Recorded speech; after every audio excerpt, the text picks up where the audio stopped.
I know.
Watching the Citizen Science Podcast, the one and only Twin Solar System podcast featuring Samuel Hoffman, along with his team of experts as they discuss the very latest information about our binary twin solar system.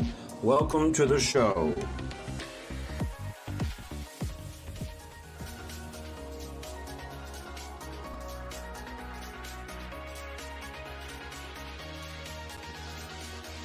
Okay, so hello everybody, and welcome to the Citizen Science Podcast. And as you can see here, I'm Rebecca, and I am super happy that you all are here. I see so many chats and people already here watching, so thank you, and I'm happy you are here. And let's go ahead and invite you-know-who onto the stage here with me, our good friend, one and only Sam Hoffman. Hey Sam, how are you? Yeah, it's just you-know-who. Hi everybody out there in YouTube and TikTok and the internet world out there. How are you today?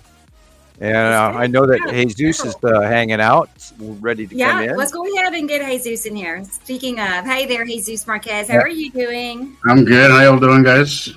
Good. I'm doing well. I've had a very busy day. Yeah, I kind of figured. I was waiting to the last minute. I was like, I'm guessing he's running a little late. But we were stumbling over pre-show things and stubbing our toes, and it is Mercury in retrograde, so we're supposed to be knocking the glass over by accident and spilling the milk, and all that stuff is happening. Yeah, I caught the last couple of minutes. I kind of figured. Hola, Michelle. Hi, everybody. Yeah, let's go ahead and get. I see some other people in the waiting room, we'll call it. So let's go ahead and get our next co-host on here. It's Christopher Coutures. Hi, Chris. How are you? Buddy, how you doing? It's good to see you. It's been a whole week now. How are you? All right. I don't know what happened on Saturday, but it's just like I don't know if I don't know what happened. It's been really weird past few days. So we'll talk about it. You lost your voice. It sounds like. I can't talk. I'm like, hopefully it'll pass in like an hour or so. You know what I'm going to say. Worse, yeah. Ricola. But I have no reason to have no voice, so we'll see what happens. Right. Did you go out last night and watch a band, and then have to yell over people to talk to each other in the nightclub somewhere? No. Tell us the truth. No nightclubs for me. All right. Were you yelling at somebody? No. No, just breathe in that Las Vegas air again. There you go. Told you not to breathe, Christopher. Come on. Yeah, maybe it's water, huh? Right. Well, it's good to see you. And I'm done teasing you. But we do have a guest tonight with us, y'all. I think you will be happy to see who she is. It's somebody that's been with us before, and she was in the line of totality yesterday. So she wants to talk about her experience with this big eclipse, because I have so much to share on that today, as you can imagine. So not that you all haven't seen enough already, right? So, but anyway, it's our good friend, Michelle Cox. So here she is, y'all. Here's Michelle. Hey girl, how are you? Hi, everybody. I'm doing Hi. good. Sorry I didn't get your link out to you earlier. We had a small delay, but I knew you could handle it, so No it's worries. good to have you back. Thank you. It's good to be here. Yeah. I'm anxious to hear, your tales of the great eclipse. I had my version of the story to share too, so we'll talk about it in a minute. Yeah, we're still here. We're still all here. No major earthquake, and so I did a deep dive for 3 weeks into religion. For it was educational, but I was apparently overly concerned. I haven't even checked the number of overall cluster quakes, and you wouldn't believe where those quakes were happening. We're very close to. If I told you, I'm not going to tell you, but they were in a rather interesting location in New Jersey, and we'll leave it at that. And people should research what in that area, what's around there, for your own information. But anyway. I heard where the epicenter was, I was quite intrigued by the name of the epicenter city. Yeah. That whole area there was an immediate area, and so anyway, it was rather interesting. That what everybody says about New Jersey, and forgive me, our Katie Jo for what I just said about New Jersey. Anyway, so. Yeah, I'm amazed that we're still here. We haven't had any major. Now there was a 6.2, I think it was a 6.6 this morning in the southern Philippines, and then some aftershocks nearby as well. Other than that, it has been pretty calm, and I expected actually a whole lot more volcanic or geological occurrences. There is some very strange behavior in the volcanoes around the Earth, including that and I only after I got done with the show the other night did I. Whoops! I got a phone standing here ringing at me. Only the other night did I notice about the smoke rings that the volcano put out, and that actually did go worldwide media. There is a volcano in I'm trying to think of the name. It's a double, and I haven't learned it well enough, obviously. But it's a very old, deep lava field, very much like Yellowstone, and it is not Etna. It's the nearby Kofli. I can't even think of the. Anti-Flagray or something like that. Yeah, right. Thank you, Christopher.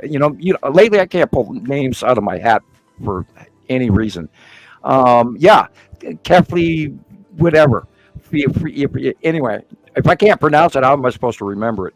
But that one is active. It's really acting up, and they're quite concerned about the new activity ratio and the mounding, the edge rising in the center of the caldera is actually gone way up in anything that they've registered since the 1950s, even. So there's some really serious activity there, and frankly, if you live there, I would move. And then there, of course, there's the big one going off in like the East Coast, like certain states, or as much as Italy is an awesome place, I would not live next to Mount Etna or Kofi or right there on the edge, and of course, the Greek islands right now have been very active as well. So there's some stuff going on in the Mediterranean. But then there's stuff going on around all around the world, including the Tonga again. So, now's not a good time. There's the guy who lives right next to a semi-extinct volcano, Lolo Peak, which is right next to my house here. I mean, I live on the edge of it. So it says the guy that lives next to a volcano. Weird smoke rings last week. Yeah. Remember these smoke rings? Okay. Yeah, and that shows a transition. Now, this could also actually have to do with the magnetic fluxing of the eclipse itself, because there is an electromagnetic difference to Earth when that occurs. So it's entirely possible. But when you have gases rising up out of a volcano or a transition in gases, that signifies a pressurization and a heat exchange increase, because then the gases boil out of the material rock, and once all of that gets hotter and all of that, and that's what pressurizes and expands the ground where a crack forms, and then it breaks out, and it's sort of like shaking a can of pop and then opening the cap. And that's kind of what a volcano does. It gets so much pressure built up that it ends up blowing up.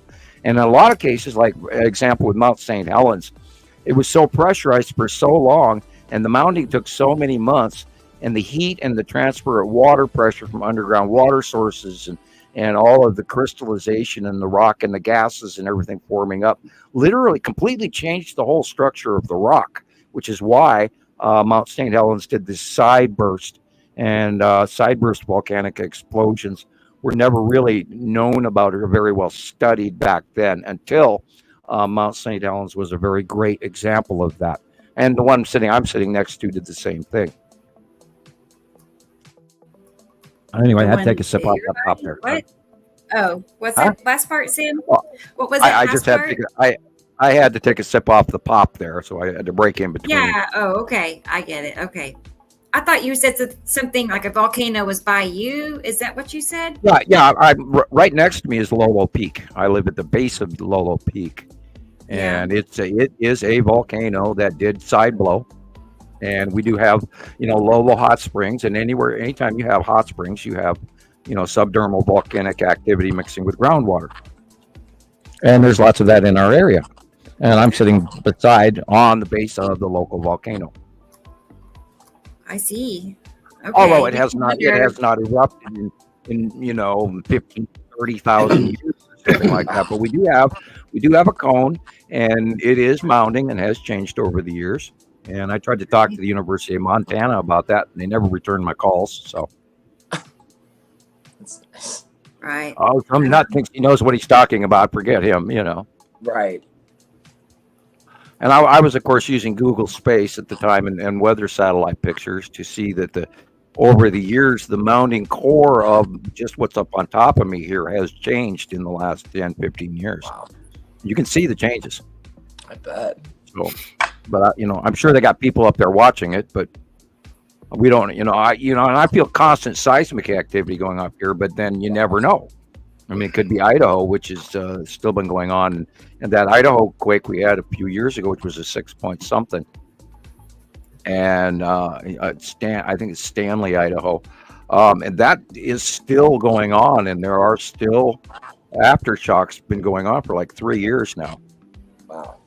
So, and I've expected that whole area to actually erupt because at one point in time in the 70s, you go to the Craters of the Moon State Park in Idaho. And that actually, when I was a young teenager, we actually drove down there to watch the lava flow in Idaho. Cool. Wow, you can actually see it?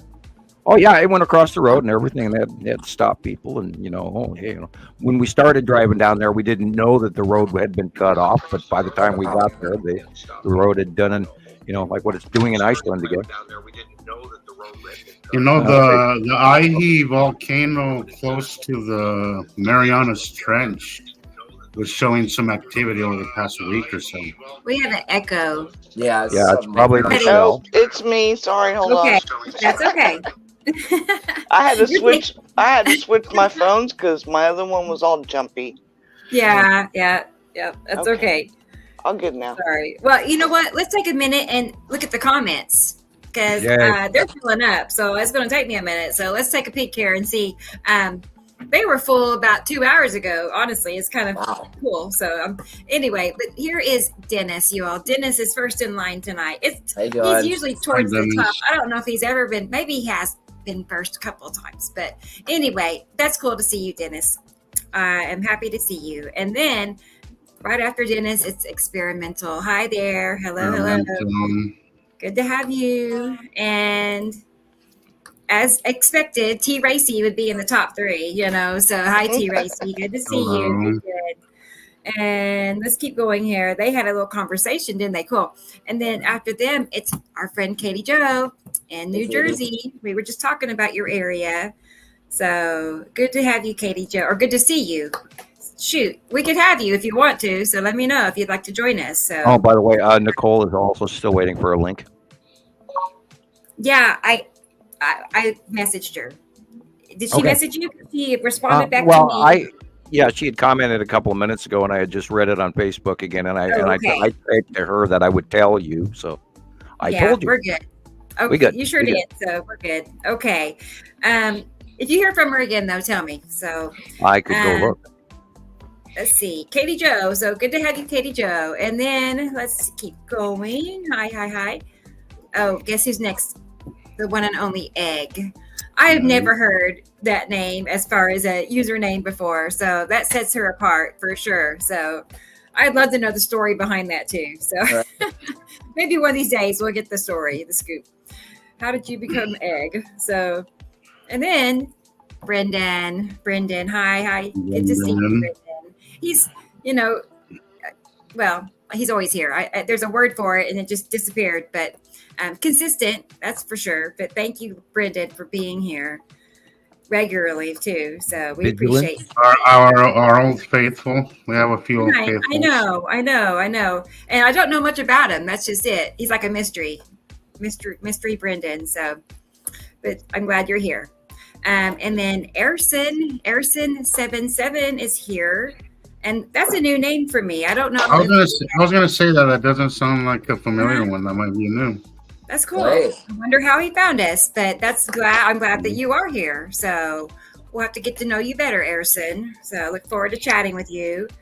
And Karen is here. Hi, Karen. Good evening. Hello. Good to see you. Let's see here. Let's keep going. Oh, good. It's Audrey. We always know Audrey's going to be here. What time is it? It's 2 a.m. 2 a.m. in South Africa. Nothing stops Audrey from joining the show. Right. Nothing at all. I heard this week that South Africa had some really rough weather. Oh no. Yeah. Can she confirm that for us, or is it localized, or is it the whole southern part of South Africa? Yeah. Let us know, Audrey, what's going on in your part of the world.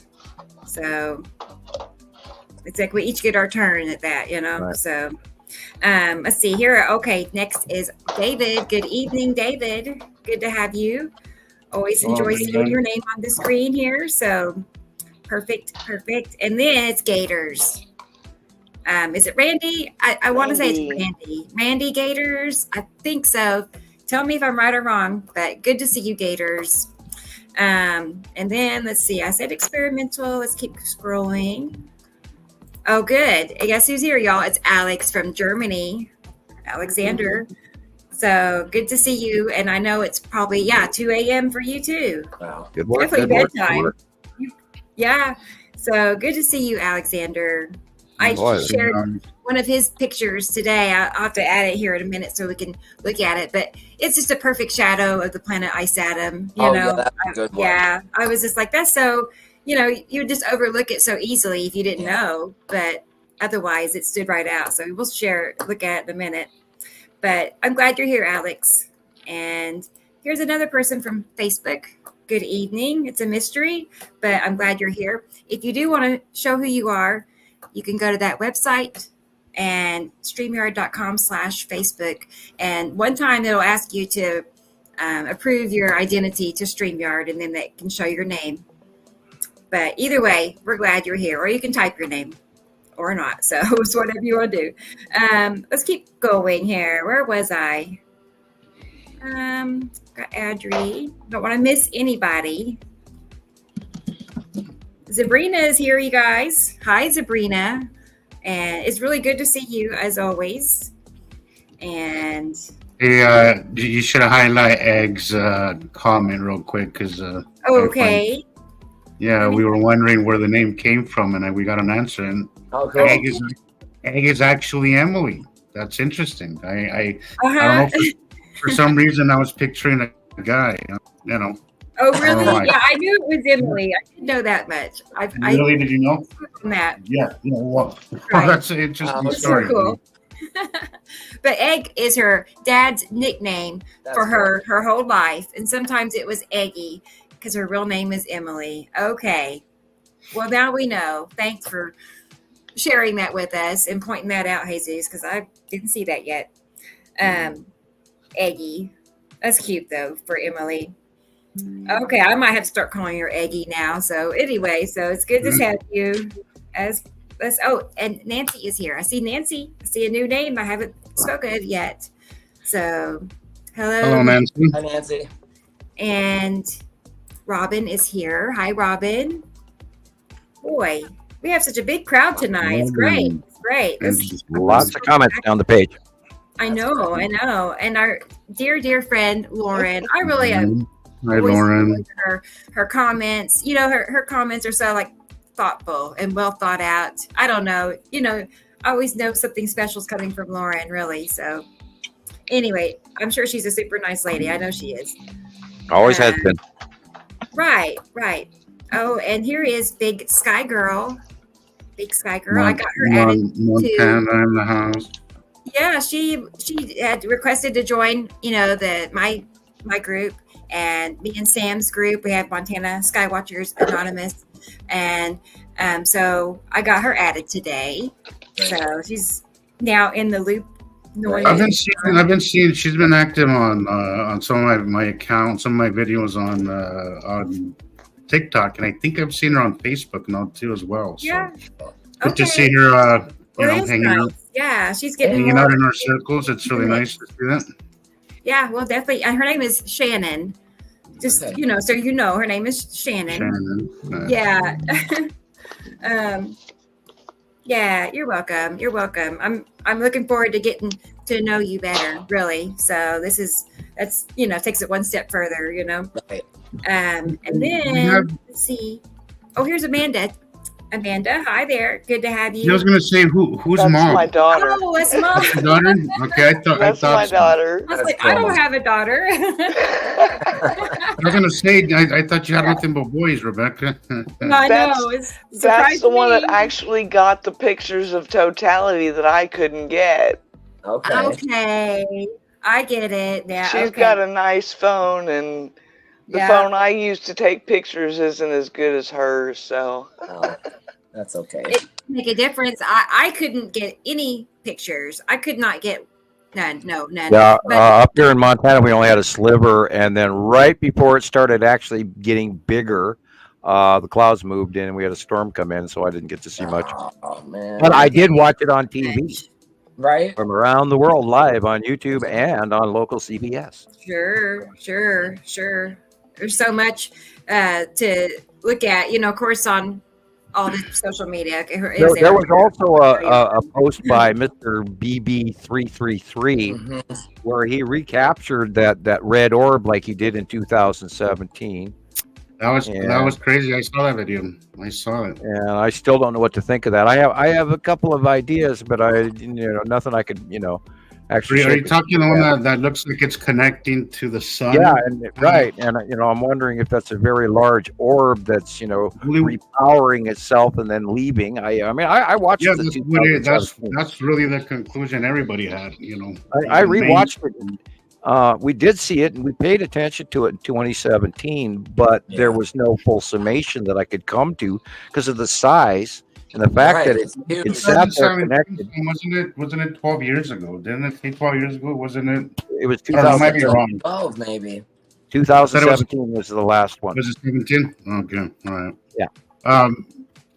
Could you imagine? I've been trying to say the size of it must be enormous. Oh, it must be. It's got to be enormous. Compared to the sun, that thing's got to be bigger than Earth. Oh. Yeah.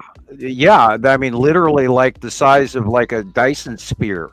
Yeah. It's got to be enormous. That thing has got to be huge. I tuned out for just a second. Tell me what you're talking about. I'm sorry, but what's bigger than Earth? There was a red object in 2017 sighted, and in 2017 it was sighted on the lower left of the sun.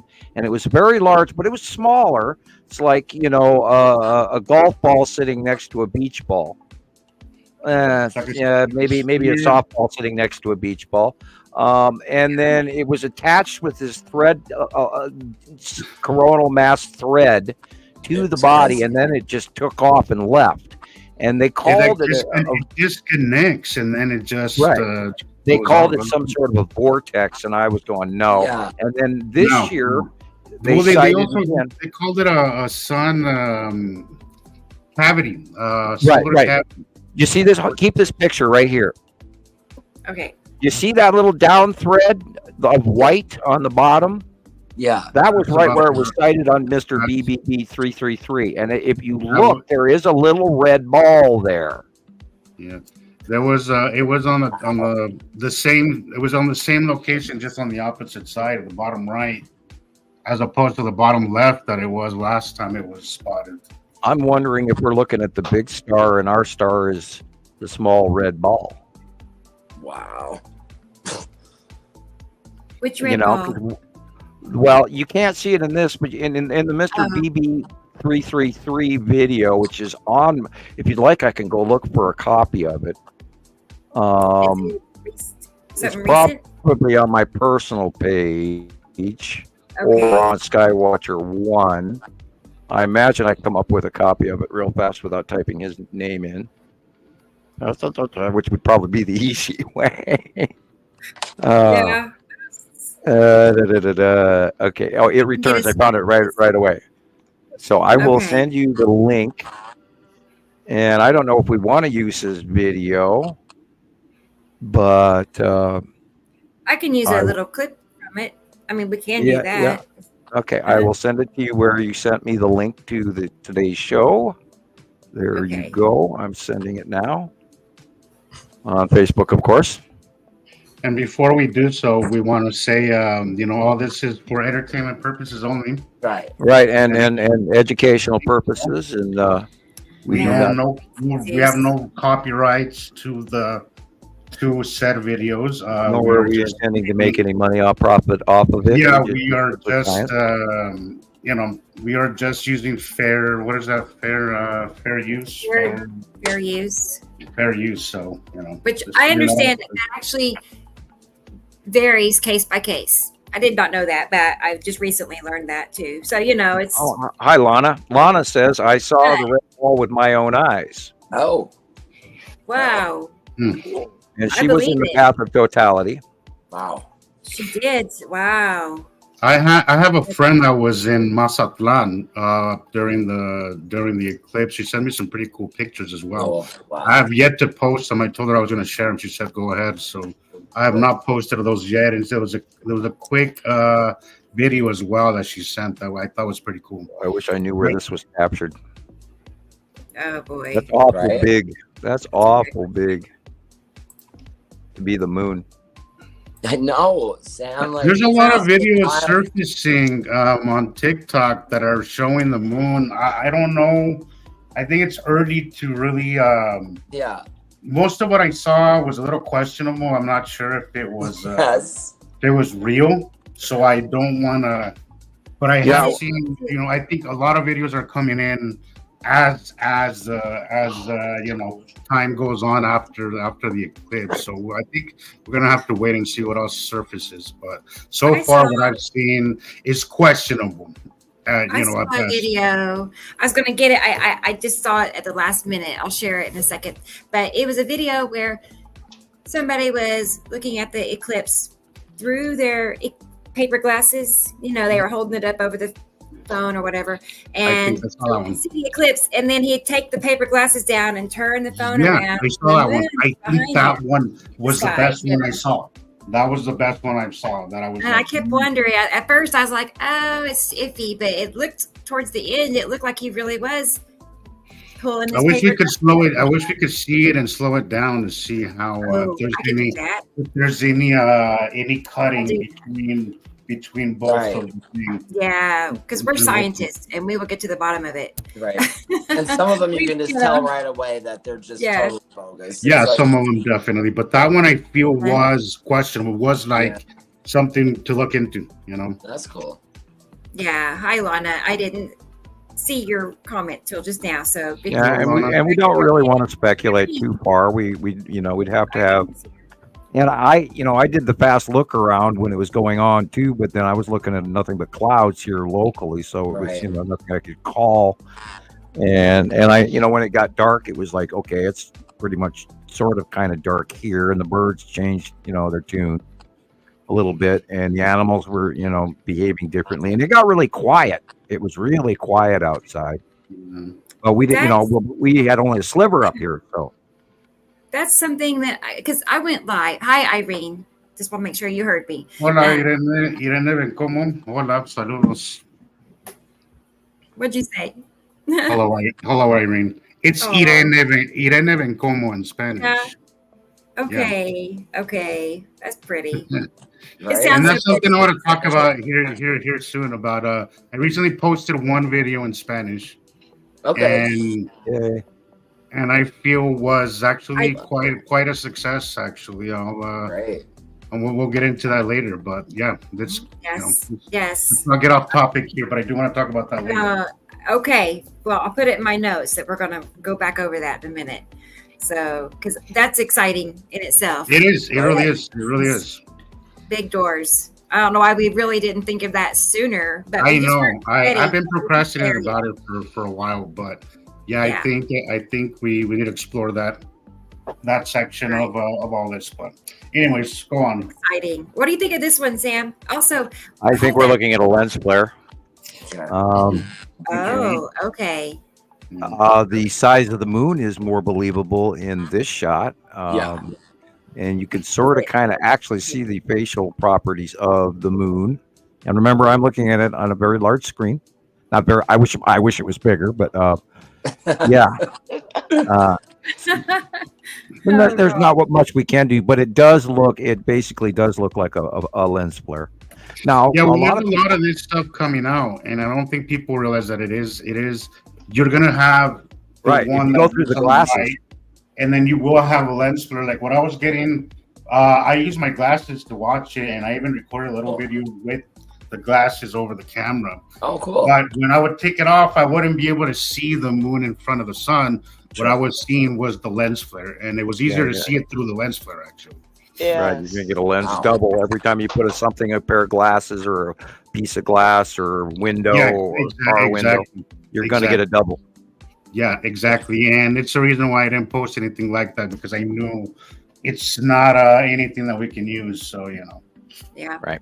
I have a video that we'll see in a minute. From something on TikTok that I'll get your opinion on it, but it's kind of like this, but even more strange. And I don't think it's a lens flare because it wasn't moving. It's video, so we'll see. Yes, Carol Williamson, we can see you. Can we? Oh, yeah, there she is. I see you now, Karen. Good to see you. Or I said Carol. Excuse me, Karen. I'm sorry. I apologize. Yeah. It does look like Carolyn at first. Well, I was reading through my microphone with one eye, so I sort of like this double. I'm looking at the microphone and then the screen, so with the other eye, so I misread it. I apologize. A user on Facebook. I don't know who it is, but they are here, and it's good to see user you. On Facebook. If you want to tell me who you are, you can. So I don't know. Oh, it's Carla. It's Carla.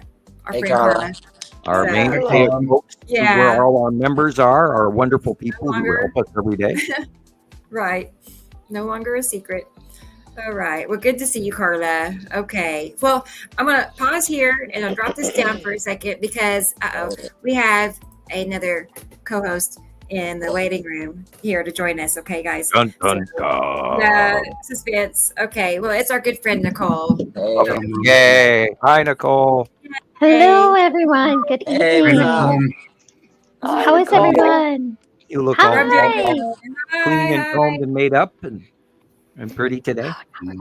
She does. She always looks nice. She always does. Yeah. Right. Well, she looks especially nice today. You can light up a room today, Nicole. Yeah. I'm digging the energy just immediately. Thank you. I should probably not have put any blush on. I didn't need it. No. Your lip coloring shade is just perfect, and it goes well with dark shirt, and Thank you. I did try to find something with color, but when you're blonde, there's nothing better than black. Agree. Or white. If you wear white, you look good. If you wear black, you look good. Yeah. I think most people look good in white, but I have very much found that I just don't like white because that's a whole separate category of laundry, right? and you can only wear it for about an hour or two until you do something silly, like in the kitchen. That's the other thing. There's that jelly or that splash of ketchup or where my kids sneezed on me. I like dark colors myself. It's always me. Yeah. Most of what I wear is matches black. with everything. I know. I really do try to incorporate color, but most of the stuff is black. It just goes with everything. It's easy to match with stuff. It's always professional. I apologize. I didn't mean to critique your apparel today. I do apologize. Quite all right. No critiques. It was more of a compliment. Okay. So thank you very much. But yes, you all are looking very, very gleaming yourself. So it's very nice to see everyone. I must think I've got to say that the eclipse must have done some of us good, if not all of us in many ways, right? Yeah, I agree. I think so. I think so. Yeah. I mean, my life's been kind of crazy ever since, but yeah, it's great. No, I'm kidding. It's been, I woke up this morning and my good friend Melissa, you've heard me talk about Melissa before, maybe, but anyway, she needed to go to the hospital. She's been not feeling well for so long. And anyway, I met her at the hospital to sit with her because, anyway, so that I was gone till like 3:00 today. So I didn't have much time to take care of things for here, but we got still a lot to look at. But you know what I mean? So I've had a very busy day. And, we really didn't get to the bottom of anything, but other than she's not, she's able to go home and good. I mean, that's a good start. Mystery. Yeah. It's a mystery. We don't know what's causing her to feel ill. So, oh no. Anyway, I was just gonna say that maybe she's going through what I went last week. Maybe she's just having a bad reaction to all this cosmic craziness. Yes. Right. Well, it weighed on me. I was, being that I took the big deep dive into religion, there was a level of created stress. And I also then looked into other things that are going on in the same equal pattern in our current society. And I was, doing a wider sociological study, trying to compare that to what I'd gone through this week, plus what other people are doing. Including the people who are fearful of immigrants invading our country and stuff like this. And the level of paranoia, unfortunately, and a lot of this disinformation that is just rocking YouTube and our other news sources, which we briefly talked about the other day. Well, I don't want to make it political, but it is political. Like you see a lot of it right before election time. A lot of fear porn. Well, there is way too much pressure on us especially right now. Immigrant kind of type, your tactics. Well, and that's the thing, they're playing on people's fears, and I think, and then the escalation in, for example, in the Israeli war, where and the de-escalation, which is also looming as well, and then what's going on in the Ukraine and all of this, and we've got all of these fearful things hanging over the top of us, and then you add on top of that the new Madrid and the eclipse is going to. I watched a couple of people were talking about it won't be the 4 minute total eclipse. It's going to last 3 days. And we're all going to be. There's going to be murders and people in darkness be outside screaming like demons. And I went, oh my God. And that's what, brought me to this topic is the level of fear out there, people that are actually expecting Armageddon or the end days or the, 3 days of darkness or the fact that Jesus is supposed to be coming now and all. And it's I kind of avoided the eclipse post because they were getting kind of nutty. They were getting really, really nuts. And I knew when you posted that religious stuff, you were going to get a lot of comments. I did. That went into that kind of craziness, and that's exactly what happened. However, I really appreciate that you did that because I've really been wanting to do that, but I don't now have time to read the entire Bible. Where I posted it was on my personal, Samuel Hoffman page. Yeah, and there were somebody. So I thought you didn't do this sort of thing on your website. Yeah, yes. You're mistaken where this is posted. Just because you see my name doesn't mean this has been posted on Montana Skywatcher 1 or 2 or Nibiru Followers Anonymous, or Montana Skywatcher Anonymous or any of that. So I did. Very valid. It's very valid information because, as we said, there's a lot of history, accurate history in the Bible. You know, it's definitely been lost and watered down to interpretation, and watered down over the years. But there's definitely Nostradamus and Edgar Casey and all of that were, and you saw every one of those, 15, 20 times this week on suggested viewing by YouTube nonstop. And so I did watch a whole bunch, and then there was a bunch of searches as well, on the computer that I looked into. And it was an interesting read. I really enjoyed it very much. It was an interesting read. Well, I went through this myriad of trying to understand why all of these people are freaking out. So I went in, and because this is what started all of this here a couple of weeks ago. We were talking about how the amount of gossip that was going on around it. So I decided to check into it deeper, and I spent 3 weeks doing it. And I think I probably personally wound myself up a little stress-wise, although I didn't expect anything. The possibility increase was notable. So I let's just say I was a little hesitant and maybe a little bit questioning. Honestly, I was surprised that you would post something like that, but I was kind of like, "Oh, this is nice," because it is valid. It is valid. Absolutely valid. Well, when I look things up, I share it with people. Audrey, I probably should start with Revelations. I hear that's where all of that information is. Most of that information is in. So maybe I will. Yeah, like Matthew is real strong. Matthew 24, and there's other. You can type it in on Google, and they can direct you. You just write in the topic of opening of the sixth seal, or type in topic of eclipses in the Bible, etc.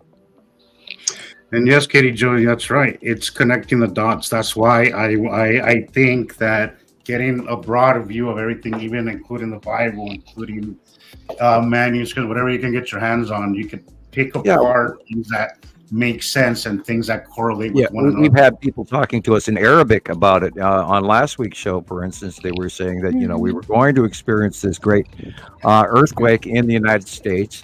And so, and because of that, that's why I did additional looking into, and so, and I just, I wanted to be informed, and that's what I did. Hi, Dragon's Age. Just wanted to get that out there real quick. Yeah. Glad you're here. This is an hour of video during the eclipse. So before, during, and after, 1 hour. And it didn't really show a whole lot. You would never know there was an eclipse other than it got very dark, but this is an hour crunched down into, I want to say it's 2 minutes, about 2 minutes. But you can actually see the little tiny light in the center. That's usually a full circle. And so that will actually change, but it'll be the only thing that you can see in this shot that you actually can tell that it's an eclipse happening. Well, you can see it on the lens flare. It's why if you didn't have glasses, if you didn't have glasses to see it, the best way was to see it through a lens flare. In fact, I was seeing some video surface from Mexico. How people were using glasses of water actually. Yeah, that's really cool. I was seeing that. It was so cool, right? That is a great idea to see it. Wow. I had not seen anybody do that before. So no. I've never seen that either. Yeah, you create a refractive lens. Yeah. So instead of burning your eyes watching it directly, you just see it through the glass water. And see the reflection. Did anyone else see the colander pictures where you can hold a colander up and the light coming through will only be what's I did. Really? Right. Yeah. Right. And you can see sunspots and stuff like that too. If you set a room up, like some people set these rooms up where they have, just like fabric up, and it's just the sunlight coming in, and the sunlight, it'll show the whole sun, and it'll actually show the sunspots where they're at. It's really cool. Cool. Did anyone else see that? Peekaboo. I know. I was like, I was live. I was on my other phone on live on Facebook. I went live and a couple of times, and then I went live on TikTok last night, for sunset. So I was outside a lot yesterday, but yeah, I will be right back. Okay. Must be pizza night. honestly though, I don't have an example even to show you. Well, I do actually. I'll show you here. We've seen this. Here's what it looked like right before the eclipse. That was right before. And that's why one reason why I went live. It was so good, guys. Nice. It was just like, oh my God, look at that. So I had Alan with me even. I was like, you're gonna have to sit here for a little bit and just relax, lay back, But he's very patient, he's so patient. So because he can take pictures in like 2 minutes and be ready to go. But I was like, yeah, look at the sky. I said, we have to go live so everybody can see it. So I watched part of it. I watched a part of it while I was watching the eclipse. I think I watched part 3 of your video for a little bit. Look at that. I mean, this is what it looked like for me the day before the eclipse. See, this also looks like the video that my friend sent me. I wish I would have filmed more. This is like maybe an hour before the eclipse, about an hour before. And look at those asteroids. Yeah. I wish I would. Yes. Yesterday that's was the the day. Big 3 right there. Okay. That was the Big 3. That's where it stops. Wow. This is where it cuts off. I'm so sad. I wish I would have had more. But this is right after the eclipse, right after. Because then I went live and then, yeah. So here's my video of right after. So, I mean, there's the Saturn's yellow moon right there, that big blue thing in the middle of the lines. Mm. And of course, behind it is the Saturn, and then behind that, and a very large is Nibiru. Wow. Yeah. And then now we're spinning around, back all the way back around again. The 360 is too fast, in my opinion. I know it feels like it's. Yeah, I get that too. Look at the straight up above the sun, that dark up in the upper left. Yeah. See that? That is Attu and Attu's moon above the sun, and they're literally straight up. And then Uri, and then we'll be back into Nepesity being right here, someplace right next to a Saturn's yellow moon, right again. Wow, there's lead asteroid. Yep. And it's all mixing in, and it's so, if you're not out there to be able to film it, it's so much harder to call as we try to spin around now, because they are so mixed in compared to what they used to be. And in the smaller days, figuring it out. And when they were smaller, it was so much easier to go, well, there's that, and there's that, and there's that, because you're pointing at different areas. But now they're all right next to each other, which just blows my mind. See that dark area? You've got probably red asteroid coming in the upper left in front of Attu and Attu's moon as well. And it boils back down to the monthly sight drawing, and literally only with that are you going to have the guide, and which makes it all the more cool, that I get to do that. Yeah, this month is going to be very difficult I'm going to have to change how I do things in a manner of speaking, and I'll end up having to describe it to everybody, because Uri, Attu, and Nepesity are literally over the top of us right now. Yeah. And the Saturn is so much larger, and the Saturn's yellow moon is so much larger, so it's going to be a completely different drawing this month. Well, because they are changing quickly. It is way. I saw the coolest illumination after sunset yesterday, and it was literally like 9:15 at night after the sun had gone down, and yet that whole northwest by north sky had a very large planet-based illumination going on, and it was there for 20 minutes and gone. Wow. And because I came back to look at it again, and it was gone already. It was like, damn, I should have sat there and stared at it. I know. And then, it reminds me that this is definitely really, really happening. And then you walk away for a day or two, and then you go, nah, there it is again. Oh shit, And I'm always arguing with myself, or we're trying to be as accurate as possible. And oh my God, I hope to God I'm not, full of shit and all of this. But we all know, because we've all watched it for so many years now, that it is real. Yeah, it's been a tough week. Very It's been a rather unusual week. incredibly unusual. Does it take anyone else to like take a week or two to get back on schedule after an eclipse? Does anyone else go through that too? I wake up until 3 o'clock this afternoon.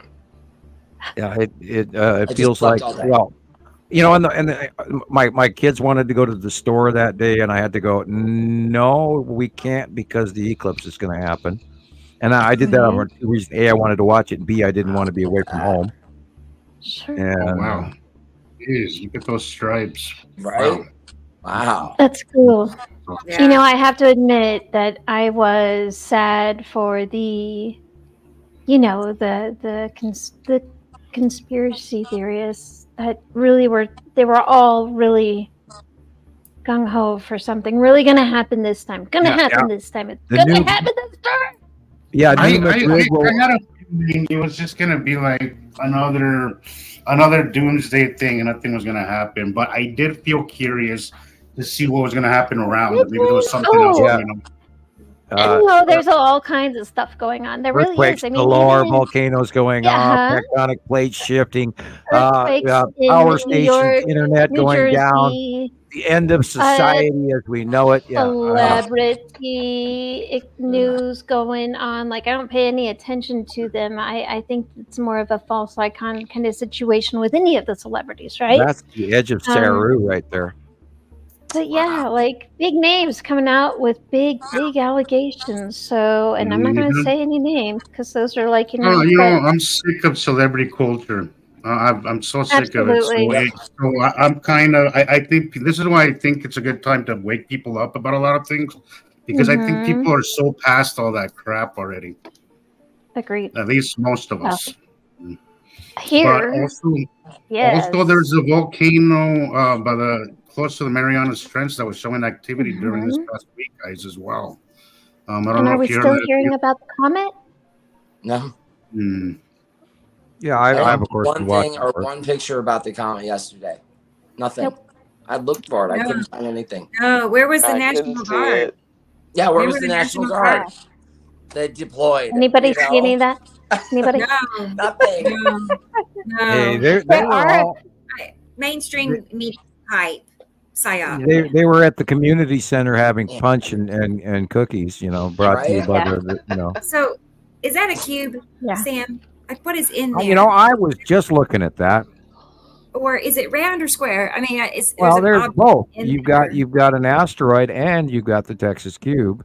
Oh, is that one? And Attu's moon is the dark area in the upper left in Attu, but we're also staring at the edge of Uri, which is in the top right. It goes, of course, to the left as well. But the cutoff going here is actually the cutoff of the side of Saru. What? Oh my gosh, that's why that flaring is there. Cool. Okay. Do you remember what time it was at, Rebecca? It was about 6 o'clock. Mm-hmm. Wow. Yeah, and it took me last week's correction on Jesus's picture to really sink in my brain that Saru is so much predominantly of the backdrop now, and Uri is moving, and Uri, if you just keep it paused right here, Uri is the gray blue area in the upper right corner, where in the left corner we're looking at Attu and Attu's moon, but these three lines that is the 3-line drag off of the Texas cube. Okay. Wow. So you can see it. You could actually see the lines right behind those 3 stripes. Yeah. The Texas cube puts off 3 lines. That's right. It does. It really does. I always overlook that for some reason. And we're talking about the smaller lines going horizontal, or the bigger, more defined lines going vertical. One's like fingering upwards. Yeah, it's like a claw if you were to look at it coming from the right hand, but it's rounding around Attu and Attu's moon, which is in the left corner, whereas Uri is in the background in the right, and then behind that farther over to the right, which is the cutoff, which is the side of Saru, which matches the monthly drawing. And this is the Texas cube rounding in the orbit, because we're seeing it literally go vertical, except it's leaving the 3 straight lines, which are rounding in our out view, but those are Texas cube eddies. 1, 2, 3, right there. So I want to point out to everyone, especially those of you watching, and any time from here on out, it's very hard to grasp all of this. Everything seems to have 50 to 100 or 1,000 different faces to it, and they keep mentioning that everything is so much closer, everything is changing faster. So I pick up on people when you're watching, how you're feeling, and I feel a lot of dismay and just kind of just not too like, why can't I get this? And I just want you to know that to the untrained eye, and I know we say obvious a lot, and it's really not so obvious to those of us that are still really trying. You know, I'm glad that you bring that up. I'm glad you bring that up, Nicole, because you brought that up last week, and I was like, I've never thought of it like that. But I just want to say, now I'm sorry to interject, that you bring it up because it's. I don't want to apologize. At least I don't mean it in that context, but I think it's something that some of us picked up from one of your old partner used to use that a lot, Sam. The obvious one. I think that's where I picked it up. But you're right; it's not obvious to everybody, and I hope that nobody feels. And speaking of which, if you go back, by that, I'm not trying to say you're dumb or anything for not seeing it. It's just there's no such thing in my eyes. There's no such thing as dumb. There's trained and untrained, learned and unlearned. Go back to the Understanding the Sky series. That's when it started. And when the planets are much smaller, and then I'm showing you with the cursor, Understanding the Sky series, and it's on YouTube under Samuel Hoffman with one F for Hoffman, and it's in the. There's only a few of them left out of the 30 or 50 shows that we did. Unfortunately, we lost a whole bunch of them because of that gentleman who had a fit. So go back and you'll be able to see the earlier planets and perhaps learn some of these base cloud patterns and stuff, and actually see the shapes of the planets when they were much smaller. And of course, that stuff will be video available on the new platform for paid subscribers. Yeah, I just put several videos up, and I got one or two of your Understanding videos up last week. So there's now videos from myself and Sam and Jesus that have been added to that site. I've been seeing the progression of that, and it's awesome. It's coming together. It's starting. I love what you did with the one of mine that said the math isn't mathing. You put the like formulas and equations in the. I know. I'll get people a copy in the thumbnail. I love that. That was pretty. Yes, cool. I'll get that for everybody. There appears to be 18 shows on that channel, Sam, by the way. 18 shows. Okay. Show 51 today. I think that's great that we made it to 51. We were worried before the eclipse. We're like, I heard you say, I want to make it to show 51. So here we are. So we are marked safe from any happening during the eclipse. So and I got 87 shows on the Radio Wasteland on YouTube. Type in Radio Wasteland Samuel Hoffman. And I see Aaliyah had a big change. By the way, sorry, Sam. Sorry. No worries. I was just. What is it though? Oh, I was just picking up on the changes, big changes, and Aaliyah. The first part of her comment was just, oh gosh, I quit my job yesterday. On to new endeavors. We must protect our energy. Felt a huge sense of relief. Enough is enough. Our time is now. Very nice. Change is not easy for us, Aaliyah, especially when it's something that you depend on so much, like a job. But if you're not happy, there's more important things to life than going to a job where you are miserable. It sucks. It's like dying a little bit every day, So of course, guys, to find a new one before you leave your old one. But I know. Absolutely. I've been there. I have been there. I've had some dreadful places. I've worked. It is. It's hard to. Haven't we all? Yeah.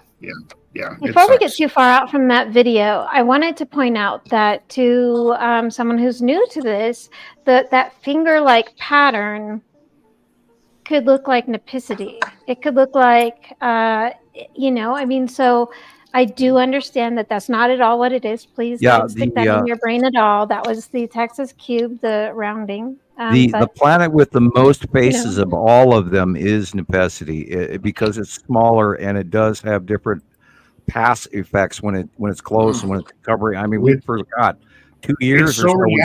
It's so reactive to our atmosphere that it comes through in a lot of different ways. The snorkel, the rain bomb, all of that. It's very photogenic planet to take pictures of because it has so many faces and they're all so intense. And it did really seem to be most everyone's like second favorite, if not like in a close battle for first out of the favorite planet. When Sam asked, "What's your favorite?" I mean, how can you not say Nepicity, right? Nepicity and Atu. I love Atu too. I really miss the purple skies that we had in 2018. That one's photogenic. I really hope we get to see that again with that too. It was just amazing. All you have to do is walk outside and look straight up, and for most of the day, you're going to be seeing that too. And then, of course, Yuri is doing what Yuri's doing. But speaking of which, but we're not seeing that the way we've seen it before. Can you play those two shorts that you put out this week? The one on Yuri and then the one on Saru. Oh yeah. Okay. Yeah. Oh, please play those. They're short. They're real fast. If you can do it. Well, while you're queuing that up, right?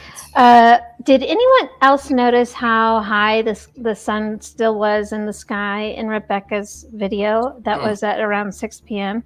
I mean, that I'm noticing it. And last week we also saw in that the high noon picture has the sun nowhere near right above nowhere near. Way over in the southeast. It's got a ways to go. Yeah, it's so weird. Definitely not overhead. I noticed the transition to spring solar placement way earlier than spring, and that like caught a month my or two ahead. Yeah, it caught my attention because the shadow line had changed in my yard, and it shines off of my bird feeder, which is a pole, and it's right out my window. And I noticed the change had happened, and we've been talking about this last couple of shows in a row. And it is so weird. But then we are also now going to, heading towards summer. So the elongated day. But there's something really weird in Denmark going on here. A little bit more. Exactly. Yeah, there's something more going on here. But agreed, something more. Yeah, look at that cut in. See, everything on the upper left-hand side of this sun is planet cutting into the sun. So dark. That's why it's doing that flare. Yeah. That's a cutoff flare because the planet is cutting into half the light of the sun there. Like at the 2 o'clock position of the sun on up to the edge of the page, but it's curving, it's going up inside and it's curved. And see how round it is? It's really round. Yeah, 2 o'clock to 8 o'clock. I mean it. You got the best drawing for that. I got to do that next.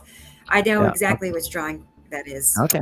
But that is very confusing, even for some of us more seasoned. This is just like. So I definitely good comment. Good thing that mentioned that, Nicole, because this would have confused me. Had Sam not mentioned this was the cube, I wouldn't have even noticed behind us.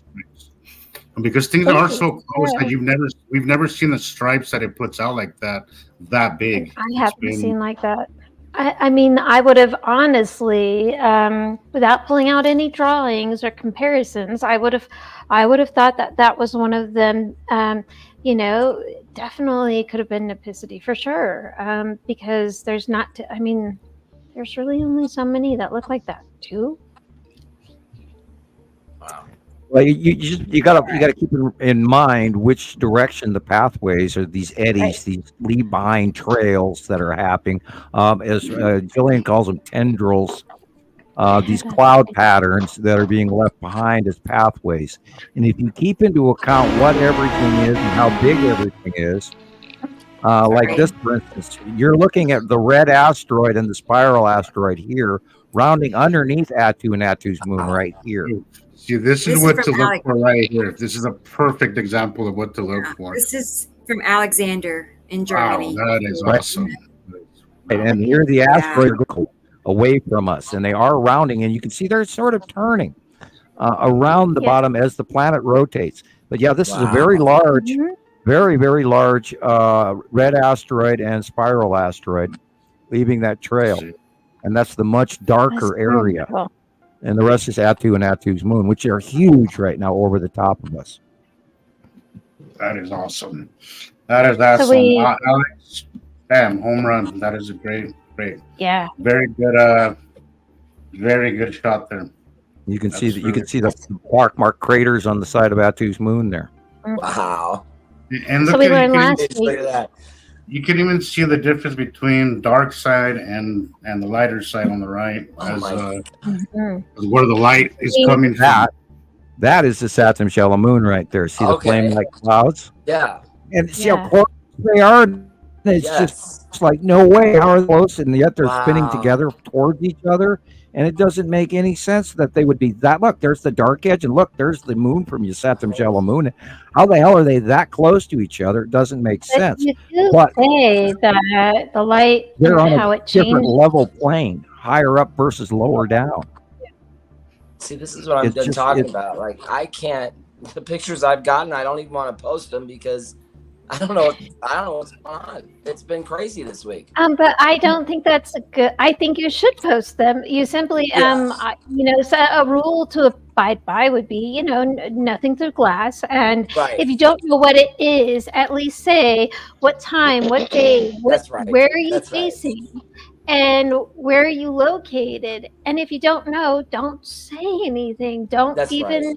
I think this could be, please correct me if I'm wrong, because chances are you're not going to get correction. You're going to steer everybody wrong. So post it, because some of the things that, some of the things that I don't think I could post I should. Nicole, I get it. He's commented, wow, thank you. This is this is going to contribute to the drawing. So go with your gut on that. I get it. Definitely. But I want to say last week, Rebecca did clarify for us that she has learned that Mr. Alexander Waltz, who is the videographer here, is a professional and uses professional equipment.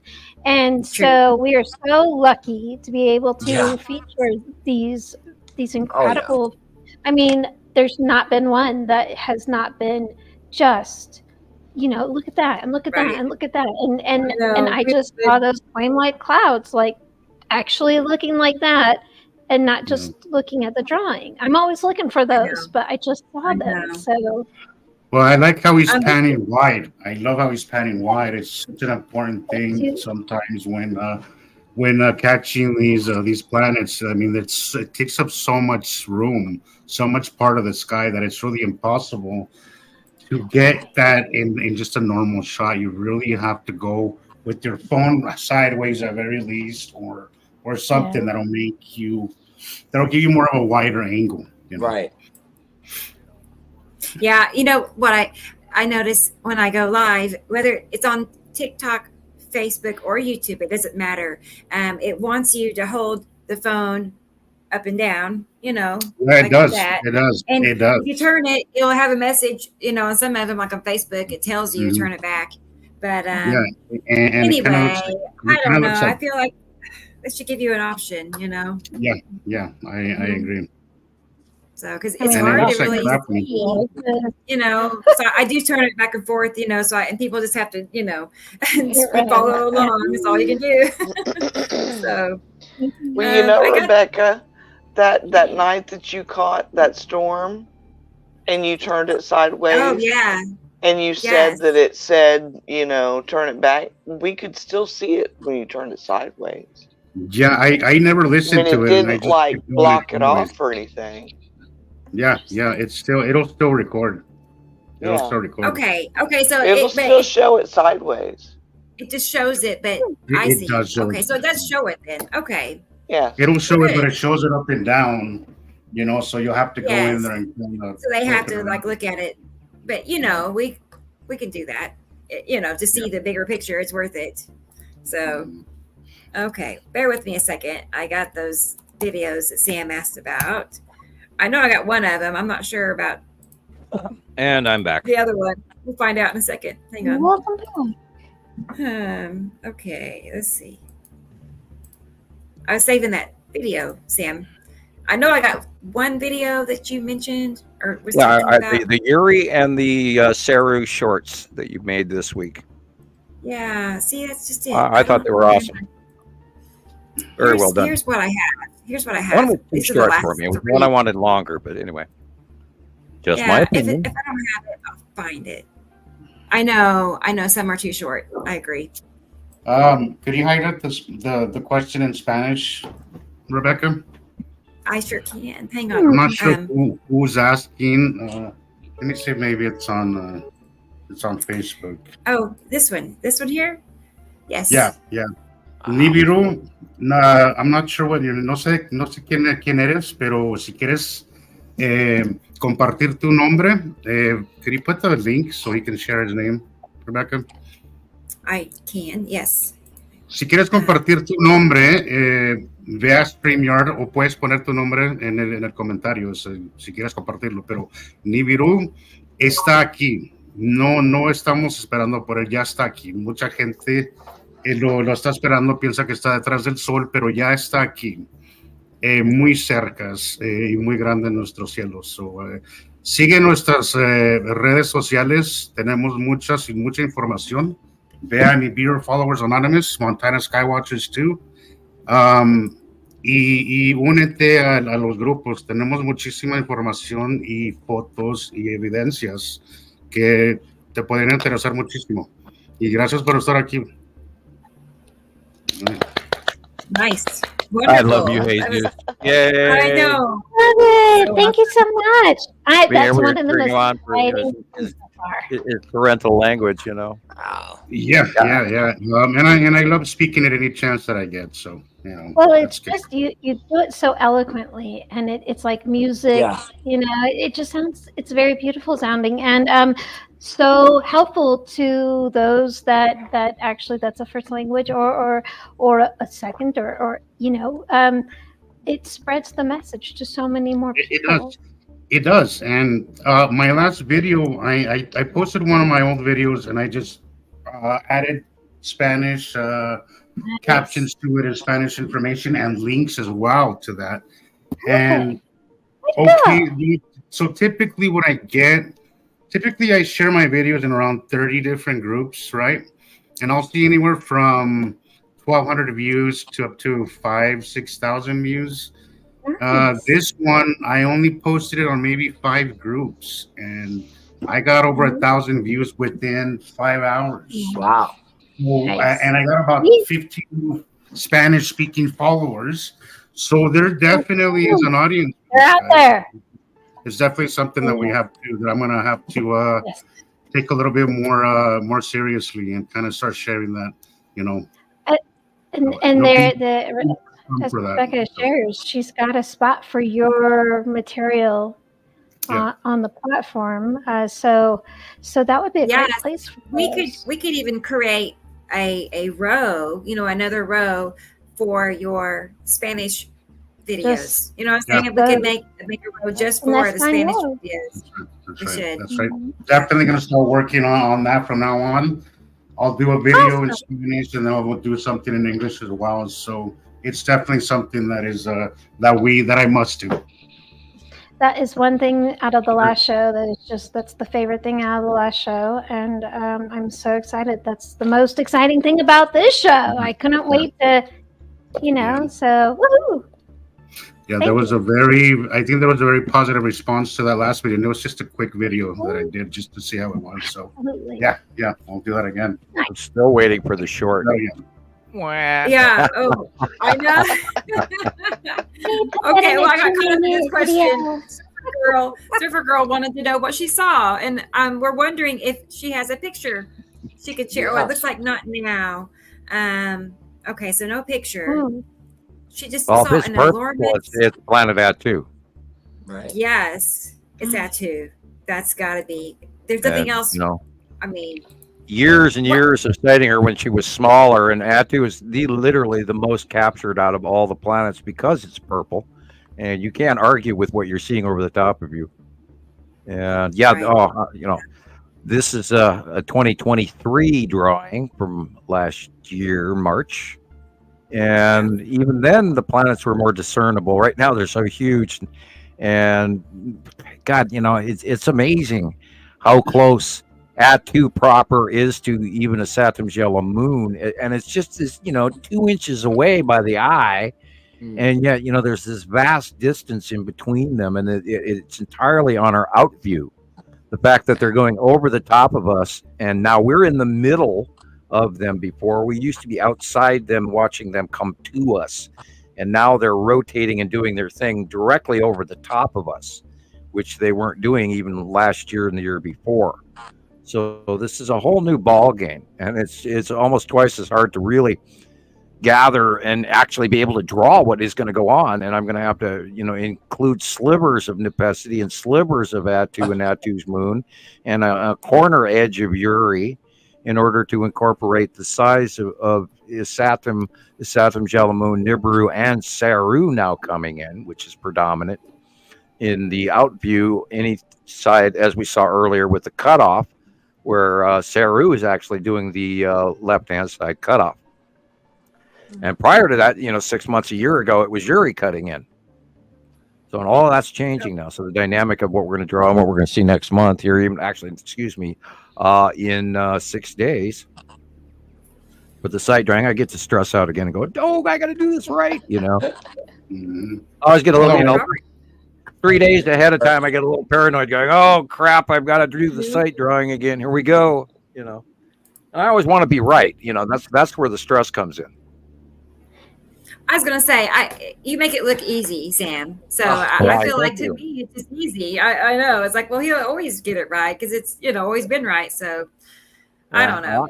I pay more attention about 3 days ahead of time. And I try to, I'll be, even when I'm not on the computer, I'll be sitting, on the couch in the living room, pondering, looking up, staring at the white paper ceiling going, they're here and they're there, and okay, and I've seen this, and I've seen that, not even using the computer or the pictures because I'm trying to plot it in my brain what how to draw this. Right. And here we go again, Hey Rebecca, could you put the email address for pictures and submissions for Surfer Girl? Wants to know where to send the image. And I want to say hi to Robert. Robert in New Zealand is here. Hi, Robert. Robert. We're fans of Robert. Oh, yeah. So he's got the best pictures. So, and Andrea. Andrea's here, guys. Hey, Andrea. And she's also in New Zealand. I wonder if they're know each other. So, how big is New Zealand? That's a big area, right? Okay. Maybe not. But they do now. They do here. So, okay. Let me get the address, and then we'll get the videos. Where is it? Did we say hi to Stardust Goddess? Did we say hi to her already? No. I thought she jumped in. Let me go back to that. Hang on. I have not seen that name before. Hi. Where is she? She is above a Facebook user speaking Spanish. Oh, here, sure enough. Hi. Stardust Goddess. Good to have you. Good to have you here tonight. I was going to say, I don't know if we've seen her before or not. Have you remembered? I don't think so, but I'm glad that you're here now. Yeah. So we have lots to talk about. So Absolutely. Good to have you here. Join us. We got such nice people. I mean, we really do. We have, as a collective, we all get along so good, and it's always look forward to our time together. So, and hopefully we get thousands and thousands more folks listening, because we are working our little butts off to try and get this to everybody. Absolutely. Well, hey, we've added a second language, so right. And like I was talking to you about earlier, I mean, I really feel like once we get our shows into the mainstream podcast channels, at that point, and we're translated worldwide. I mean, I don't know. I feel like that's taking it to a place that we have, never ventured. A bunch of my earlier videos were also translated into other languages, and I did give permission for that, but I've never seen them. So I don't know what Right. the fruits of their. Right. I wish I knew the links and stuff because I've had people ask over the years, for one time I even tried to do one of your videos in Spanish. Me and his name was Michael in Spain. He helped me translate it, but it became way too complicated for me to do on my cell phone. And anyway, we gave it a go, but anyway.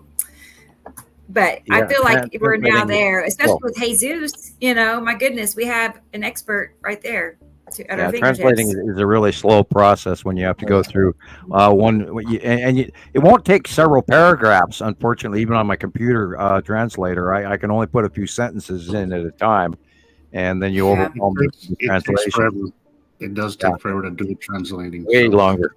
And soon Streamlabs will have different languages too, so that's always good. And I was mentioning earlier to this gentleman, or I'm not sure if it's a woman because it doesn't have the information, but I was mentioning that we will be doing this soon on many of the different languages, so he can come to our platform and then have more access to the information in his own language, I'll do what I can, but it is good that it goes out to many different languages anyway. So, Perfect. Okay, so here's this one video, Sam. Okay. Yay! I just my last 3 TikToks. Been waiting and waiting and waiting. It's too short. I agree. Yeah, but it's a great one. Thanks. Yeah, the Yuri one that you put out this week also was shorter than this. Look at that. Just go to your own YouTube page. You want me to? I'll grab you a copy and hand it to you. I know. Maybe I need an extra reminder. You have already forgotten your work, young lady. I know. There's how many videos. There's too many. Yeah. Wow. I mean, it's like when you think about it, you're like, oh, I know, see. Right? It's just and it never gets old to look at. It's so cool. It's called "This Is Yuri," and you use the song. Watch out. Stumbling in. Yeah, you clipped into the next video, the next short. Okay, wow, weird. My computer's doing funny things. Sorry. No, it's not you. It's my computer went to a very strange page. Okay. Holy cow. Maybe touch it. That's yours right there, Christopher. That's yours. Oh yeah, that part. Oh, cool. Okay. Yeah, that's Tony. That's mine. Okay, I just sent the link to you. I have not seen that. I'm gonna have to go. Yeah, that's it right there. Okay. That's the one I thought was too short. Yeah, I like that. I saw that this week, and I went, excellent. Oh, I did. I put it on YouTube. You're right. I forgot. I even shared it there. I knew I had put it on. Let's watch it again because it's so short. Let's go back to that one. Okay.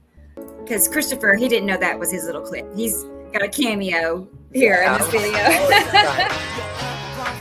Yeah. Here it comes. Right there. Oh, cool. Yeah.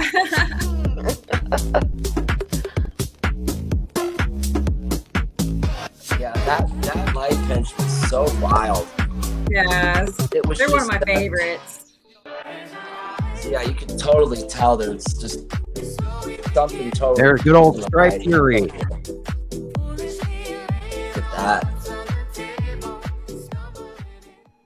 Yeah, and this is what blows me away, that people do not see that is a planet. And then, of course, Saru is even bigger, and you can see the arc of the curve is, between the Yuri and the Saru. You can see the difference in the arc of the curve, which shows you size. Right. And Yuri is smaller than Saru, even though Yuri's a gas giant. So, yeah.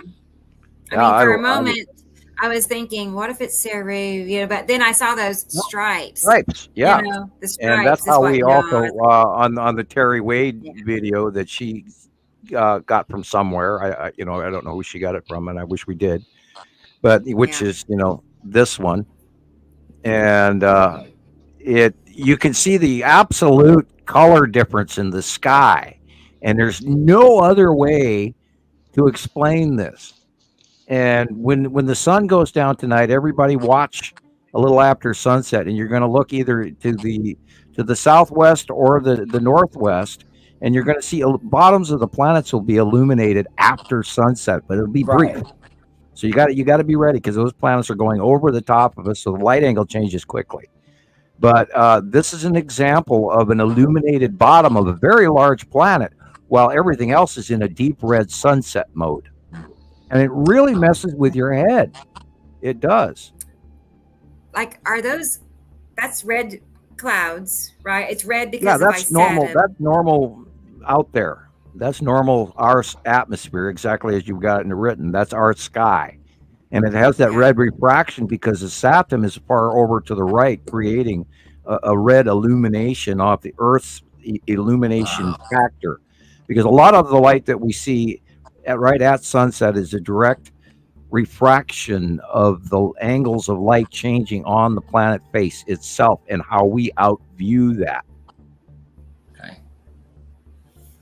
And if you look in the drawing here, although from my outview, the name Sarah was covered by Shelley Stardust logo.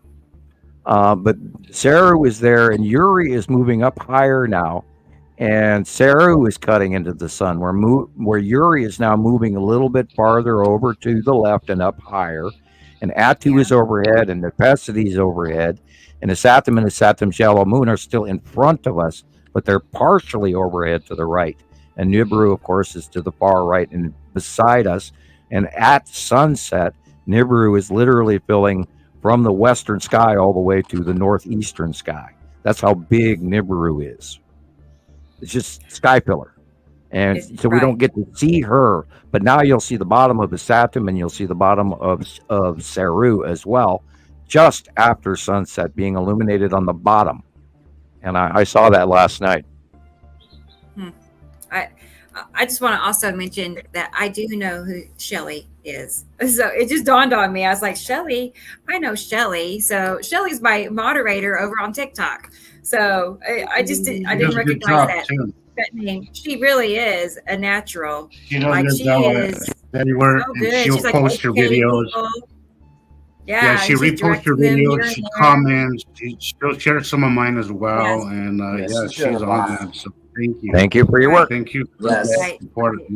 One day we got to get her on here with us. We're going to. She babysits a lot with her grandbabies, so her time is, quiet time is hard to come by. So one of these days, though, we'll make it happen, Shelley, so we can say hi face to face. So, but thank you for sure for everything.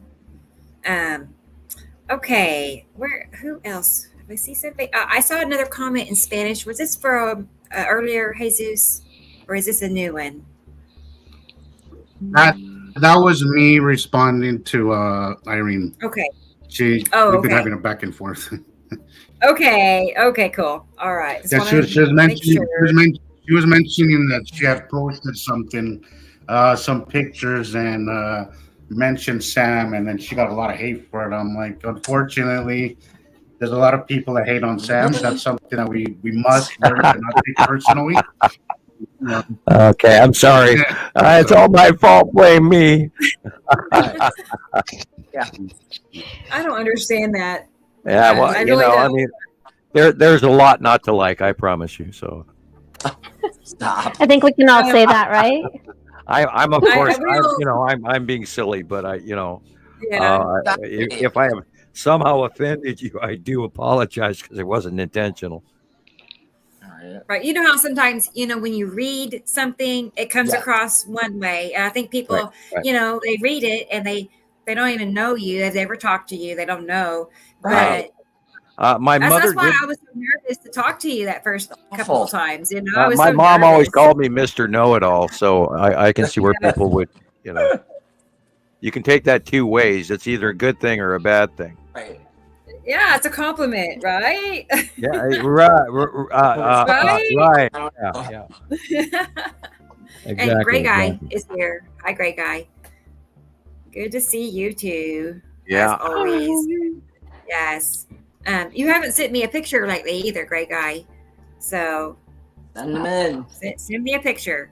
And then Sussy is here. Is it Sussy or Susie? Either way, they're here. And thanks for being here. I would think it's Sussy, right? Sussy, I think so. Probably. But yeah. And Sussy is. I don't remember that part being there, but I haven't seen them in a little bit here now, so it is extra good to have you with us. I just thought of something that when we went over to Idaho with me and some of my younger friends in our 30s, and we'd go over on these beer drink. We went to State Line, Idaho, and we went to Spokane, Idaho, and we're expressing concern over our behavior because we were drinking out of the pitcher, not the glass. I was back in my beer drinking days, and Montana thing, right? And they said, "Well, it's okay. They're from Montana." And that's what they said.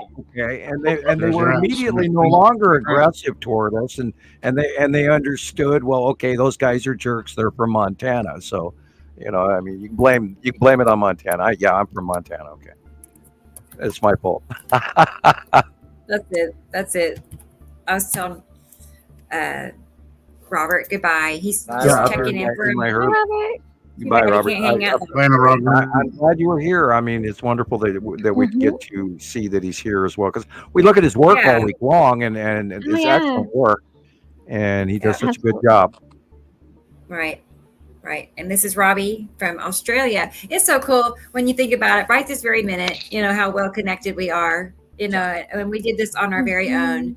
We figured out a way. And Robbie, we expect you to tell your friends in Melbourne, even if they laugh, and then you can blame me because I'm from Montana. I'll tell you, it's this guy. He's up in Montana, So. Fit right in.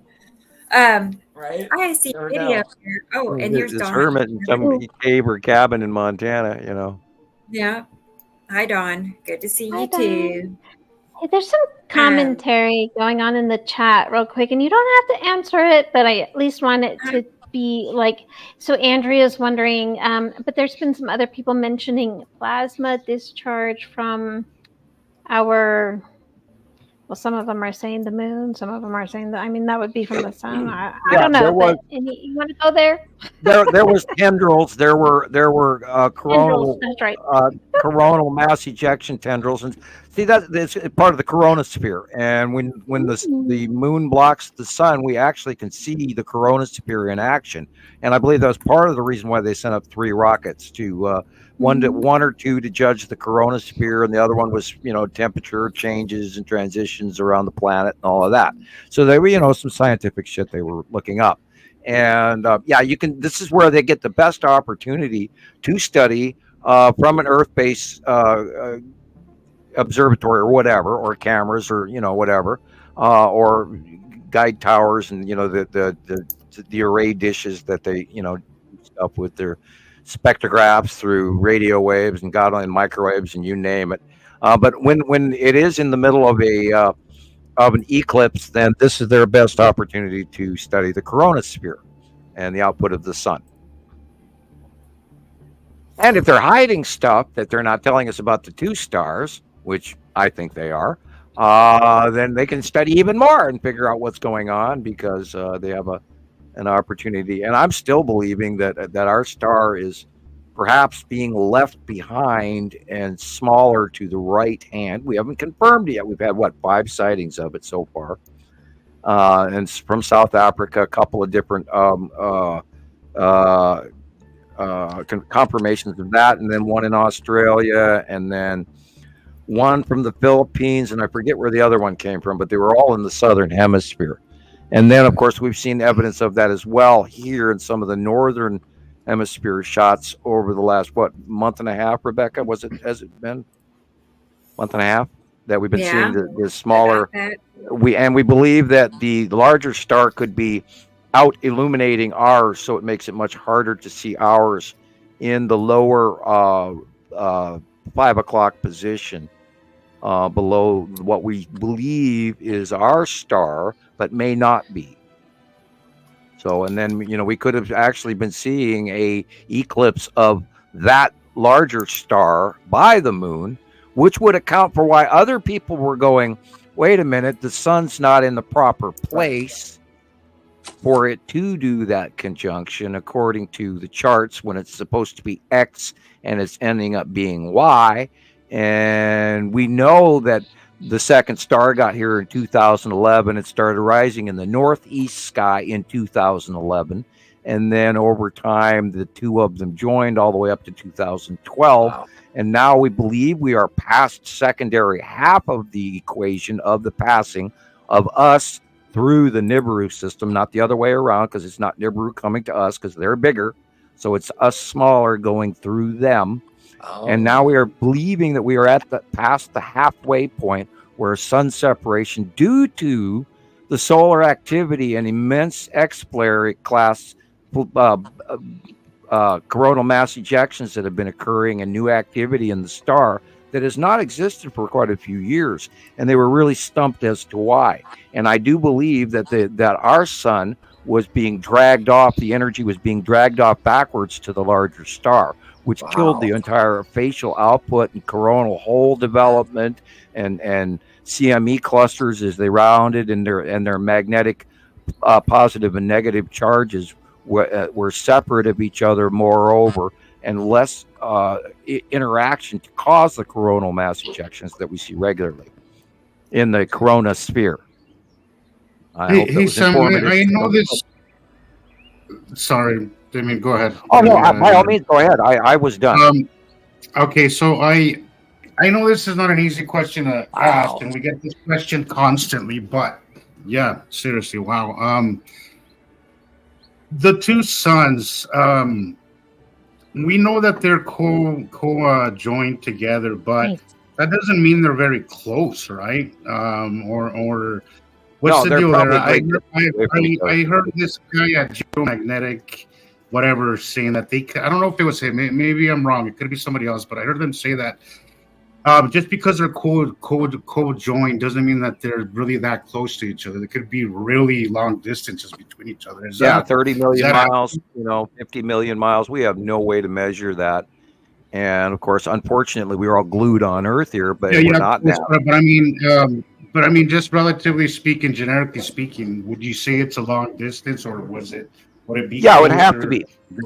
They're a larger star, and our smaller star follow an electron cluster, which is the big, huge brown dwarf that everybody was always talking about, the brown dwarf, which is discussed in some of the earlier, that one guy from Mexico in the 80s, he said that he knew about Nemesis and all of that, and put out that big to-do about it.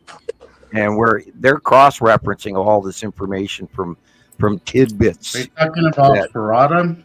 Yeah, probably. I can never remember, guys. Yeah. He's Chilean.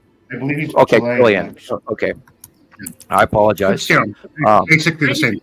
Yeah, no, but I believe that he actually visibly may have at some point in time been able to capture in a telescope Immeru, and then he cross-referenced that as thinking it's a brown dwarf star. But it is what holds our two stars. It's an electron cluster. You have to go to subatomic chemistry to realize that we are a compound, not a separate element in space or just rocks with gravity. We are an actual chemistry equation in space with two atoms, two stars. And then our planets and moons are protons and neutrons, and our comets and all of that are electrons, and the asteroid cluster group is electrons, and they behave, that's how they self-illuminate and all of that. And you got to take it into subatomic chemistry, and that's where gravity and the dinner plate that Einstein talks about, why all that's wrong. And we're a compound. We're binary solar system, and every 3,654 to 4,000 years we cross paths. we trade places in the spiral. Why, I don't know. It might be just part of the normal part of the flower of the spiral of the Fibonacci sequence or whatever, or how it's ever boiled down to. But I would love to see. I would love to see it from up there. I would die a happy man if I could see things from up there. But maybe one day, maybe one day they play to make a model of that. Yeah, exactly. We'd have to have AI supercomputer do it for us to blend a cohesive orbit model where every 4,000 years or less they cross these planetary solar systems trade places. I'm sure they have that by now. Well, I would imagine NASA probably does. I'm sure by now NASA, I'm sure they have figured it out by now. Oh yeah, I imagine they got 20, 30 people working on it or more, and then they live on an Air Force base for the rest of their life. And that's what I didn't want to do. Jesus, that must be a difficult offer to. A difficult offer to walk away from, and I commend you for doing so, Sam, because curiosity always kills a cat. Always kills a cat. It boiled down to people over money. I wasn't going to. But let's say for me, it wouldn't even be the money. For me, it would be the curiosity of knowing a lot of stuff that I wouldn't really know on my own. Especially that would have been the hard part for me to just say no, because I would have been curious. But, I was immediately treated with, you don't have a right to know what you're doing. We just want your information. Yeah. And I was being left out of the loop. And this is the problem, and this is the reason why we're so limited, because instead of working together, we pull this power moves, as they did with you. Instead of working with you, they wanted to boss you around, and they ended up losing a very, very important role. Somebody, with a very important role in all this information. That's I was actually approached by, I believe, by India, their NASA, a few years ago, and I did not even want to entertain discussing it with them or moving to India with my children. I wasn't going to do that. So. But I believe I was actually approached by India, and then of course I've talked to the Australian Federal Police a couple of times too. So anyway, that's another story altogether. I'm still laughing over that one. I was I was a bit intimidated the first phone call, and then the second phone call started going, wait a minute, and then after the third phone call, I went, have you guys got enough information yet? I haven't collected a dime from this gentleman, et cetera, et cetera. And then I sort of told him that, our interview was done and have a nice day and, good day, mate, and all of that. And I kind of chuckled at them, and it was shorter than it would have normally been by their accord. But yeah, they were threatening me and trying to, corner me to find out that what with one of their citizens. And so anyway. It was a silly. Somebody called me in, and it was a silly thing, like I was doing something wrong when I wasn't. And I said, I kind of went, okay. And I still talk to the gentleman from time to time, although he has changed his name, but he still shows up on a few of our sites from time to time. And I know you're out there and all that. Interesting. Wow, interesting. Yeah, well, we've had some, we've been having worldwide contact with some good people, and we've had worldwide contact with some bad people. So there was a particular member that was on Montana Skywatches when I first started that I found fascinating. I think he was Russian. He used to so his job was he worked for a bank. And his job was to find false money, right? So he was good with artwork, and he was good, as he put it in his words, I'm good at uncovering what's there, what's hidden. And he would edit, his editing work was fascinatingly good, because he could take a picture of blue sky and show you what was there that our eyes can't see. It was I don't see him anymore. I think he was on for maybe a year or two, and then he just completely disappeared. And I really bummed out about that, because I really enjoyed his his posts. He had such amazing posts. You know. Yeah, we I think that, we had a lot of early scientists. We had a lot of nice folks from Russia. We had a lot of nice folks from China. I have not spoken to my South Korean friend in a very long time. We had Matthew Wee comes from the Philippines, I believe, or actually, I will be corrected because I never ever remember what country he's from, and I do apologize. So many other things Malaysia. that Malaysia. He's from Southeast Asia, and I haven't talked to him recently, and I hope he comes on sometime soon. I miss him. I miss you, Matthew. If you're listening, really miss you, buddy. You know, really wish you come back and join us, maybe at least once in a while. You know, I know you've been through a lot. You know, with the loss of his daughter, I know that he went through a lot. But it was horrible. But I do want to know that we miss you, and we just kind of.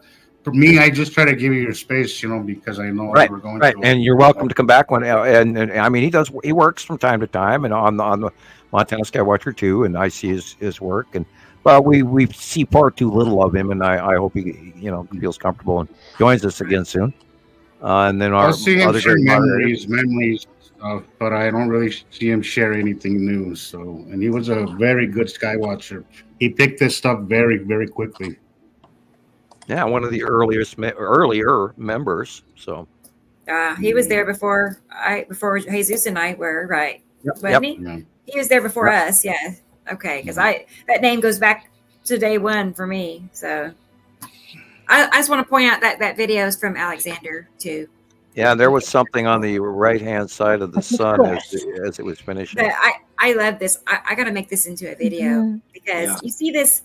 You see how it's so subtle. A little zigzag, curve going across the top of the sun. That could easily be the blue asteroid. The size is correct. Just above the sun, there's a white. Yeah, there's something cutting it off. Yeah, if you can, see right there. Just when it gets big like that, hit pause. Wow. Just see about 1 o'clock, 12 o'clock, 1 o'clock. Are you talking about where it's jagged? Yeah. See that? That's looks at the right angle and everything as the blue asteroid. Yeah. Wow. I mean, it's the right size. It's also in the right location. And there's not really clouds there, so. And if you look at the orange and then the white cloud, that little skiff white cloud.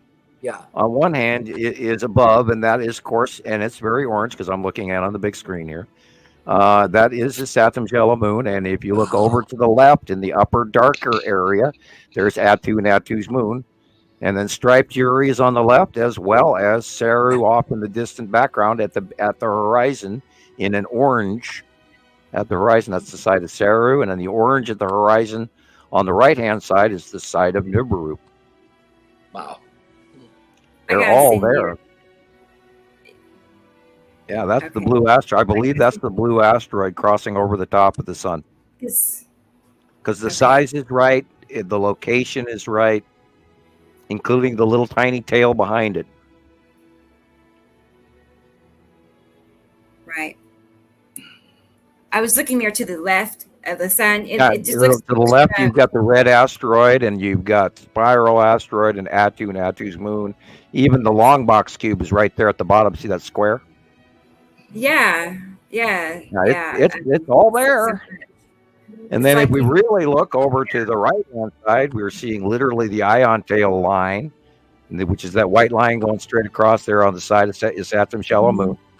And over to the right of it, underneath that line, should be the long box cube. I don't know if we get to see it or not, but that's where it is. And one little sea trail at the far right there. Yeah, it's all there. See there, if you look to the upper right, there's the Saturn's yellow moon and the ion tail. Wow. Right. It's so subtle, It's like if you didn't know, it was there. And that white cloud that's angled up to the left is the side face of his Saturn, getting illuminated on the side. See the shadowing of the round as it pans? There's that shadowed circle right there above the tree. There's the Saturn's yellow moon, the ion tail in the upper right-hand corner right there. And that cloud angle, that white yellowish cloud angle, that's the side base of a Saturn. Wow. And there is a light pinch going on here. Yeah, I was going to say it's so Saru and Nibiru. Incredible. On the bottom. It's all peeking out in between all of these planets, and that's why it's sort of ovular and weird looking. So, I'm sorry, Sam. So you're saying Saru and Nibiru are at the bottom pinching. So Saru's on either side. Yeah, on either side. Right? In the orange, you can see the orange brown right there. Oh, yeah. This is incredible. Wow. Like, and all you got to do is you can't see them, they're there. You know, it's like. And there's the blue. Away. That's all Nibiru right there. My God. That blue is all Nibiru. Yeah. And over here, you've got the stripes of Uri, which is why it's faded blue. Of course, the sun flare blacks it out right there. Right. You see the shadow right there is Uri, and then Saru is behind it, and then the asteroids are coming in from the left, which is why there's that illumination, weird yellow bottom horizontal orange on the left. And you know, keep it in your head and sight drawing in mind, and ta-da, there it is. And it's repetitive, and it's absolutely undeniable. We've been staring at it for well over a decade. Oh, by the way, God, guess what? 14 years today. Happy! Yay! Happy anniversary! Oh my goodness! Oh my God! That's amazing. Oh, crap. I mean, 14 years today. What is today's date? April 9th. I had no idea that was the date. Yeah, I remember April 9th. I just do. Yeah. Knowing you mentioned that last week. That's awesome, Sam. Really. Yeah, 14 years. Been, that crazy Nibiru guy. I wish I would have found y'all 14 years ago. Yeah. That would have been right. Yeah, Dr. Nibiru, So what? Okay, well, that was 2010. Obviously, that's when you started talking. So, right. Is that how? Okay, so it was April 9th. Like, how long like, prior to that? The day. How long prior to that did your non-disclosure agreement end? Like, how much time? Turn of the year, and I gave it a few months extra depending on the fiscal. And not only that, I was, I'm talking Montana Skywatcher 1. And then I was talking about little snippets on my own first started Skywatcher. And then, somebody suggested that, hey, you should start your own side group for this information. And then you'd have people be able to post more on that and not down your middle of your personal page. So your personal, could be different than your site. And then I went and, we started out with, 10, 20, 30, 40, 50. And, within a year, we had a couple hundred. And then within, the first 3 years, we ended up, 50, 60, 70, 80,000. And then we went back and forth through some crap with Facebook where they actually made it public. And then we skyrocketed to just under 100,000 members. And then we had, because the crazy was going on in there and all the older members were complaining, we went back to private, and we literally in one day lost 30,000 members. And I don't know if it was all bots or what, or how that setup was. And then predominantly over the years, we've actually lost a lot of people, and maybe they got bored with it or found other ways or what went on. I don't frankly know exactly what's going on with Facebook, because we had examples of it today where something happened on my personal page that I did not do. And Rebecca knows what I'm talking about. And I did not do that. And yet there was a drastic response. I know. I was looking, and Sam, I just, as you said that, Katie Jo, I told her I'd send her a link, and I went to do that, and it's asking me to add her as a friend. And I have already added her as a friend. I'm saying, I mean, I have basically what I'm now realizing is I have been unfriended from people's accounts, multiple people. Interesting. Multiple. That's at first I thought it was just one, and now there's two. So there's two that I've discovered, two people that I have to send a friend request to. How is that possible? I hope nobody's jumped in and gotten a double of your account. Remember, there was one of me, which is why I had to change my picture, and then I had to sit. So, people out there, if you get friend requests from us, contact us somehow to ask if it's really us. Yeah, something because that's one of the things that is going to possibly. Well, our peanut gallery got a little quiet, so yeah. But I've been seeing the laughing emojis come back again. They have been relentless the last few days. Just hundreds of laughing emojis. Like most of the comments, most of the reactions on a lot of the posts I see, there's like 100 of them. You know. I know. So it was quiet. It seems to be coming back again. Yeah. One lady, Kaylee Lindsay. She shared a post. You know, just a post, and I don't know. It seems like some posts get sabotaged more than others, but that one post had over 1,000 laughing faces. And they're all non-members. Like, you got to tell me that these random people are all finding that one post. No. I mean, I think they're bots, and now with AI, it's become a lot easier to do stuff like that. I think Rocketman had mentioned that that was most likely AI, which makes sense. But the fact that they're targeting, it feels like it's really targeting us, you know, because over 1,000 is just insane. That doesn't happen normally. The names and their profiles, so weird.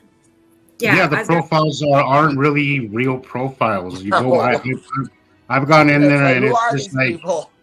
Yeah, they have very vague accounts. Some of them don't even have a real picture. That's if anybody, when I get friend requests or anything, I go to their profile, and if they have family, friends, normal was something normal would be like, I'm like, all right, okay, sure, I'll give you a shot, see how it goes. But if it's vague and there's really nothing, like it's a new account, I'm like, okay, yeah, no, thank you. It sounds a little suspect to me. I know. I mean, I've gotten pretty good at not letting it get to me. You know, you kind of have to like practice some self-control and not let it like, you know, it make you mad or whatever feeling. I've gotten better at it over the years, but I have my days. Kind of keep scrolling, and I can't fight them all off. I mean, I will go in and I will block 10, and 20 more will show up. It's a lot. But I also think Rebecca, that it's a sign that we're doing something that's making some people uncomfortable, which is not a bad sign. And also, the algorithm goes by two things. It goes by comments and it goes by reactions. So regardless of the laughing emoji, they're still interacting with the post, and that does help the algorithm. So whatever, you know, that's why it's the reason why I don't really I don't delete negative comments off my posts anymore. I'm like, whatever, you're interacting with it, and that helps the algorithm push it further. So whatever, you know, that's fine. I just want to say hi. I know this has got to be Carol Ann. So I was based on what it says, you know, I'm pretty sure. I'll check in a minute. But if whoever it is. Carol, hi Carol. Yeah. Glad you made it. Let's see. I saw something else. Irene, she was in agreement. And Sandy said no new accounts get approved. And that is true. I agree with that too. I check the dates. I really go up and down their profile before I'm so careful and selective. And sometimes people have to ask multiple times just so I know it's a real person, you know, and then anyway, so I'm trying to be careful, but these are non-member accounts that are, you know, bombarding us, you know, so you can't even stop them. Think about that. No. Well, I'm definitely not going to spend an hour of my day blocking some stranger that I really don't. Right? It's like, what? Yeah. No. So I just get good at ignoring, you know, just ignoring. As I said before, guys, it's important that we understand that it's okay to be misunderstood and sometimes even disliked. Comes with the territory. So yeah. Yeah. Okay, Shirley, I see your message, and of course, you do what you gotta need to do. She's gonna take care of her grandbabies, and she'll be back. So, thank you, Shelley. Thank you. There's been nights that she stayed up. I don't know how late, 2, 3, whatever. I'll play Sam's recordings as if they're live. I'll play his recordings on TikTok, and it'll play for like 4 to 6 hours. I have different ones, and she'll be on there, even just with those recordings, talking to people and steering them our direction and telling them everything she knows. So we couldn't ask for anybody better, in that aspect. So, okay, you know what I want to do? I want to look at Michelle's video. She sent me some. Before that, I have to run to the pharmacy for my brother real quick. So maybe 20, 30 minutes. All right. Yeah. All right. See you guys in a while, guys. Okay. Be safe. I'll be looking for you. Be safe. All right. Bye-bye. Don't hurry. It's not far. It's not far from me. Yeah. No, it won't take him long. Okay, carry on, guys. Okay, you're fine. We'll leave it like that. Okay, so Michelle is in Indiana, and she is was in the line of totality, so she wants to show us her videos. I got your videos ready. Let me get them pulled back up here. I wish you could see more. Yeah. Tell me, I'm curious. Yes, I need a cough very drop. Quiet. Green cola. So, I want to ask you a question. Did it get strangely quiet during the eclipse for you? It got quieter. Okay. I noticed that the birds didn't totally stop, but they lessened. And my aunt even said that she started hearing the cicada. Okay. I went over to my aunt's house and made dinner for her. And, I made dinner for her, and she made some stuff to go with the dinner I made. So it was a day of it. But the rooster across the street was crowing. I thought that was funny. Yeah, he's excited somehow. But it did get quieter. It's nighttime, daytime. The sun's going to come up again here in a minute. So, What's going on? Threw his calendar off for the year. You could definitely tell when totality hit, because it was like you could hear the whole town cheering. Oh, okay. And I live in a little bitty town. I mean, it's, I went from Houston, 5 million people, to Indiana town of 18, 20,000 people. Wow, that's nice. It's a college town. It's where the Vincent's University is. Okay. And so once summertime comes, then it gets a few less people. But I love it. I wouldn't trade it for. I'm supposed to be here, so I enjoy it. And my aunt's 2 doors down, so. I was gonna say, I thought you moved there for family. Is that? I moved here. I moved here in June of 2009 for various reasons. One reason was I wanted to get away from the big city. It was just too much. And my ex-husband has family here, so, and I've been here on vacation a few times and kind of fell in love with it each time. But my mother and my husband at the time and daughter all lived together. And her brother was still alive, and she wasn't going anywhere because I kept telling her, let's go to Indiana. So when my father-in-law passed away, we came up here to get his stuff, and we got home, and I went in my mother's room, and she was sitting there with an encyclopedia open to Indiana. And she said, "Okay, I'm ready to go. Let's go." Okay. So we cool. quicker than usual moved to Indiana. You know, I was gonna want to wait a little bit, but she wanted to go. She's like, if we're gonna go, let's just go. Yeah. So I moved. Sometimes you're just ready. You're just ready for a new adventure, you know, a new chapter. Yeah. Well, let me get this. One thing also I wanted to share. One thing here, we get it pulled up. Is I did see a post already yesterday talking about the next eclipse that will be going across the United States in 2045. And here's the path. And I'll be 75 years old out there. I saw that. But look at guys, it's going right over Tulsa, Oklahoma. Right. So right. Can you believe it?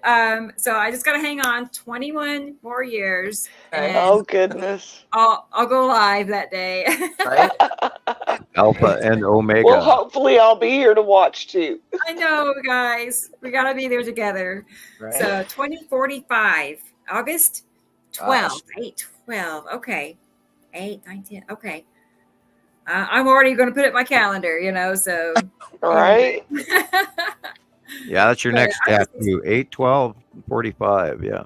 Right. I wonder if they're going to start hyping it in the media. We'll start talking about it tomorrow, you know. Yeah, well, the gossip videos will be out next week, you know. Right. So, okay. So somebody's asking, when is the next eclipse somewhere else, like worldwide? I have not heard. I do not know if there is another big one. There is a map out there. I've seen it. I should have saved it so I could share it. But there's a map that actually tells you future and past eclipses and where they were and what year they were in, and I think there's been quite a lot. Yeah. Dragon Sage and I must be about the same age, because I'll be about that 75-ish age too. So I'm class of 87. So is that same for you? Maybe. Okay. Class of 90. Class of 90. Okay. Yeah. See, we're pretty close in age, most of us. I want to make sure I'm missing somebody. I see there's a Facebook user, and someone's telling us Happy April 1st. It's like April Fool's Day belated. So, and good to see you. Don't joke on us. Yeah. Okay, so let's get back to Michelle. I guess Latin America in August, my daughter said, I guess is the next eclipse. Okay. In August? Latin America in August. Okay. Huh. Interesting. August. Okay. That's not too far away. No. So we don't get ours in the US too often, really, every few years, because the last one was 2017, and guys, that seemed like way more recent than that. Right. When I kept saying 2017, I was like, I remember that very clearly, and it wasn't that long ago, but yet again, it was like 7 years ago. Yeah. Actually, it was the actual time between that one and this one was 6 years, 6 months, and 6 days. Okay. So but exactly. But there was another eclipse that went through part of that numerology. Texas. Yeah, that's the numerology stuff. Mm. But I found that a little interesting. That it was 6 years, 6 months. And then there's days. also the paths make different Jewish and Arabic numbers and lettering and or Latin, or, Alpha Omega. Well, there was the eclipse in. What was the eclipse in? I want to say last year that went across. Because the one went into 2017 went across, and then another one went across down through Texas, and then this one came up through Texas and Oklahoma and Indiana. So it made kind of an The East Coast. A, Right. an A shape Right. between the Right. three. And then this next one makes it into like an omega or something like that, which is or some other Jewish symbolism or whatever. Yeah, because this next one was added into the mix as well. I took the deep dive into so many videos. I can't keep it all straight. Carol Ann's here. Hi, Carol Ann. Yeah, now we can see her name. Hi, Carol Ann. Yeah, we've both had an early start today. Carol Ann, when your phone dies on you. Yeah. Right when you're starting to watch the show. That moment. Yeah. Okay, so let me get this video. Here's some videos that sent me, and let's take a peek at what I didn't even get to watch them. Okay, guys. Oh, this is the sun. Is it okay? Are you ready for this, Michelle? Yeah. Okay.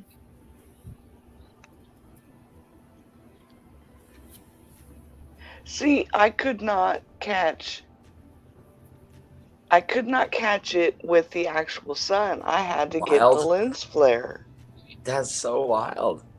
Look at that. And I even tried to put my eclipse glasses. I think I only sent you one of those, Rebecca, because it was kind of pointless. Because I put the glasses over the lens on my camera, and you could not see the eclipse at all. And I'm interested in what the white line below it is. Yeah. It literally looks like the spiral asteroid going straight across. I'm trying to get it in the lens flare. That's the only way I can catch it is in the lens flare. There's definitely something cutting in from the lower right. Taylor, my son Taylor, he did the same thing. He tried putting he said you had to zoom in on the sun on your phone as much as you could, and then hold the glasses up and pull them out to a distance. He did that, and it worked out. And I'm like, well, now I know. Right now, yeah. Afterwards, well, the one video, I think it was like the 4-minute video, because that's the one where I actually caught it in going into totality. I was zoomed in more, and I kind of zoomed out, and you could see the black dot in the middle. So you could see where the moon was going over the sun, but it was, I guess, the sun, even in totality, was just the brightness of the ring was just too much for my camera. Right. Yeah. I filmed, we were like 95% totality here in Tulsa, and that one was going looked the same the whole time. Sorry, that was going out. That one's going out because you can tell by the lens flare at the top of it. Yeah, that was. Yeah, you can see it. That was 3:09, so that was when it was ending. I hear the rooster crowing. Okay. Across the street. That's when it was going out. Yeah, because the lens flare is reversed. Oh, that one was right going in. Is that the longer video? That was when it was going into totality. Okay. It's crazy how you can't see. You can tell it's dark. Oh yeah. Oh yeah. But I would expected it to have not been normal looking sun either. To me, it looks kind of normal, Well, once it goes into totality, it I can't keep it steady. I don't know. I'm trying. It should be any second going into totality. It's definitely getting dark. Yeah, you could definitely tell it's getting dark. You could definitely tell that it was getting cooler, and the wind picked up a little more. Okay. Yeah, cooler too. I did notice that. Yeah. It felt cooler, and it got strangely quiet. It was just unusually quiet and cooler, and the sky everything was just kind of a muted gray You're right. Yeah. color. Just kind of like, it was cool. It was cool. Let's see. Yeah, that's. I'm just surprised. I would have thought I see that it. the sun would have been more blocked out I looking. see. You I'm know. trying to. Well, I'm I trying to did record too. it, but I can't keep it steady. And I even tried laying down, and my be. vertigo kicked in so bad I couldn't lay down and do it. Yeah, that's pretty much why everybody really needs a tripod. Yeah. And you know, I have one. Before my mother passed away, you see the things flying in front of me? Those are wood bees that are dive bombing me. But I bought a from 304 to 308 here. I bought a telescope that you could hook to your phone, and it came with tripods, but it's packed still, and I can't find it right now, or I would have tried to use a tripod. Yeah, I have a lot of those things that I know I have it, but I don't know where it is. Exactly. And it takes me forever to unpack. I moved in this house.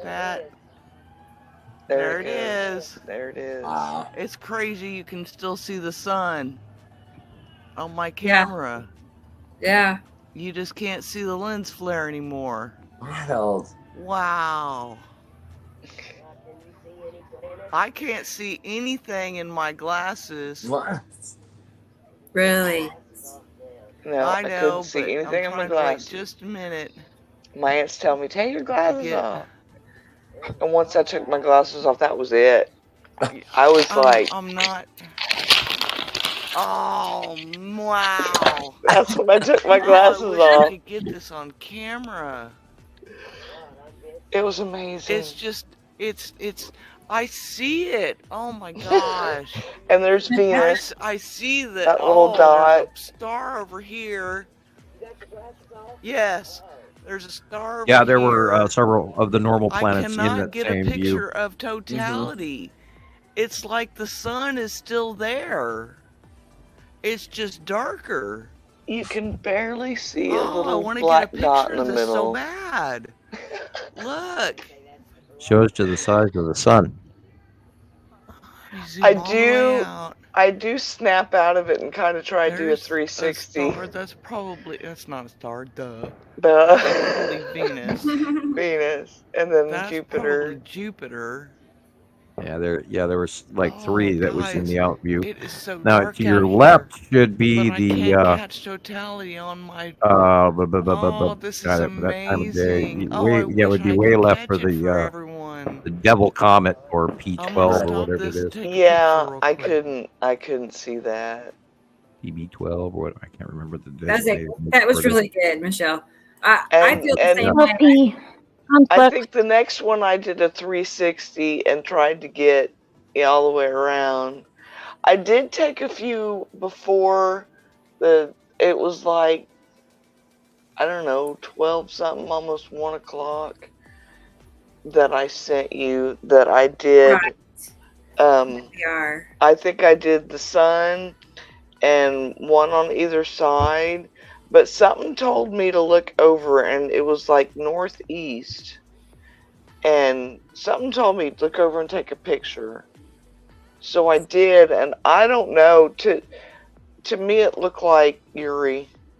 Okay. But I don't know if it was or not. Oh shoot, it's not loading. Hang on a second. Let me try It would again. be there, or farther back. Is that where it would be? Yeah. Uri is in the north by northeast, Okay.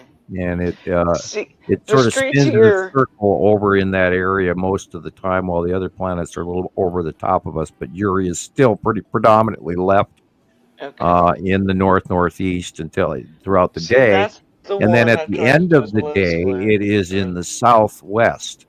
Okay. See, the streets here are crazy. They don't run true north and south, east and west. So the street see in this front of cut my off? house runs kind of southeast by northwest. This is literally a and then the cutoff one to the going here. side, that was after. That Is was that when Uri? it was. Or No, that was right after the eclipse. but That's literally the upper left-hand corner is literally Saru cutting into the sun. Ooh. Yeah. You see it now? Yeah. No, I do. I mean, that's how long. You've got the hourglass bells flaring going on. How long after the eclipse do you think that picture was? Do you know? Well, it should be time stamped. Oh, it probably. We can go back because I have this. There you go. That one. Oh, there you go. 319. 319, and it You was can that see the one. blue shaft lighting, and you can see the you? V shape in the right picture. Are you in Central? No, time I'm in zone? Eastern. Eastern. Okay, I'm so in Eastern. is that like? Well, it That was would've been- 3:04 was the eclipse, Yeah. and then Okay. it ended within 2 minutes or 2 minutes 30. In some places, it was 4 minutes, but Yeah. so within It was within roughly 3:04 and 3:09 4 would have minutes. been the eclipse, and this is 10 minutes after that. I see. Yeah. Okay. No, the one I sent you where I thought I caught Yuri was like 12:50 See, in I the didn't- afternoon. Okay, I'll find it because I haven't got all of them loaded. But you Okay. said, okay, but I'll find the 12ish. I want to see it too. And some Dragon is asking about Saturn. Was that Saturn? I'm not sure. Yeah, it was supposed to be Saturn and Venus and There were supposed to be I think quite a few of them Mercury. lined up. Yeah, well, you were supposed to all, and they were all on the right hand side of the sun mostly. I saw a brief blurb about it, but not long enough to memorize exactly which one of our normal planets, because there were quite a few of them in the outview expected to think- be seen. Jupiter and Uranus were supposed to be to the left, and I think Venus and most of the rest of them were supposed to be like down to the right. Yeah, I looked at it briefly. It just That didn't was- sink in.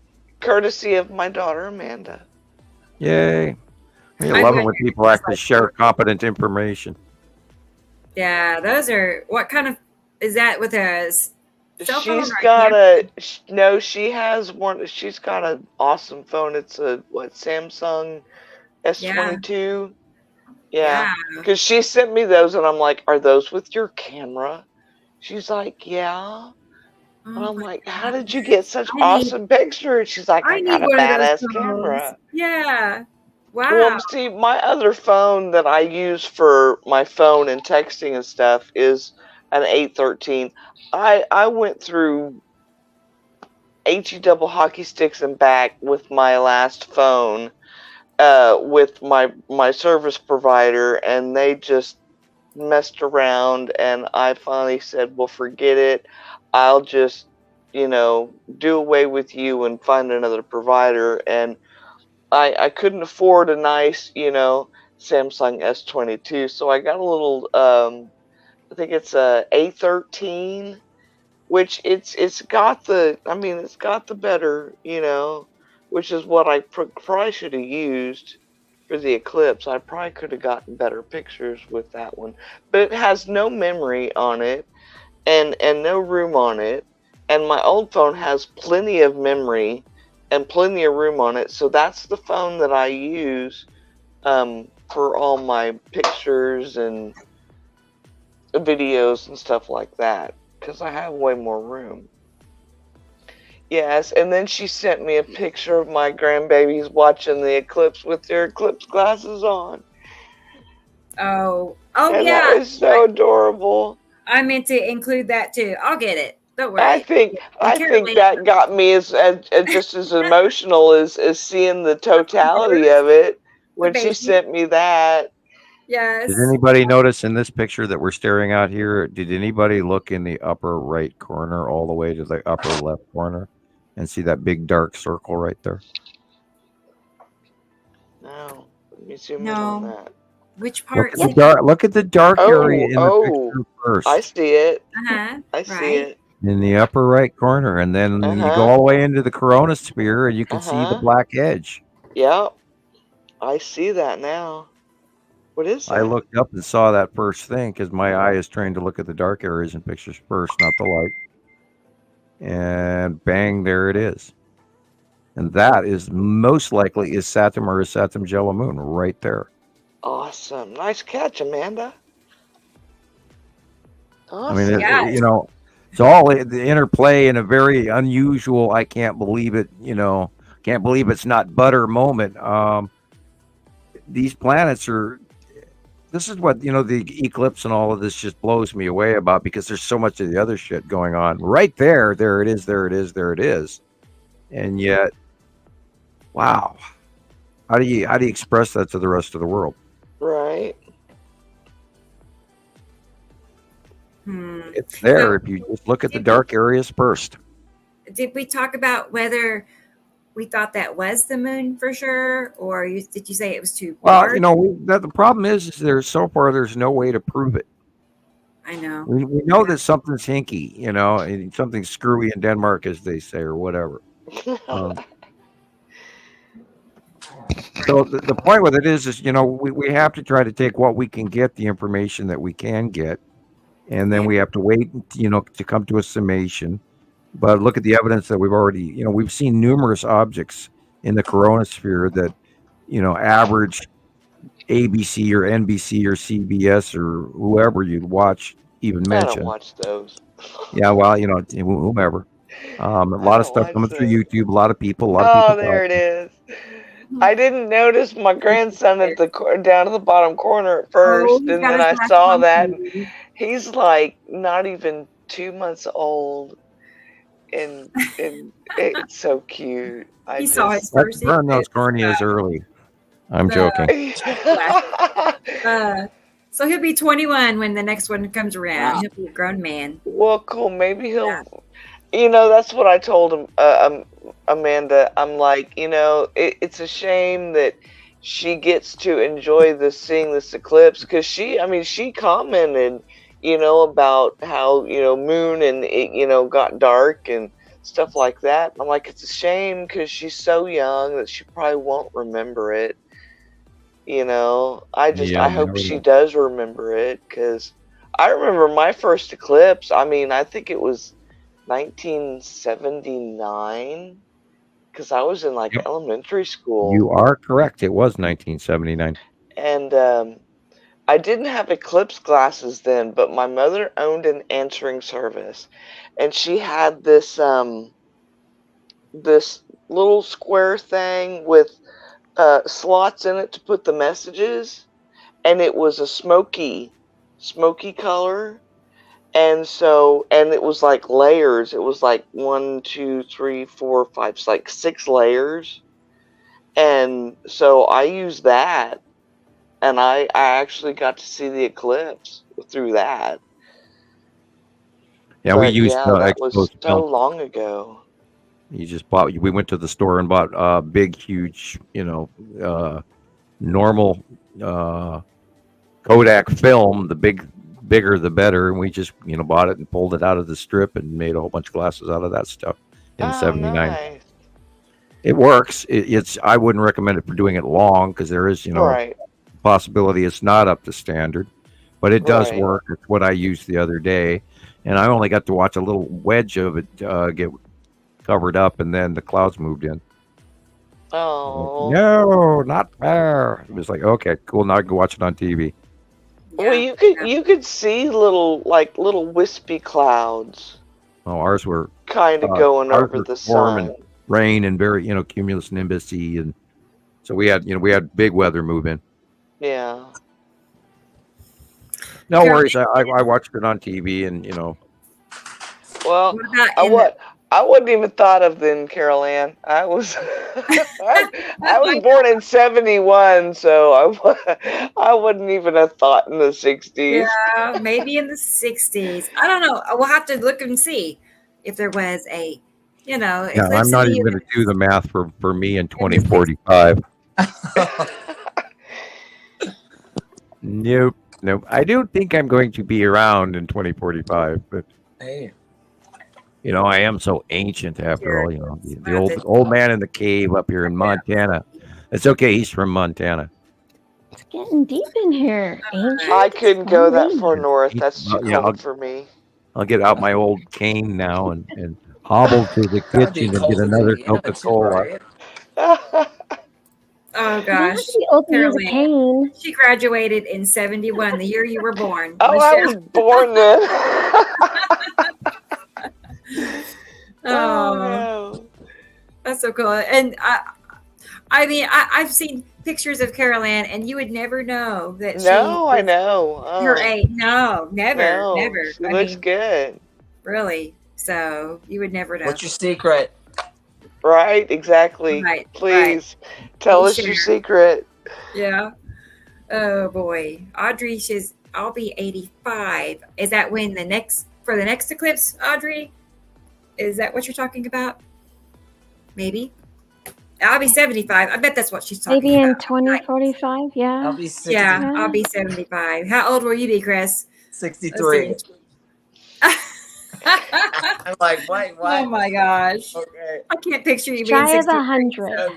How about that? Yeah, that's cute. Well, and yeah, Carol Ann, I know. It's true. It is true. You'd never know. So, she can't put the secret on here, she said. It's too secret. It's too secret. So. Oh, okay. Well. Oh, and Katie Jo, she'll be 56. That's still pretty young. That's not that old. So you'll definitely be there for that. Right. And Facebook user will be 75. So we're welcome back, Jesus. Same age as me. And Karen, she's just come out and saying it. I'm 61, so cool. I'm not too far behind you, Karen. I'm 52. I think we're discussing ages here, but I'm a little. I don't know what the context is, but. We're talking. Hi, welcome back. Yeah, I was going to say it was really depressing. Yeah, Sam. It usually is. You know, nobody prepares you when I go to work. Sometimes I get the younger generation. I'm like, hey, sir, I'm not used to that. I'm so like, when did that happen? When did I become sir? Yeah.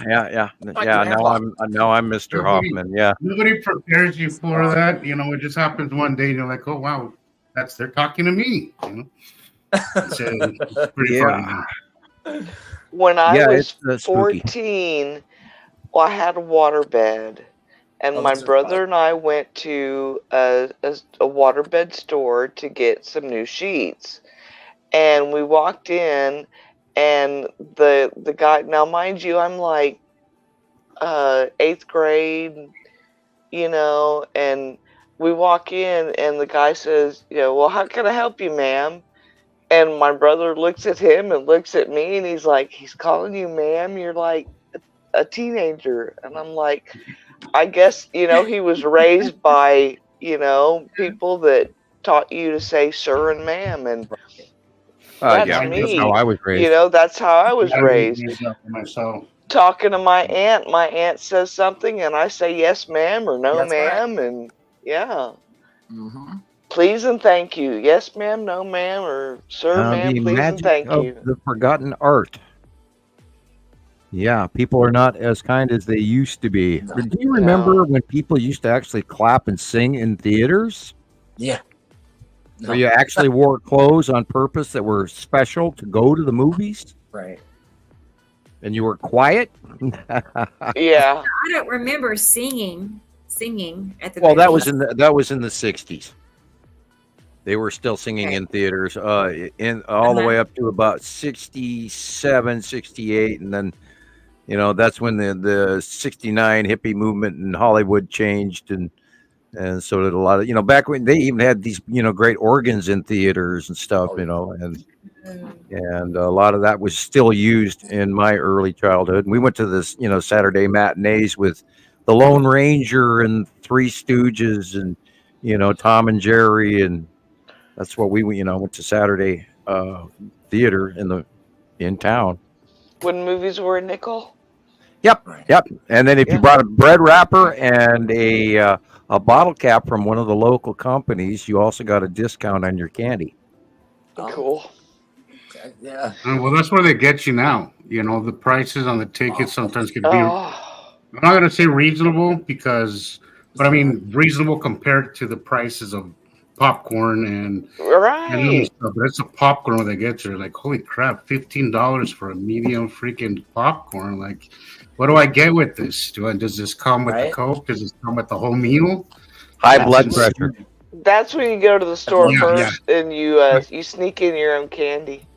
Yeah. I have taught my children how to sneak a Coca-Cola under their armpit. Yeah. I'd be lying if I said I hadn't done the same thing before.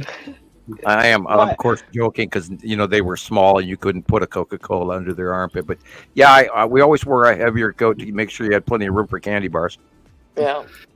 Yeah. Well, I mean, Jesus Christ. The last time my daughter and I went to the movie was right before she got married, and we went and we got what we wanted, and right. Yeah, but $15 for a bucket of popcorn is insane. That's ridiculous. Crazy. I wish it was a bucket. It's more like the one right below the bucket, Oh, a bucket is now $15. Oh, the last time I went to the movies, it was okay. So they got the bucket, and then so I think it's the medium is the one that I got, and it was $12. Oh my god! The medium popcorn. Yeah. I'm like, they cooked 3 months ago. I'm of course joking, but they do fresh cooking. They sell a lot of it. But I think the bucket was like $16 actually. It was like 6 years now. Right. Something to the movie at the theater. Alan and I, they had a one night showing for The Sound of Music for its 50th anniversary or whatever anniversary showing. So we went for that, but and that was it. That's the last time I've gone. So Star Wars. I don't go very often anymore either. I can't. A lot of what they show now is a lot of crap. I don't really like anything that's. I know. Most of it's crap. The last time I went, my friend insisted we go watch Cocaine Bear, and it was the most horrible experience of a movie I've ever seen. I was like, seriously, am I really watching this? Is this really something somebody paid millions to make? Right. It was just out there. It was. I'm so glad I did not see it.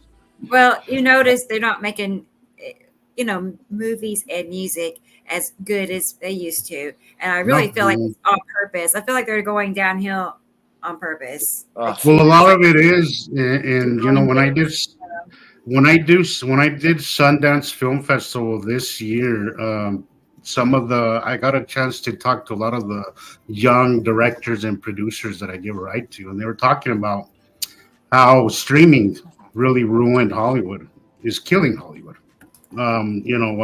Nobody's going to the theaters anymore because you could just stream something, from the comfort of your own home. Yep. So, and they're not producing DVD sales anymore generically either. It's very rare that a movie will actually make a DVD sale and Blu-ray, and they're not producing them anymore. And I don't, and that's ever since COVID, the selection of where you can just go to the damn store or Walmart and buy a movie has gone way down. And I've noticed for sure that because I buy them, and that way I have a copy of them forever, and in hard copy. And I've got, I built some shelves. I've got literally 3 major shelves full of DVDs. And it's literally one of the few things I ever buy myself. Is like what used to be a $15 DVD is now running up to $20, $22, $23 in some cases. Yeah. I can't remember. I bought the new the Aquaman, and I have not watched it yet. But anyway. Yeah, I haven't either. Yeah, and I agree with these people about the big purses. I used to take in Happy Meals or something with my kids, when they were little, and I'd sneak everything in, so not that hard. So peanut butter jelly sandwich. Women are lucky you get to do that. Me, I just have to have big coat pockets. Yeah, right. Wear my winter parka with all that space. All right. My kids don't like going to the theater anymore. Anyway, they don't like all the crazy people. Well, they don't like the people in there. They're different than. This is a different generation of kids. They don't like to be necessarily mixed in with a lot of the public. My youngest son is like that. He doesn't like to go places. He doesn't like to leave the house or whatever. very, very much like that. So, I am. I'm a hermit. I unless I have to get out, I don't get out a whole lot. Yeah. I don't get out. I mean, now that I'm home more, I'm home more because I haven't been able to work since like 2009. It's been a long time. We did survive the eclipse.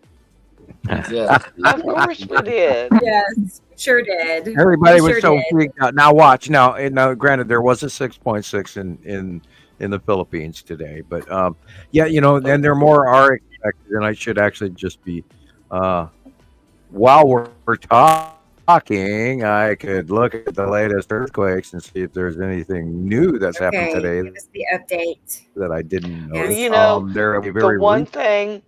The one thing I did hear is that they said that when the eclipse happened that something was going to happen, and they're like, right. No, it's not going to happen the day of the eclipse. If something is going to happen, it will be within about 40 days, right, or 3 months, something like that. Yeah, of when the eclipse happened. That it will take time for something to happen if it's going to happen. Right. So, there was a 5.0 in China. There was 4.7 in Indonesia, another 4.9 in Indonesia. On the volcanic plate of the Ring of Fire is the Volcano Island in Japan region. It had a 5.0. Alaska just had a 4.9. Let me see. There was a 2.6 in Empire, Nevada today. 2.5 in Banning, California. A 2.9 in they're calling this Ensenada, which is probably the Baja region. And a 2.5 in Mentone, Texas, and a bunch in South America. Yeah, so they're pretty decent sized, but the Malaysian Asian side of the Ring of Fire is definitely active today. That's the full report on that. Anyway, I could go look at the smaller stuff, but this was just the major. Hey Sam, it's okay. So I'm seeing that I was seeing earlier and right now that there's a series of several earthquakes near the Marianas Island. That's typically our deepest. The Marianas Trench is the deepest point in the ocean, so which means we'd be closer. It'd be thinner crust there, right? Is that significant? How significant would that be? That in that region, we're seeing that. Is it normal? I really never paid attention to that side of the earth. During the Marianas Trench or on islands anyway. Yeah. Yeah, the deep areas are reacting, and then you have to go into the depth of each of these individual earthquakes. Like in the Azores, there was one that was a 5.0 this week, and it was 10 kilometers deep. And then in the north mid-Atlantic ridge, there was one. It was also 10 kilometers deep, and that was on the 4th. And then also on the 4th was another 10 kilometers. 10 to 222 kilometers is what it said in the epicenters, Right. And anywhere from 4.1 to 6.8 in magnitude. Now New Zealand has been having some subduction. And I mean, we're talking like 220 kilometers. And here's one with, they had a 4.5 in the South Fiji Islands, and it was 138.8 kilometers deep. So, and that's also that area, and this one's 572 kilometers in South Fiji, and that was a 4.9, and that was also this week. So yeah, the depths are different. What's going on what we would refer to the western side, they would refer to as the eastern side of. Am I cutting out? No. Yeah, you're doing the robot thing. Slightly doing the robot thing. That's what happens when I drag my cursor. I think I'm clipping out my signal. That 6.6 was at 35 kilometers deep. And I'll come off that, so I'll clear up my feed. Yeah, I think maybe my microphone might clip out when I'm grabbing and scrolling. Here's that video that Jesus and I was talking about. I believe Where this is exactly the showing the one. eclipse with. We'll see what everybody thinks. Let's see what y'all think, because hang on. I can't get to the button. Hang on. My friend in America filmed this and sent it to me. If the eclipse is right here, yeah, then why is the moon over there? No. Oh, wait. What? How does that happen? Because we're in the middle. But look, the moon is right there in front of the sun. Wait. But the moon is over here. Not possible. It is possible to be. Now it's black. The sun. Here, I'm using it right here. Let's always use the glasses. Okay, sorry. That's insane. Do you see that? If the moon is right there in front of the sun, then why is it over there? I'm gonna Google that. Oh, interesting. Okay, we need to get a blow up of the moon. Right? Maybe it is flat. It's a conspiracy, dude. It is a conspiracy, dude. How does that prove that it's flat? It is okay. Okay. So,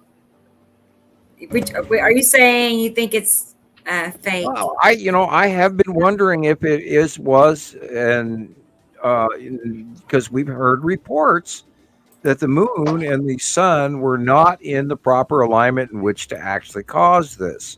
Now, why would people look that up and discover this and then complain about it if that was not the case? When everybody's saying, wait a minute, this doesn't, because it doesn't. What these people are, they're looking it up on their phones, and the computer is telling them one thing. And then other sites are saying, well, this is happening in another thing. And when the two are conflicted stories from programs, then it's telling you that something's hanky in Denmark again. Something's not kosher. Something's wrong. And then when we started hearing these reports ahead of time from people, semi-credible sources, more than one, this is when we started looking into all of it we could find our hands on. And this is why I said everybody film around just like he did right there. When you're seeing the totality in the thing, film everywhere else to see what else you see. Yeah. There's a great example of it. So if the moon is over there to the left, well, I didn't see actually the moon between when I did the 360, because when it went to totality, I kind of got mesmerized, and then I'm like, oh, wait a minute, hold on, let me do a 360 real quick. And I did a 360, and I didn't see anything else. Well, that's why if you can, Rebecca, if you can get a blow up off that video, when the guy films over to the moon on the left there, if you can grab a still capture as large of it, the biggest one he shows that is clear, not fuzzed out, but if you get a clear, larger capture of it, please do so. It doesn't have to be today. You can do it tomorrow if you want to, or next week, or whatever. But we'd have to look at the face of that to see if it is actually the moon, or is it the Empire orb, or is it or is it into one of the other lead asteroid, or this or that or the other thing. You have to look at the facial on a blow up enlargement of it, and then we'll go from there. Yeah, it could be the lead or the Empire orb. I didn't think of that. Yeah, it could be the Empire orb, and they're probably here for the show too. Right? Yeah. Over Earth view. Okay, we'll turn the little blue light area. Yeah, there we go. How many eclipses do they get to see? All right. One every year if they want to. I guess they fly around. Well, when y'all showed the videos of that lady talking about how it doesn't line up, yeah, and to go look at because I use Sky Map app. Okay. Because sometimes I'll look up and I'm like, well, what is that? And so I'll look it up on my Sky Map app, and I didn't know that I could like go forward and backward in time on that app. And I figured it out, and I went forward to, April 8th, and the sun and the moon were next to each other, but it didn't show them like totally eclipsing. It showed maybe they weren't partial. aligned. Exactly right. It showed partial, but it didn't show that And this is what precipitated us saying, well, what could be happening if it is not our moon? Now, we also have to remember that we have sighted 2 objects when it comes to the moon as well. Yeah. There's been for like 8 years now, there's been a much larger yellow object behind our white moon, and it has been sighted up here and around the world for, it going on like 8 years now. And that's why they've been calling it all these supermoon, because it's much bigger, because there's a much bigger object behind it. Now, we've never discerned what that object was, but I have had my suppositions that perhaps that's where they're parking the Empire Orb or the Norway Spiral Orb or whatever we want to call it for a close pass. But then we've also had sightings of it intermittently parked in front of the sun, which is the black dot. And if it was always a camera fail, that black dot would always be there. But the black dot is only intermittent.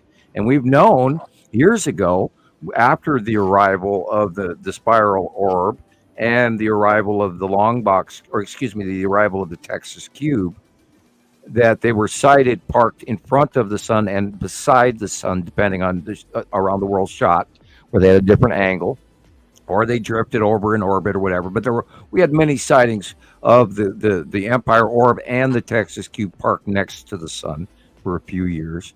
And then when they came out of hiding in 2019, then they parked where the long box is on the right-hand side of the sun and the Texas Cube is on the left-hand side underneath Attu's moon, and Attu parked in their little nestle spot between the two. And the asteroids are in front of them on the left, and literally the long box cube is hiding in front of the ion tail of a Saturn's yellow moon, so it blends in a lot of the time. And they're sort of in plain sight, but they're in hiding as well. But they've been there ever since with minor variations over time. So there's all of this stuff going on that, especially with the pinching and how close these damn planets have become and how huge they've become. And I'm amazed that we don't have more complete cutoffs of light, and which may yet happen. We might see that biblical couple of days of darkness, but remember, there would only be a thing if the planet was actually in the way on the going away from it, but they are higher than us now, so that is less and less likely over time. So your guess is as good as mine where we're going to really see. But I mean, this is all suppositional, trying to understand this insane orbitation right next to us, in our face, in between us and the sun, and why we've seen the backsides of these planets for so long. And now we're getting brief facial illuminations over periods of time, and they're so large it's hard to discern exactly what you're staring at in the illuminated sky at dawn. And if you're seeing the sun come up in the east, you should really look to the west and see which planet is overhead in that part of the sky first thing in the morning. And you'll probably get some of the best shots you've ever seen in your life of the facial illumination of these planets over the top of us. Got to look up, not out. You got to look up, add an angle to your view. And in the early part of the day, there's very, depending on where you live, there's a very large chance you're going to get a capture of the facial illumination of one of 3 or 4 planets all at the same time. I mean, no matter where you look when you step outside, there are planets around us. And then, of course, it's harder to see if you're at sea level, because you're seeing through a lot more crud in the air, and you're just sort of looking through this veil. But if you're high up and your elevation is cool, like, Jesus understands, and other people, and Nicole also lives at a really nice altitude as well. So, your altitude is helpful. So remember, capture the dark areas. Don't look for the light. A picture on the left. You can include part of the sun on the one side of the picture on each. because that does help us when we look at them, knowing automatically where the sun is. And it also shows the refraction cutoffs or the bell flaring or the side pinches or the halos or anyway, or over time you'll learn what the best shots are. Okay, swallow, breathe. Yeah, see, that's what I try to do. I try to get one picture with the sun in the middle. Yeah. And then I take a picture of the left-hand side, the right-hand side, and then I try to do a 360 starting with the sun, and then I go to the left and go all the way around, and then try to go all the way around and then look up. Yeah, So and I remember try to when you get everything. pan slowly. Otherwise, you're going to Yes, make you nauseous, man. I have to go slowly, or my vertigo kicks in so Yeah, you're bad going to vertigo a whole sometimes. bunch of people around the world, and they'll be having to grab And the countertop because they watched you. Or well, I have to go slow. I have to go slow. Well, there's one video that I sent you. It was a while back. It was like on March the 16th. It was a really good one if you can find that one.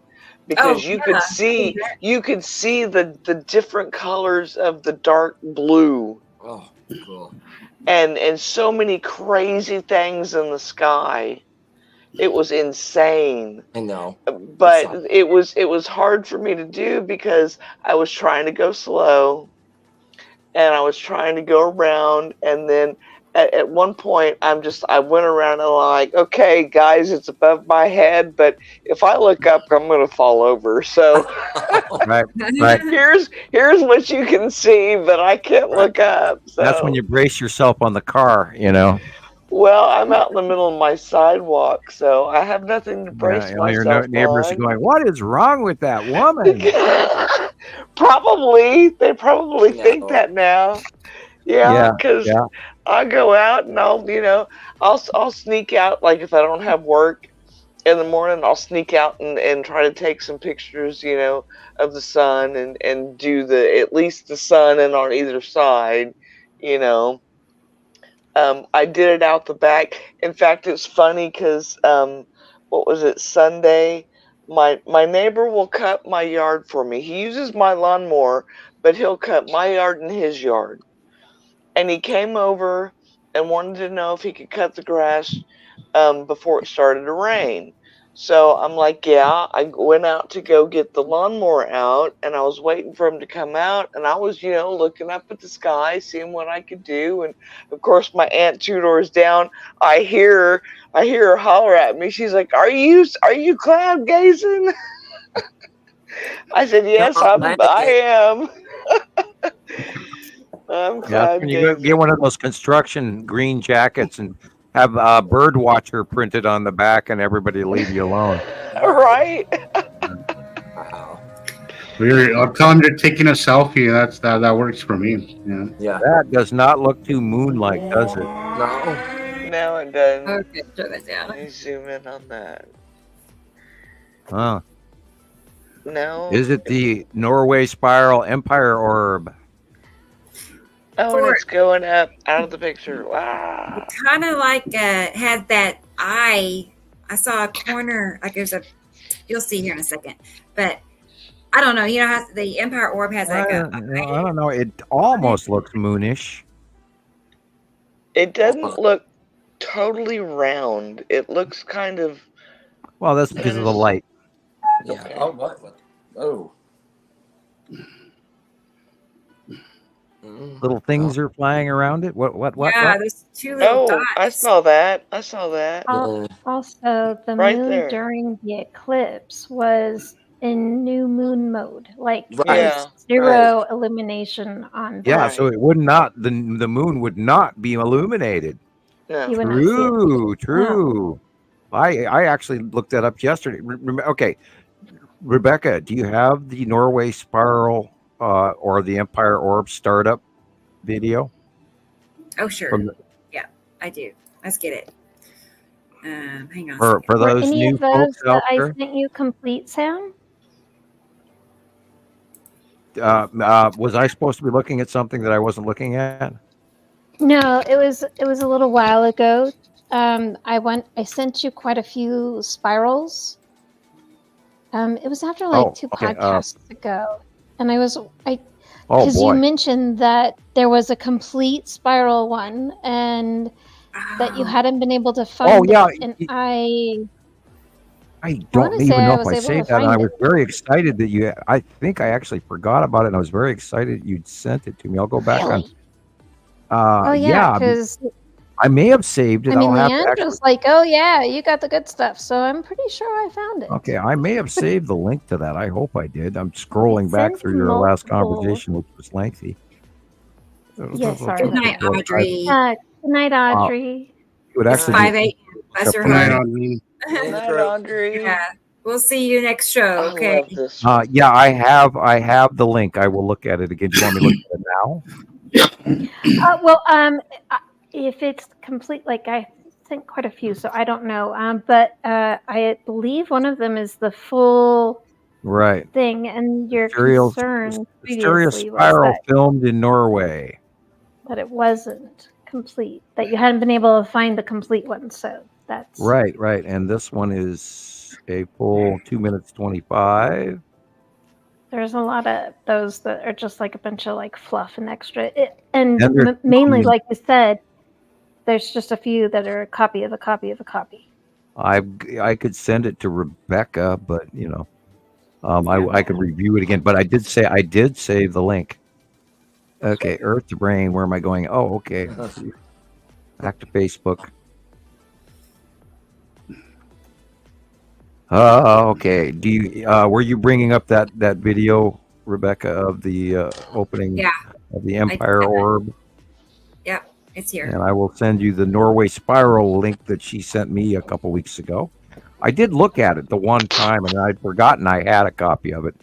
And I am going to now post it on my wall, my personal wall. That way I will remember to review it again. Yeah, there was one that appeared over Hawaii that we showed on this show previously, I believe. There was also one that showed up over Alaska. Yeah, I can't, over the last 10 years, I can't tell you how many wormholes we've seen open on video from members from around the world. And there's been a lot of them. And we've actually gotten good at discerning, the good ones from the bad ones. Yeah, I also found one on I want to say it's the Texas Cube, but it looks more like a long box, honestly, than a cube. But I haven't seen that one before, so I'm pretty sure that you have that link as well. But it's not the same, because the only place I found that is on someone else's channel that you had referred us to. That's kind of like it's like a long time ago, like right near it, and it's like like a professional kind of show that like they review the and then zoom in on the footage. But this is not what I found. Yeah, this does look very similar to what that previous video, including the little things flying around it. Yeah, it does. See those little white. That's really fast. Yeah, see the little white dots around it. Yeah. Okay, so when let's go I back saw this thing, they were going slower than that. They were not going like super fast like that. Wow. See, there's a little white dot, and in this video, and they look just like that. Little white dots. Let's find it again. That yeah, that looks the same. How zoomed in are we on this? Because these things are pretty far. They're not really big, so like I've had one right overhead, and they're not very they're the size of the little guys, like around that thing is what those guys like. Yeah, and now remember that size is really hard to tell because you can't tell the distance. True. And from what I saw, I actually saw the Norway Spiral Empire Orb. We call it the Empire Orb because it looks just like the Death Star. It really does. And I've seen it by eye. And I watched it drop out of the cloud in, 2:15 or something, 14, 13. I don't remember exactly when that was. But I did see it. Otherwise, it wouldn't have become topic And the only one, we have mega proof that it exists. Did we, no, we saw it, in 2009 come through, and we knew that there was an object with an eye sort of slit dot in the front of it, and it actually did come through. And I'll review that video again. I did post it on my personal wall, so I'll look at it again. And and it's literally the size of a moon. Wow. And it's got an array. And when I watched that blue light come on, and this is, of course, that video that Rebecca showed previous to that is one that we got. God, what was it, like 2019, Rebecca? Look like a yes, antenna. That sounds about right. Yeah, this one right here. And once we saw this, and then I'm watching it from the beginning, going, oh, I wonder if this is real. Wonder if it's real. And then all of a sudden, I see that blue light turn on in the video, and I'm going, "Oh shit! I saw this exact same thing myself." So yes, it's real because it matched exactly what I saw. And right there, that blue light, man. Yeah. And it came down, sank out of the clouds, changed directions, and then that is what I saw right there. And it was on for a long time, looking right at me, and it was like, "Oh my God." And had I not seen the blue light turn on, I would have thought. Come here. I would have thought it was a planet or an asteroid falling by until I watched that damn blue light. So, is anyone else seeing the tiny little one that is at the bottom of it, like leading it? Yeah, right. Parked right and next then there's to it, orbiting it. bigger ones, like the big ones that's like shooting out. That's kind of what that looked like.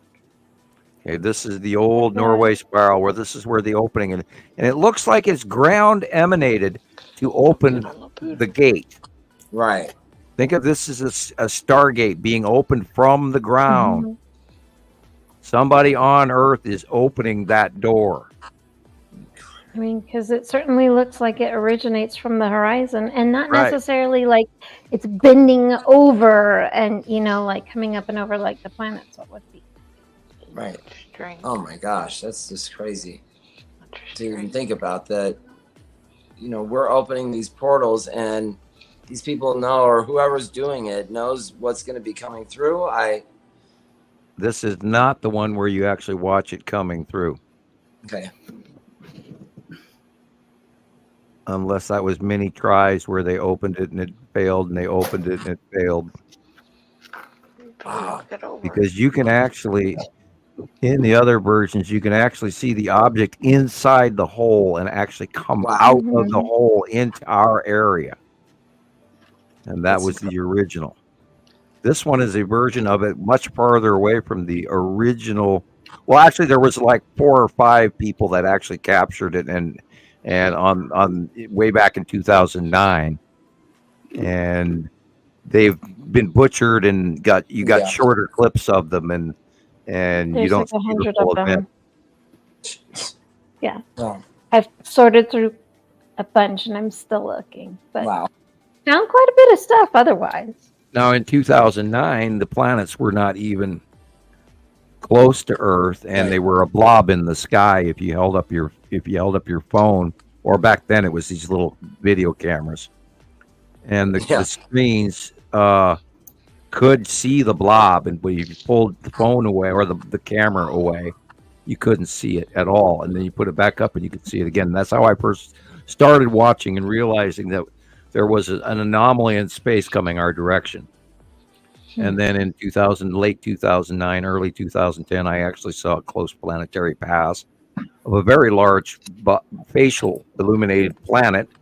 And I immediately went, oh shit, they're here. And I just linked back. I was expecting them to come. So then I got to watch them and form Skywatcher 1 and Montana Skywatcher. And the rest is brought us today, 14 years today. So got my little horn, the little push out thing, that rolls out. Anyway. Yeah, this looks like another one of those Jesus videos. Yeah, it's Jesus's turn. Hey, look at that. Jeez. One of his videos did that. How often do Rebecca? How often do we see that eye on tail, guys, to the right of the sun? You can't say. Yeah, every day. Yeah. This is not too recent. Just want to say that beforehand. It's maybe 3 months old. Sometime in January, I believe. But I just wanted to put on. I ran into it. I just wanted to put because the eye on tail is how big that is. Yeah. Look how big a Saturn's yellow moon has become. Right. It's so big where I can't. That one photo, yeah. That's actually what I'm looking at. I mean, it dwarfs the Rocky Mountains. Right? Yeah. Recently, sometimes during the day, Saturn's yellow moon seems to be under the sun. Some days it's way above the sun. And some days it's cutting into it. It's getting into the top of it now. Right. Yeah. Mostly by the time sunset comes around, that's when Sam's, drawing always lines up for me, at least. But during the day, it's all messed up.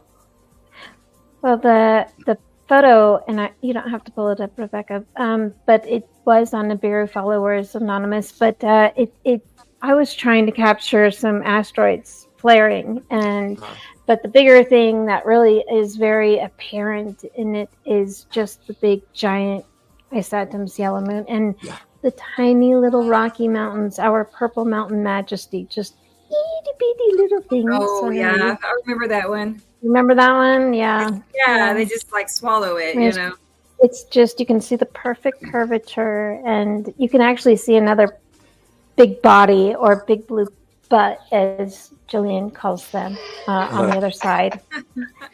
And then just to the right of that was an intergalactic ship, I believe is what Sam called it. It looked like, get this, the Windows logo, the 4 little boxes. That's kind of really what it looked like. You remember that, Sam? That would not surprise me if that was like a real object. You know what I mean? It just would not surprise me. Mm-hmm. They would model it, Seth. No, not at all. So much up there we don't know about. And then we rely on captures from around the world. People send them in. I added this one because it's for our Spanish-speaking people, guys. So this is the video that I posted recently, but. Well, look at that. It's in English, and then I thought it'd be a good one to put in Spanish, and it did pretty well. So. Oh. Yeah, go ahead and argue with the famous index finger. Right? Right. That's awesome. Atu's moon and vertical asteroids. There's Atu's moon. I always have to wonder, is that Jesus? But then, wow. And that, of course, is Saturn's yellow moon, and it's Saturn. Wow. And that is Atu's moon. Oh, 2018. Cool. Yep. I knew it right away when I looked at where it was. Jeez. Literally, your drawing right there, Sam. I love that one. Yep. It's right. It's exactly matches one of your drawings, most of your drawings, but one in particular where you put the little tentacles. And it's exactly the same. Exactly. And this one, the object. I mean, that's obvious. And that's earlier. It's Saturn's yellow moon right there. That big circle right there is a Saturn's yellow moon in front of a Saturn and Nibiru. And that was last year or the year before when it was that small. Now it's Atu's moon, and of course, lead asteroid and red asteroid, and the white dot in front was the spiral asteroid illuminated. Yep. You cannot argue with this, people. These are frickin' planets. Look at the blue area in the bottom right corner. That's the real sky. Everything else in this picture is a planet and the base cloud atmosphere around it. This is the side of Uri. This is the side of Saturn's yellow moon. And I want to point out, okay, that is Saturn's yellow moon, and the second video, they're pointing out in the same direction, 1 week apart from each other. 1 week apart from each other. One, maybe a week and a half in the same direction. One was clearly closer, but let's rewind it. I'll point out which ones, guys. Not this one, but the next one. Okay. So, can we play this again? Is that what you're saying? Yeah, play it real quick. Let me point these out. Okay. Real quick. Yes. Okay. Okay. So Okay, so this one, you want to pause that real quick? Sure. Look at the building on the bottom. That's this is outside of my window right here. Actually, you know, I took the net off, you know, the mosquito thing off, so I wouldn't have that problem. So I just open my window, and it faces south, and I get a view up east as well. So it's just I'm on the second floor, so you could just see my neighbor's top, the roof. But this one, you know, it's passing right in front of the same direction as. Okay, go ahead and play it. So that one, and okay, let's keep going. Man, that's so good. That one. Ooh. That was one of my favorites. Yeah. So good. Yeah. I mean, that one kind of almost looks I made that into a TikTok. And it really, yeah. It had like, Incredible. I forgot. I have to go back and look how many shares and views it got. A lot. See the stripes of Yuri. This one, okay, that's the same building right there. That's across the street from my window. So this one and that other one that I was just pointing out, it's the same direction, guys. It's going in the same direction, about a week and a half apart. Very cyclic, very repetitive, and once you start paying attention, guys, you will see that it's very cyclic, and you could really catch on to these events, you know, if you're paying attention, because this is in the exact same direction. You can't make that up. You can't say that's an anomaly. You can't say look at the shadowing. It's one-time occurrence. It's the same place, guys. The same thing. We're seeing the Saturn of the moon pass in the same direction. It's. I mean, it's crazy. Everything moves, right? It's But crazy. yeah, it looks the same when you start Look seeing at how things many one bodies is are definitely shot. much closer than the other. My one is definitely closer occurrence than the other, and it was at different. Okay, so the first one was at right around sunrise, so we could see more color. The other one was midday, so we see it in blue. You know, but the other one has color because it was right as sunrise was coming up, so we see more of their color. And we've said this before: as the sun comes up or it's setting, we get to see their true colors.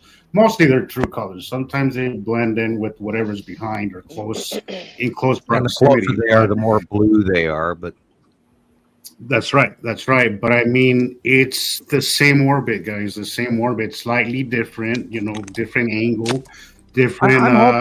when they leave, they maybe Look, Chris is back. as they leave, But maybe it's we'll the start to same- see them better. Not anymore. Yeah, I agree. I've been seeing. I hope so. I've been getting nothing. I've been getting nothing in the day here, guys. Just nothing but night views. I've been getting all night views. Nothing that I can really photograph. But what I have seen so far this 180-day cycle has been happening at night, not in the day. So, you know, I think that is significant. You know, considering that we have said this, they're going to start to go past us, and we are going to see more night illuminations and more night passing. So that's exactly what we then said. they're on We've the been other saying side that. of the planet, and we can That's see right. the light That's going right. beyond We- Earth, so it will illuminate Yeah. them.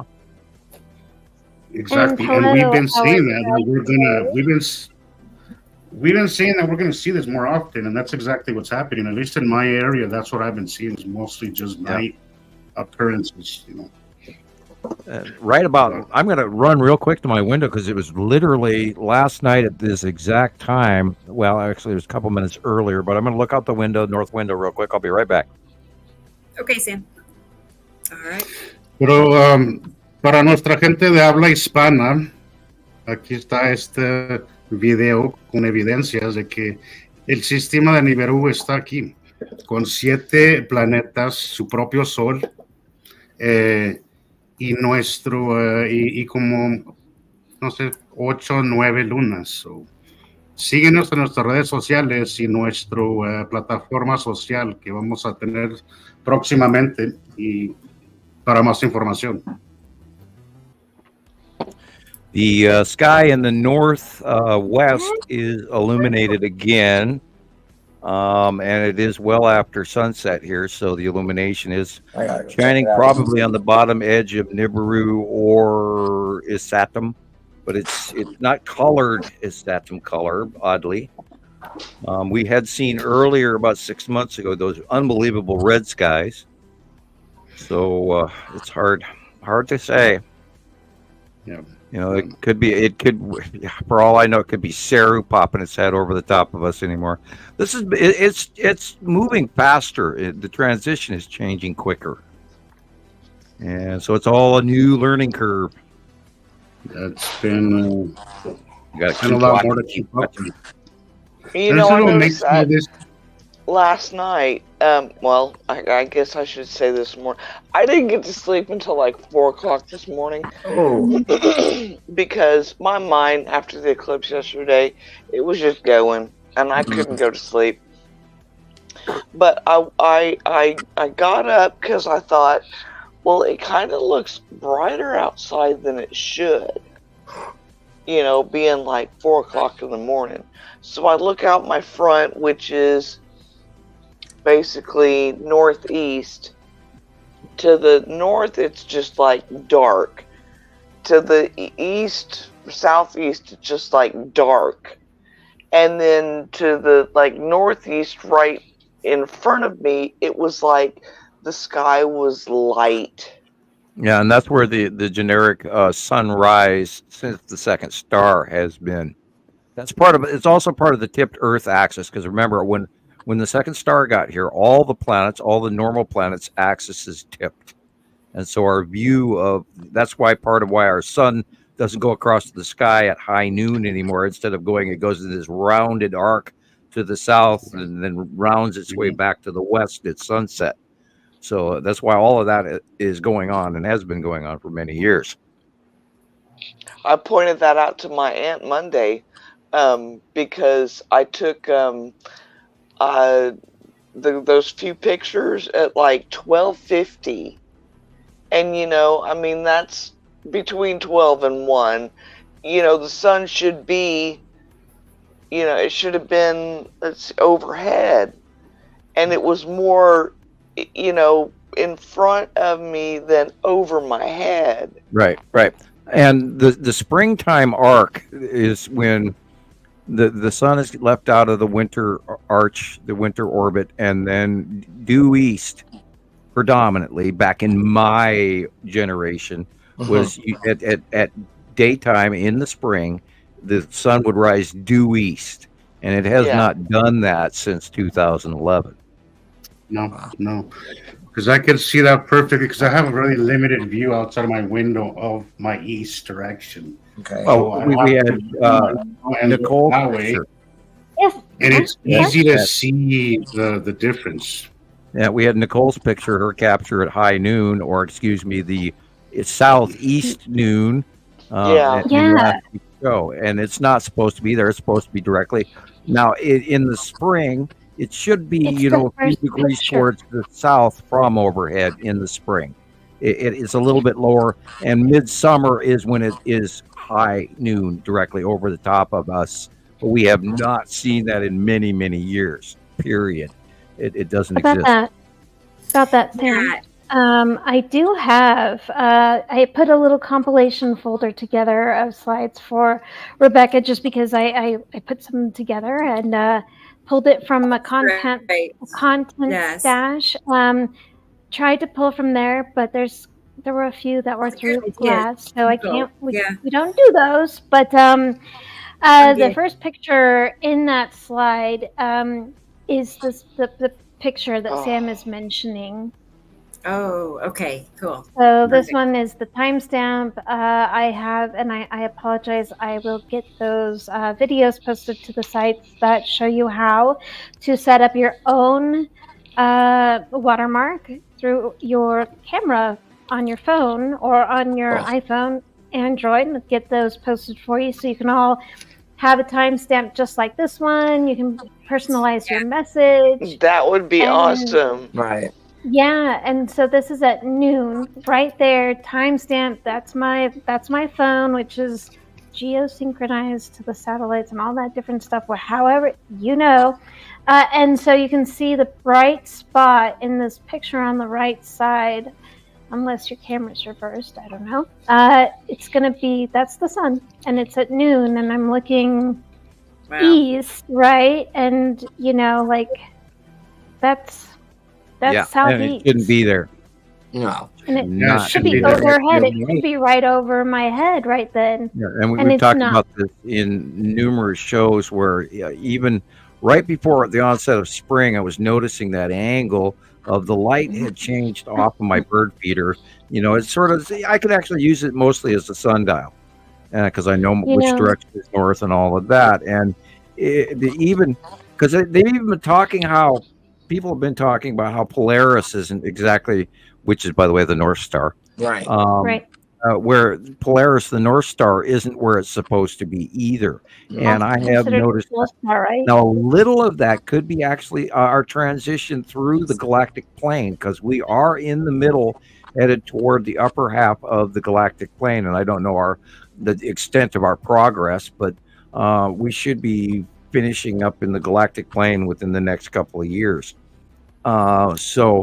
And our out view of Polaris may have changed also due to Earth tip as well. Right. So, I think that's a combination of the two things, but which will affect your sundial as well in true north. And many people know that the North Pole has direly moved on the planet. Anybody who's been watching the last decade, the magnetic North Pole is now somewhere in the middle of Siberia or something. Wow. So everybody's taking that as a pole shift, and it's more because we're tilted, guys. We are way tilted.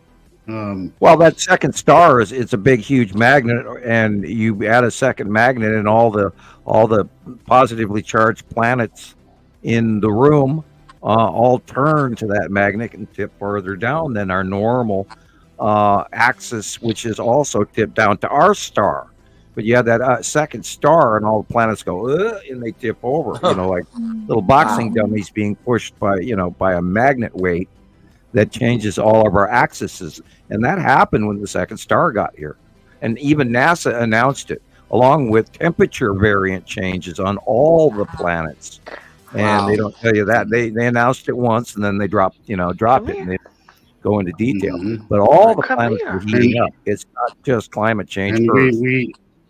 And we don't foresee a full pole reversal. I mean, that's only happened a few times over the last millions of years. So we don't really foresee that.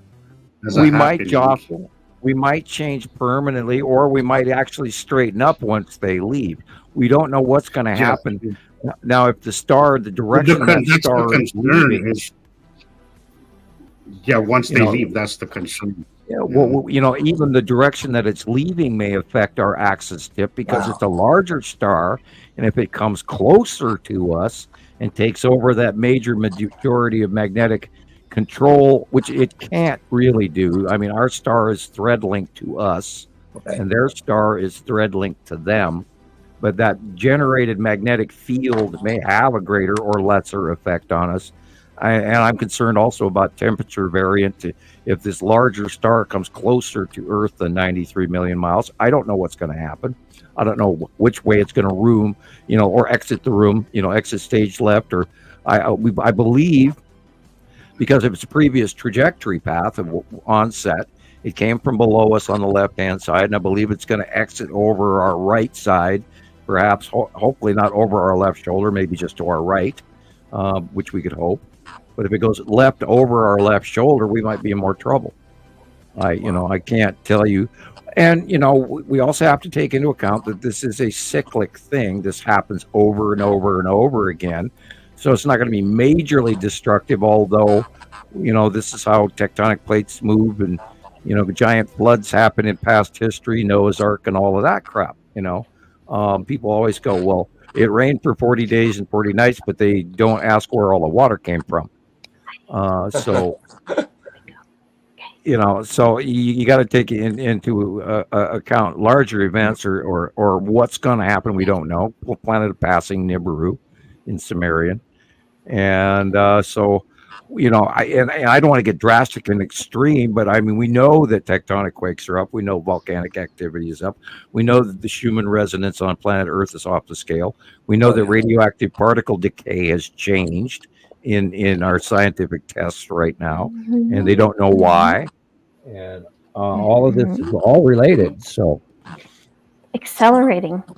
yeah, and the sound we hear, and when the planets go over the top of us, some of us get nauseous, and some of people head burns, and some people their feet burn and their hands, and get Or you'll have a sword through the center of your head.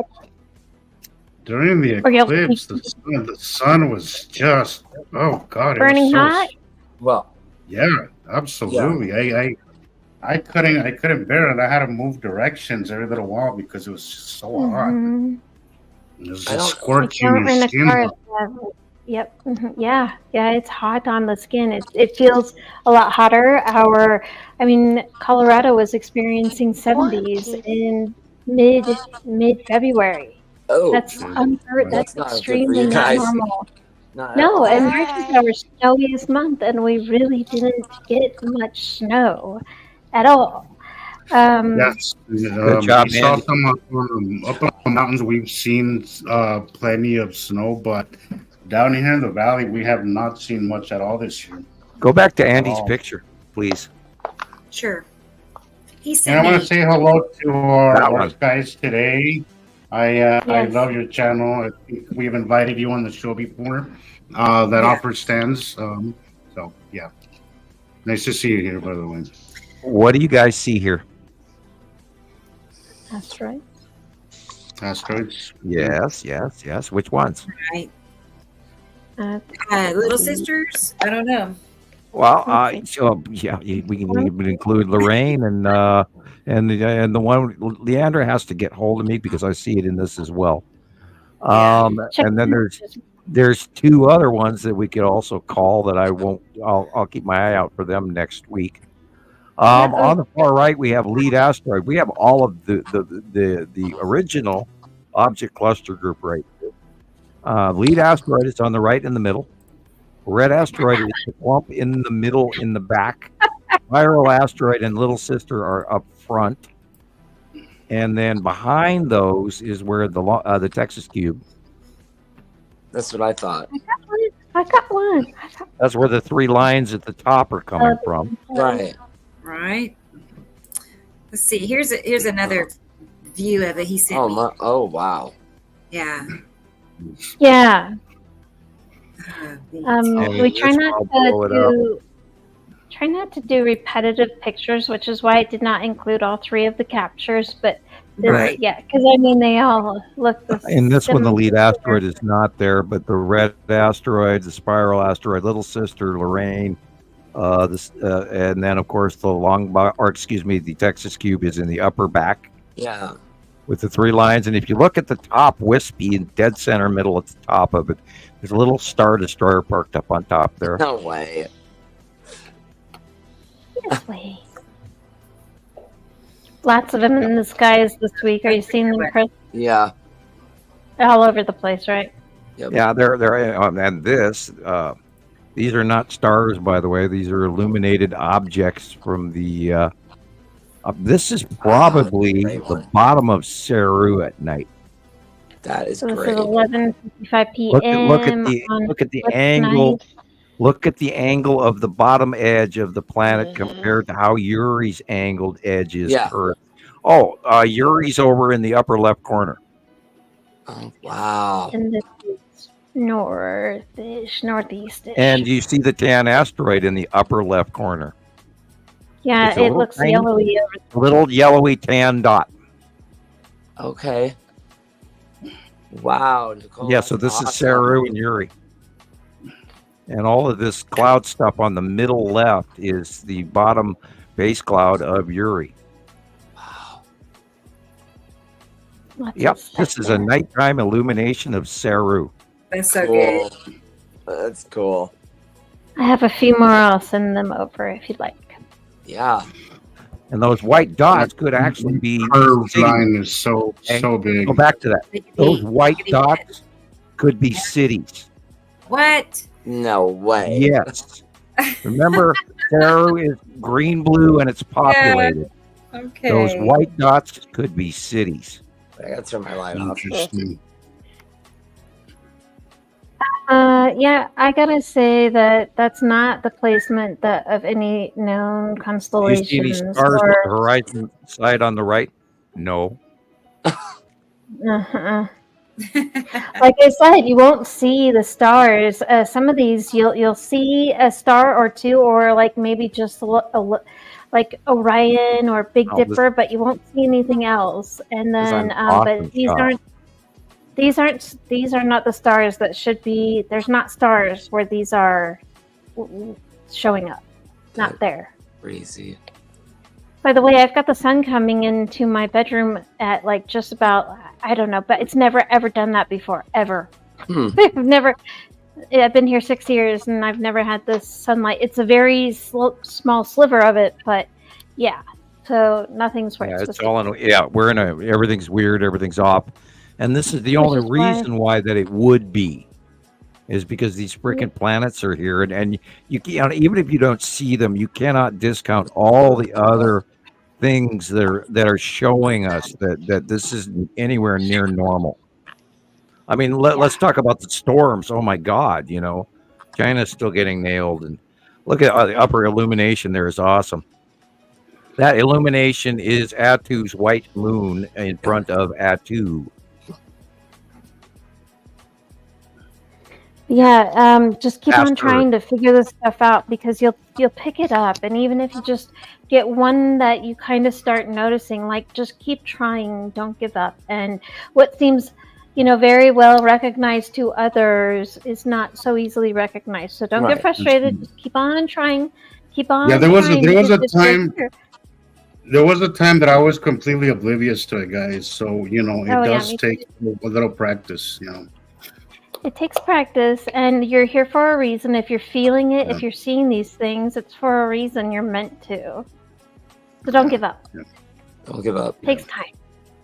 And the more you watch it, the more you will catch the patterns, guys. Even if by accident, sometimes. A lot of what I learned was by complete accident, but because I was consistent in watching the skies and recording them and looking at my captures, because you might take a picture and not see it with your eyes, and then you go later and look at your picture and think, oh, wow, because our eyes miss a lot. We are very limited in what we can see. There's so much of when a I spectrum. when I find captures, So much- I don't understand. I'll come back to them 4 or 5 times. Oh yeah, That's right. That's right. And then you look through your pictures, and you're like, "Oh my gosh, I didn't know I had that. I should have got." Mhm. Oh It's well, like, remember how that did I one not main see picture that? that It's like, it's just awesome. the main So the one on capture the of left- Nibiru that I had for years. I stared at that thing for probably 3 years before I realized that Saturn and its Saturn's yellow moon were right there in front of Nibiru. And I had just ignored looking at it because to me, my eyes said, okay, clouds. And I thought, okay, space clouds. And I was like studying the face of Nibiru going, oh, cool, look at this. And here's the land masses there. And there's the ocean. So, oh, cool. And then one day I just sort of was looking down and I looked up at the picture because it was in front of me, very large. And I went, wow, that's the ion tail of is Saturn. Of course, it has to be there because we know it is there. And it was just Sam, like, here's- duh. Here's another picture for you, Sam. It's 49 minutes after noon, day of the eclipse, and I'm looking southeast, and that's where the sun is. Not overhead or past being overhead and heading towards. Yeah, it's the way horizon. southeast. It should not be at all. Like it's, Not at so all. There's It's supposed to be there's above another you. one. Even if it's in the due south sky, it should still be due Should still south be right at noon. overhead It's in the and middle, not yeah. not off in the east. And if it's in the southeast, then it's still way, which is what's weird. And look at the edge of the illumination on this shot. Of course, you got a Saturn's yellow moon. In the entire from middle to the right corner is very large as Saturn's yellow moon. And in front of it on the white cloud on the bottom is the spiral asteroid. Oh, wow. And then over to the left of the sun over all the way to the tree is the side of Uri. So Remember, look I at the see dark that- areas first. Look at the I dark see areas. Dragon Sage is saying that she's trying. He or she is trying to learn, and great, that's awesome. And just keep on trying, because what I did was I would get on the Facebook sites that are like the big ones, and I would watch for the big people, like the people that you see here on the podcast that are here, the people that have been on the past shows. They're all pretty good at knowing their stuff. They're not there for any other reason, really. So watch if they're posting stuff.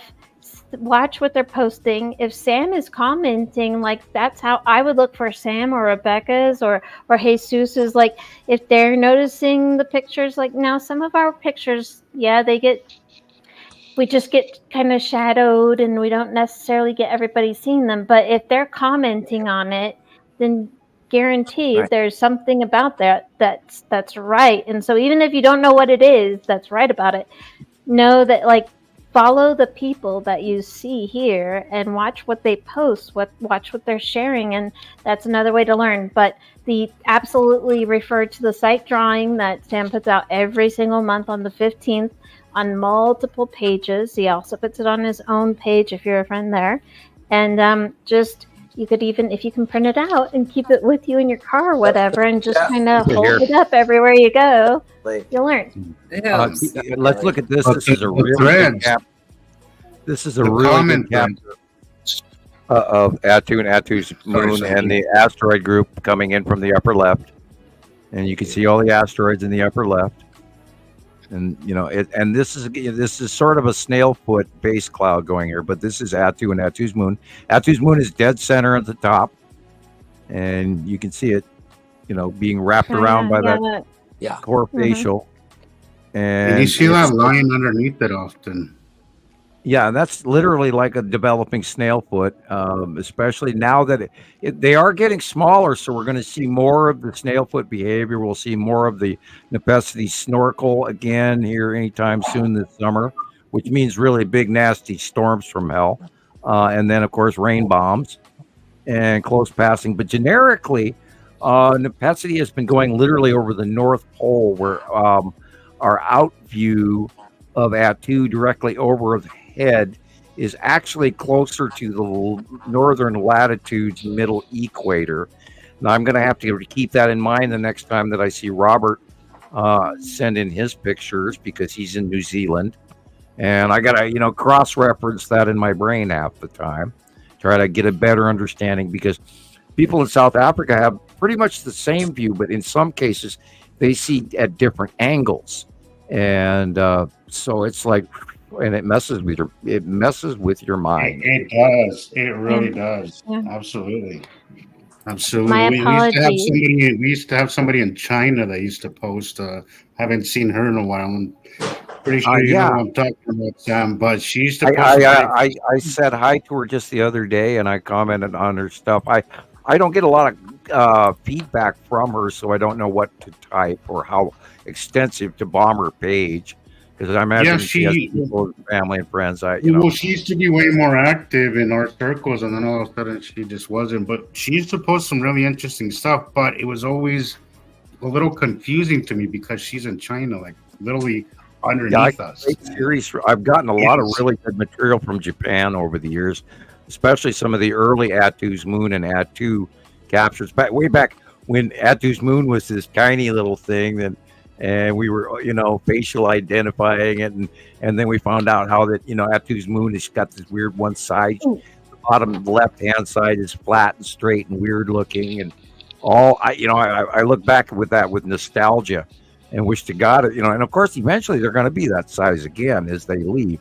So, we'll get to a long goodbye. But I mean, wow, I am really nostalgic for the days when these planets were smaller. And it was so much easier to see them, and it's kind of. Yeah, I'm getting action here, but it's nothing that I can really do nothing with. It's so close. Like what was it? This last time that we got some snow. Last week we got some snow. It came in through the north, right, and I could see it, the V thing, and it came right up over us. And then before you knew it, it just whited everything out, and there was nothing I could catch. Yeah. Nothing at all. It was just and the base close. cloud between Uri and Attu does cause onset Uri whiteout. And there's this, huge subdermal cloud between the two of them.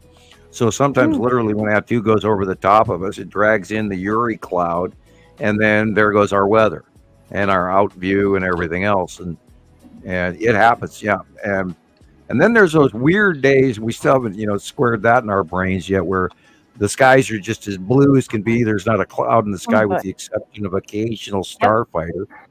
And then you wonder, where did they go? And you can still see the dark areas, but you can't really see them. And I always call that away week. But now it's sort of like away 2 days rather than a week now. And all of this, it keeps changing. And there's, the 4 faces to each one of the planet. Nepesity has 5. And it's and there's so much information that we've learned over the years. It's unbelievable. And yet, it's a nightmare. There's so much that it can get really confusing. And as I say this, I have a face twitch going off in my right eye. It's like, oh, that sucks. Quickly, I want to just say thank you for. Sorry, hang on. Real quickly, I'll just say thanks for the clarification. Dragon Sage is a chivalrous rogue, not a lady. Yes, he said he's a chivalrous rogue. Thanks, Caroline Bob. And with that, I've really enjoyed joining you all tonight, and so much love to everyone. But I must take my eldest out for some nighttime driving skill learning, and rack up some hours after dark. So away with thee, fair maiden. May thy quest be fruitful and safe. Yes, safe. Thank you. And no more white hairs, but heck, I've been looking for a change of pace anyways, right? So. All right, well, thanks again, everyone. Enjoy the rest of the show. And once again, what a wonderful show. Great to see you all. Thanks for everything. Thanks for all your help. Thank you. Good night, Absolutely. Nicole. Oh, Thank you for joining us. Good night, Michelle. Likewise, and hey, that it's just a few, but the file I put together for Tracy's in the slide too. That slide's ready for you. Okay, perfect. There's just a few that weren't really. Yeah, those were really good ones too. Man, I missed an awesome sunset this evening. I discovered because she lives not far from me, right? So I was like, but at least I get to see it because of her. So yeah, exactly. But again, thank you all, and enjoy your nights, everyone, and stay safe. Talk to you soon. Okay, Have a good night. See you soon. All right, good night. You too. Good night. Bye. Yeah. And Carol Ann just sent me a couple of pictures. One of them, I'm working on it right now, so I'll share it in a second. But man, it's pretty awesome. You'll see it in a minute. But here's Christopher sent me 3 pictures. So let's take a peek at his pictures. I don't know what happened with these pictures. So this one was, I think, Attu's moon and Attu, right? Correct. Okay, cool. I have a whole series of this one, but the day before the eclipse, there was some pictures there, Rebecca. I don't know if you saw the one that was like totally whited out from the light. Oh, it looks like a bad picture, but yeah. So okay, I think this was a long box cube, and then suddenly the sky turned completely white, and I couldn't see anything, and I captured it on film. I don't know what happened. Oh my god. It was just this like flash of light. It was so weird, and everything changed. And it was just for a brief second, but I caught it on film, or like I took pictures of it because I'm sitting there clicking the phone. Well, I don't know what it was, and I'm thinking, did they try to like wipe the city's mind like Sam talks about, or? Interesting. Are you saying, okay, it turned white? Okay, is this the same day as this? Is this no? This was the day prior. So. Oh, okay. Yeah, and then the next day. This is the next day. Yeah. I mean, I do notice how the sky will go. When it has it'll just be so perfect, like it was anyway. And then, it hits that stage where it's just white out, it's just everything. It was like the sun flashed or something because everything turns yellow and you can't see the houses. You can't see the trees. Yeah. It was freaky. I'll post them on the Facebook. Do you have any memories of time loss? I don't remember anything from this weekend, Sam. I don't know what's going on. Now we figured out why you're hoarse, because they abducted you. You were screaming, "Let me go, you motherfucker!" And you're screaming during your abduction. I'm like falling asleep. I'm waking up. It's just... I am joking. Yeah, I am getting up at 3:00 in the morning still. Oh. It's so weird. I don't know why. And I mean, I'm normally a 5 a.m. riser. And my clock is completely wrong, and I don't know why. It's been going on for months now. Yeah. And I'm having coffee way earlier. I can tell you that. It's kind of interesting, chasing the deer away from my bird feeder more. While they're still running around in the dark. Excuse me. I said, when do you go to bed? Like, what time do you go to bed usually? Anywhere from, after a big spaghetti dinner, it might be right after dinner. I'm joking.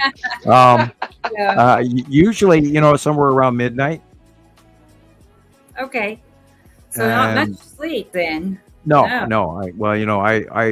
I don't really require. I haven't had 8 hours sleep in many years. I think I actually did sleep 8 hours a couple years ago. And that was only after getting up once and then going right back to bed. And I've gotten close. I've had 7 and I've had 5 recently. But generically, I sleep about mostly 4 hours a night if I'm lucky. And I don't know why. But, I mean, I snap awake and off I go. I hear you. Now, for the longest time, I really had this overwhelming urge to be the first guy that had all the news every morning on Montana Skywatcher for everybody. And I would go look at the earthquake reports and the weather and this and that and the other thing and try to be on top of the news and be, the best and number one. Because, I mean, we are number one, and number one is not an easy job, and you have to keep it. And this is part of, why I stress out every 15th of the month when I do the monthly site drawing, because I want to absolutely be correct. And you guys deserve it. I don't want to be one of those many people out there that are handing out disinfo. And I feverishly keep that in mind. And so there's a level of, I do a lot of homework so that I can stay on top of this. And that's what kind of frustrates me on those days, like you were talking about, where we get white out and you can't see shit, Yeah. It bothers me. It was just so weird. I definitely will post those pictures on the Facebook group, and I have a lot of this Achu's moon and Achu pictures also. I love how the clouds tower into the, upper atmosphere. They curve over your head. It's the most people have forgotten that's not our normal sky, because they see it, and they've seen it for so many years now. That we've had it literally at any given time. We've had generically at least 2 planets in our close proximity that were creating an exterior space atmosphere cloud pattern around them, so that we become expectant to see that these large things way above us are just, are clouds, and they're not. And I think there's an entire generation that's been raised on the planets around them, and they can't even see them. Wow.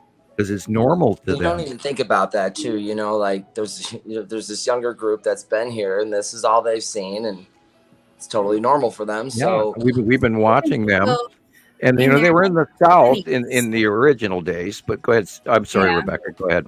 No, well, sorry. I visit with different people, as I'm going around town. Anyway, but I was talking to a guy, and he was 28 years old, and we, I stopped to think about it, and he was like, 9, 10 or whatever age he was whenever the planets arrived. You know what I mean?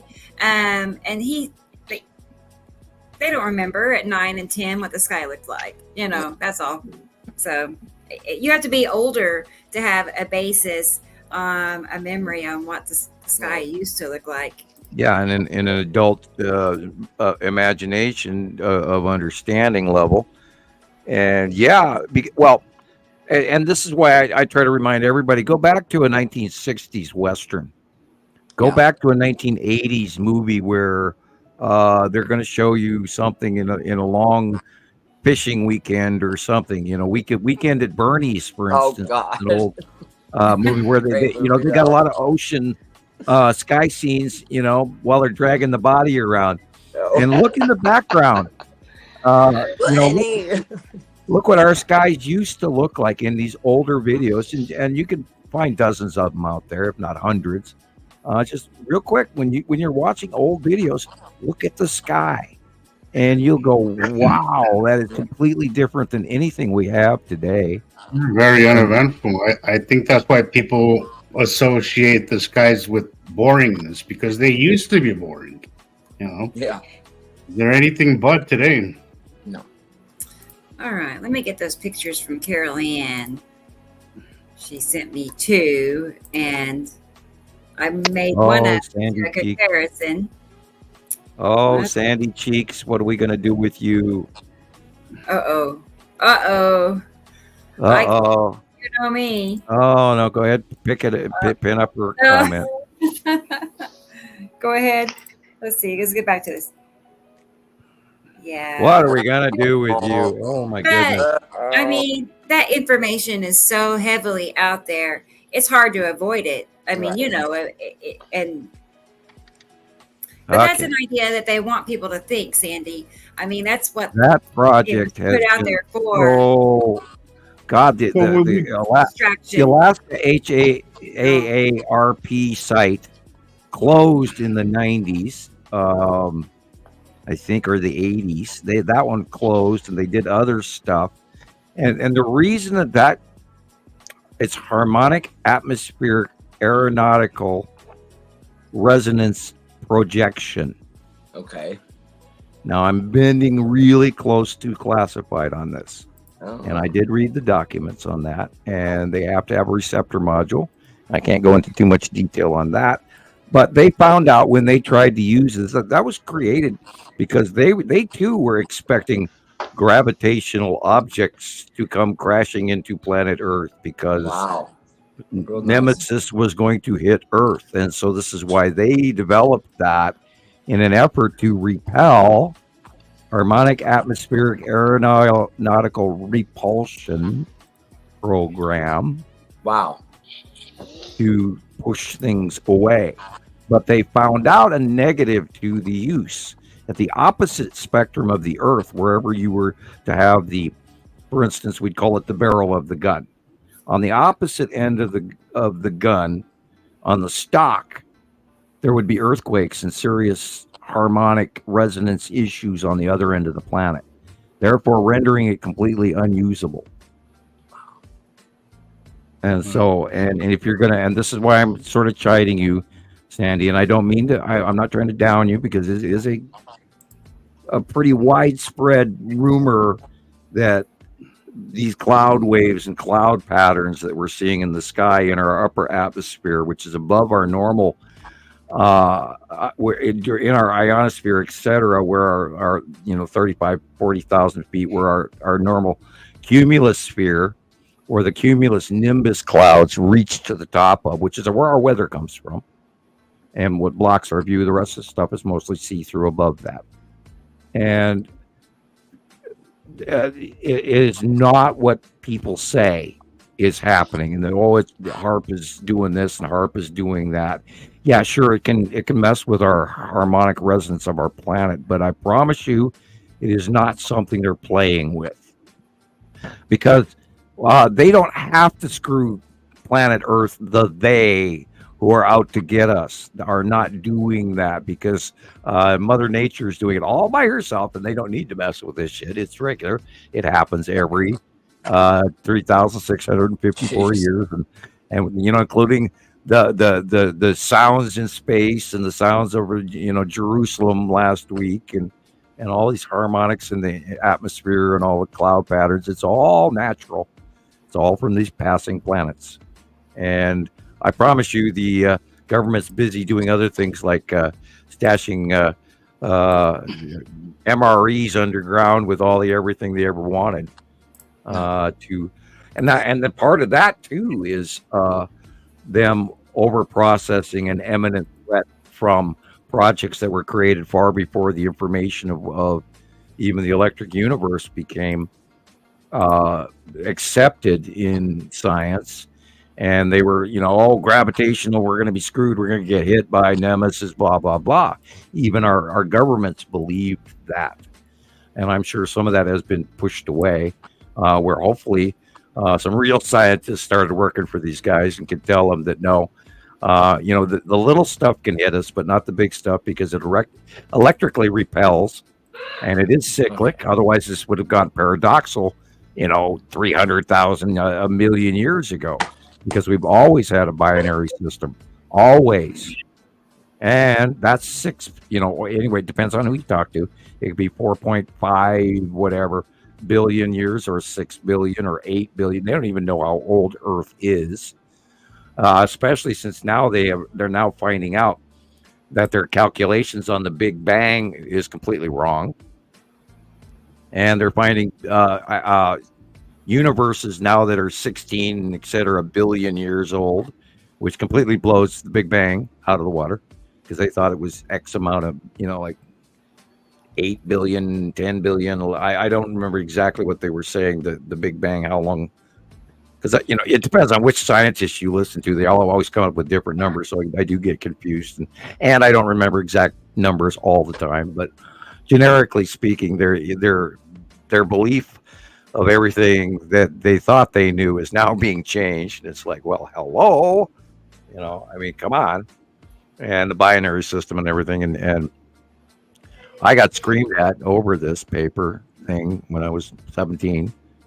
And so there's a lot of crazy government people involved with this. And you can't take into account that they're exactly right, because a lot of them aren't. And they're in charge. That'll scare you.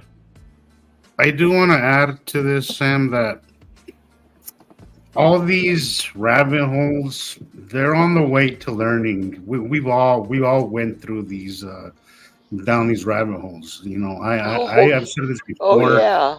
I even went down because I was so confused at one point. And it never occurred to me that it would be planets. That's the last thing that ever would have occurred to me. I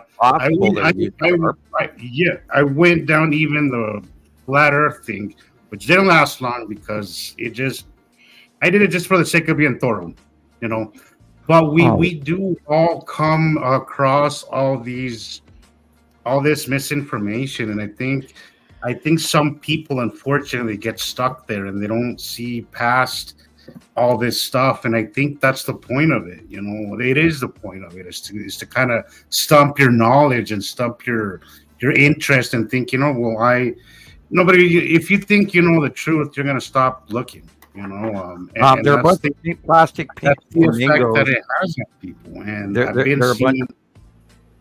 are a bunch of lawn ornaments when you're trying to mow your lawn, or the gnome in your yard, and you just got to mow past them through them and go on, and or hey, pull the pink flamingo or the gnome and put them on the porch, then mow. But you know what I mean? It's a metaphor. It's a screwy one, but that's what my head said. So I'm hoping that anybody new here who is stuck between is this or is this that, just continue learning, and don't stop just because you come across some BS patent. That there's a lot of stupid patents out there. That doesn't mean absolutely nothing. Yeah, and then we could talk about the sun simulator, because that's exactly that's what I was hinting at. But there's just so much. I ran across this, and it's been coming up on my For You page on TikTok a lot, of this guy that's obsessing about seed trails, and I've been commenting. I commented a couple of times and got completely ignored by everybody, not just by him, but by everybody. Not a like, not a comment, not a reply, nothing. And I was like, there's more than that. Don't focus on the seed trails. Try to look beyond that. So try not to stunt your learning curve, your learning process, guys, with that stuff, because that's what it's intended to do, Sorry, I don't have time to shut. Somebody's going through the garage.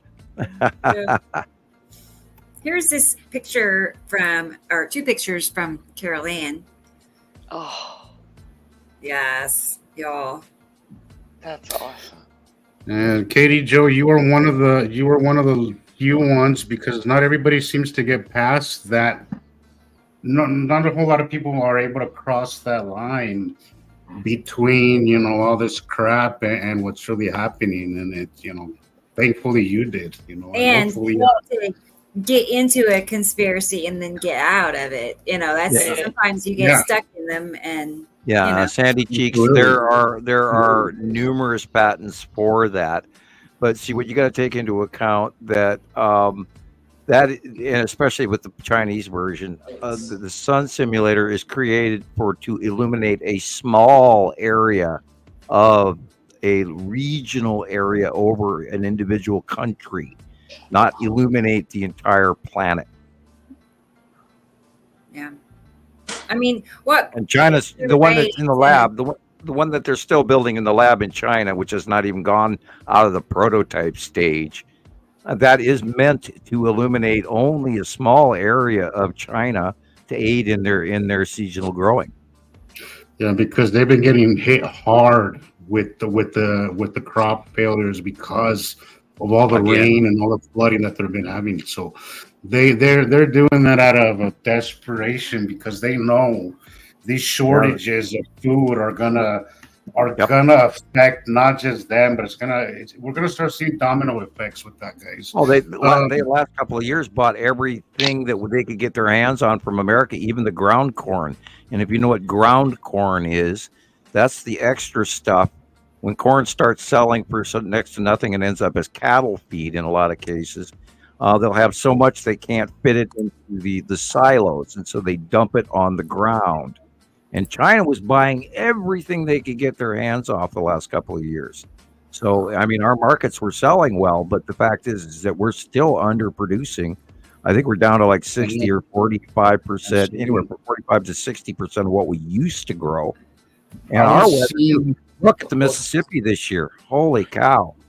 Sam? Yeah. I'm sorry. I have to interrupt. I have to leave, apparently. Okay. Nobody communicates with me. So are we going to be on much longer? Or?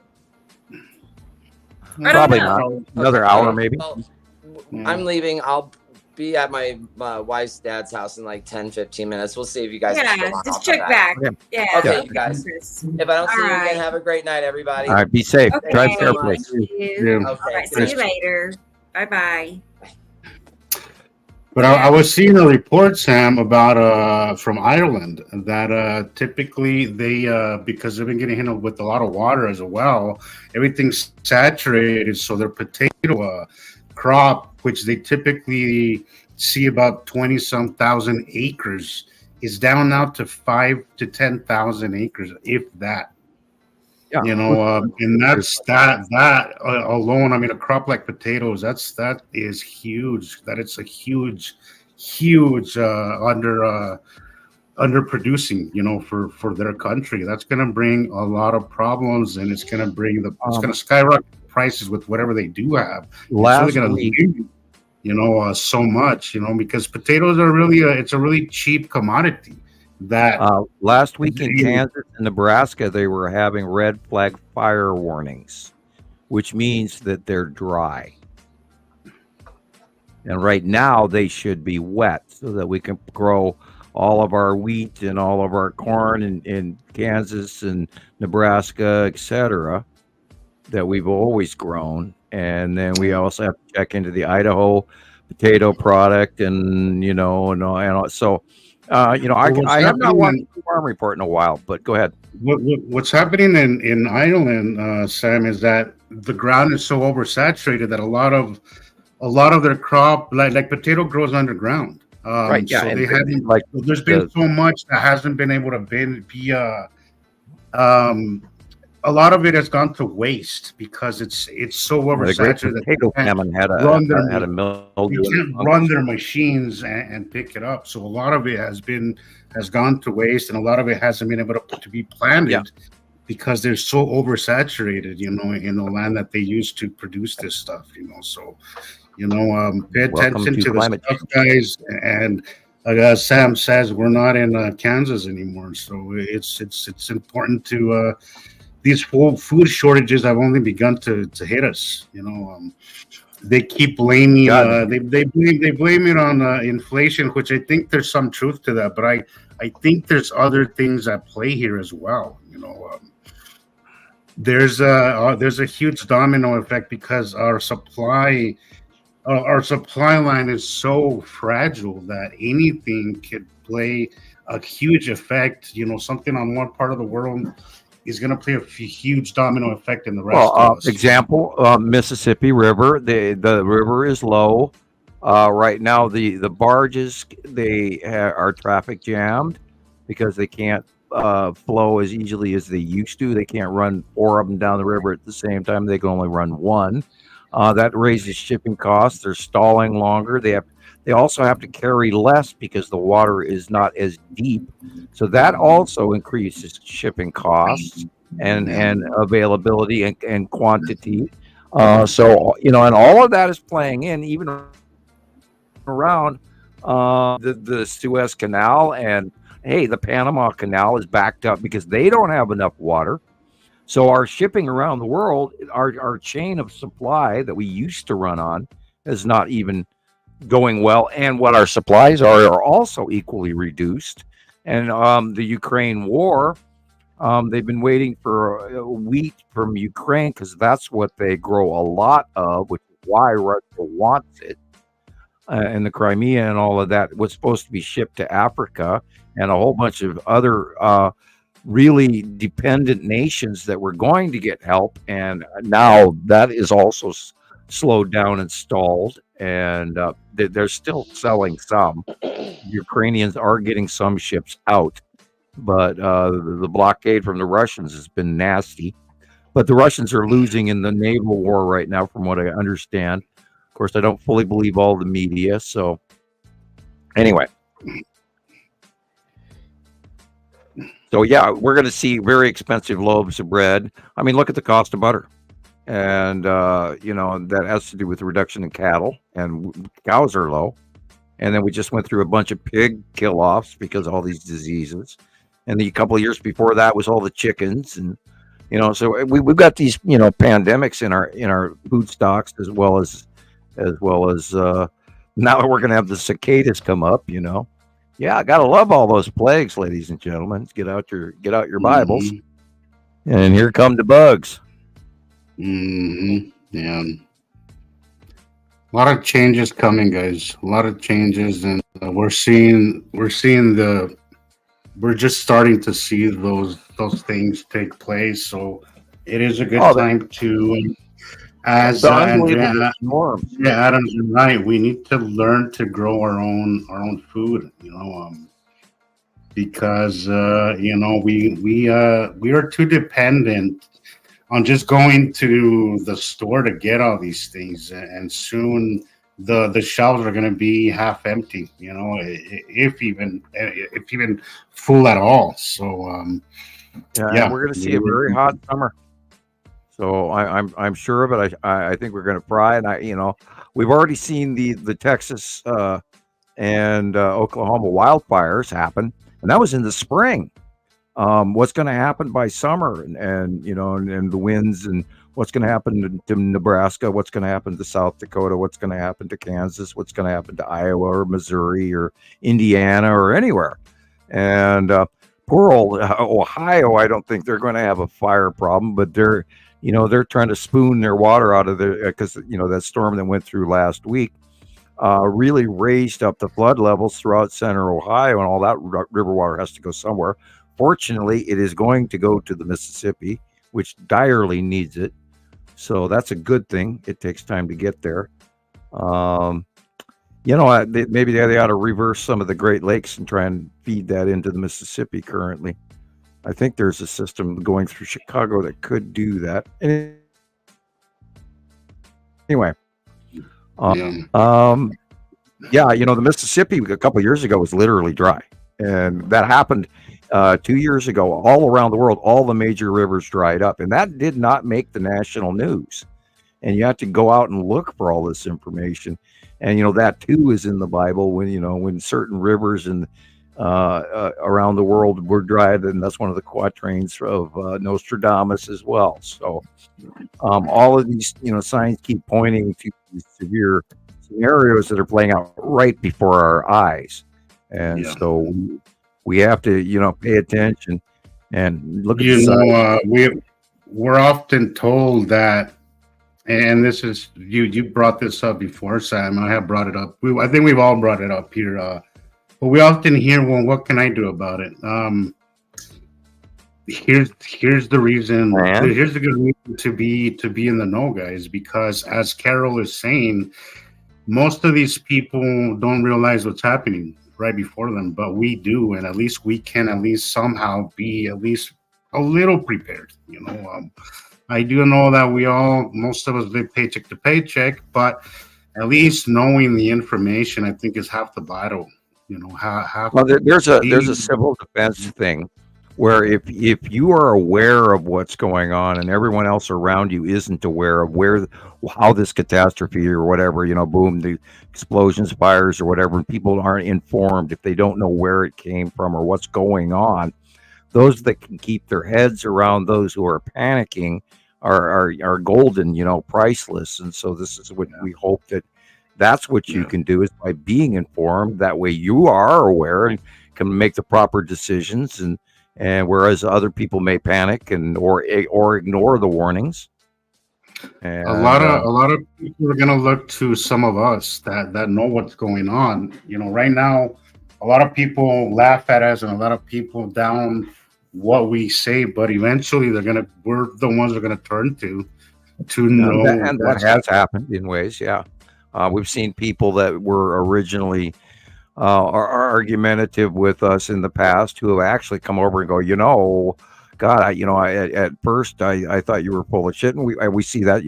We talk to people every week like that, and I thought you were crazy at first, but then after I watched you for about a year, and then one day I looked up and there it was, and just like you drew on your drawing. And and the story goes on, and there's thousands and thousands of people around the world that have that exact story, because we've talked to a very large number of people in the last 14 years. We really have. Although we don't, there's a lot of people.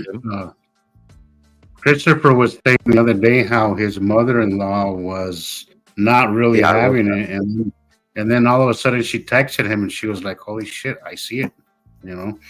That's what it's like. That moment of clarity is one of the craziest feelings you ever feel, The funny thing is how hard of a time she was giving him for being out of his mind. Exactly. And then she, a couple of weeks goes by and she goes, oh shit, I see them, I love it. I absolutely love it. I love it too. And it's the reason why we've all stuck here, because we know, we don't think this happened. We know, we've seen it. We have put up with a lot of shit, Sam especially. I hate to say, but I haven't dealt with half the shit you deal with, Sam. But it has not deterred me, because it's happening. Like, we see it. If I didn't feel, if I didn't know this was happening, I would have quit a long time ago. But because people could be really nasty, really, really hateful, and really you have to learn to have thick skin and not take it personal, because these people are really talking out of ignorance, and out of the system has done a good job of deceiving people, and we see this, I don't want to go to the Bible again, but even the Bible says, the great deception, and you will see signs in the sky, they're here. And the Bible talks about the great rocks and wonders above and things like this, and even thy kingdom come, thy will be done, and all of that. In the prayer, in our holy prayer, the kingdom is coming and it's now here. And then you cross-reference the fallen angels, and of course Rome's way to talk about aliens and other higher races, I might add. And then you go back to the Olmecs prior to the Mayan and the Incan civilization, and then just a little bit before those guys are these really weird shaped mummies that have these elongated skulls, and they're going, well, that's the elongated skull period, and they're not attributing extraterrestrials. And it's hilarious how we've been so cornered into believing that we're the only ones here in this little tiny planet, in this little freak dried out solar system, and then there's nothing else out there. It's like, excuse me. It takes a hell of a level of arrogance to believe it's just us. Like right. That is one of the most arrogant things human beings are guilty of doing. Just the sheer size of one galaxy alone. You want to hear my favorite one? Billions out there. My favorite one to this day is "We Own Earth." Yeah, we own anything. We don't know anything. we are just the worker bees in somebody else's life. We're cogs in a very big wheel. Yeah, very big wheel. I hate to be so cryptic, but I mean, we do not even own Earth, and currently we're subject to a very large mass fleet, or fleets plural, over the top of us. And I've been screaming about it for God, I don't know how many years now.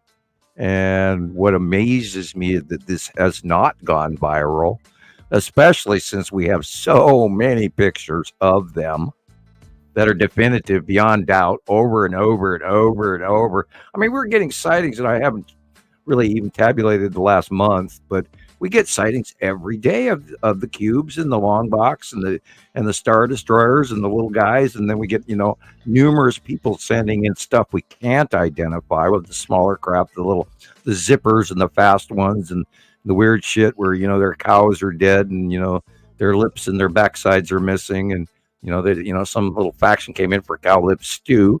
And those are other factions. And remember, it's not just 10 little guys in a saucer. Remember what they blamed it on, Sam.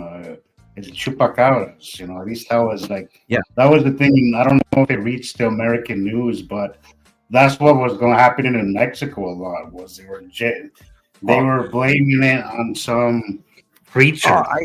Hey, you want to scare? Look into cryptids. Look into the number of sightings around the world right now of a term called cryptid or a skinwalker.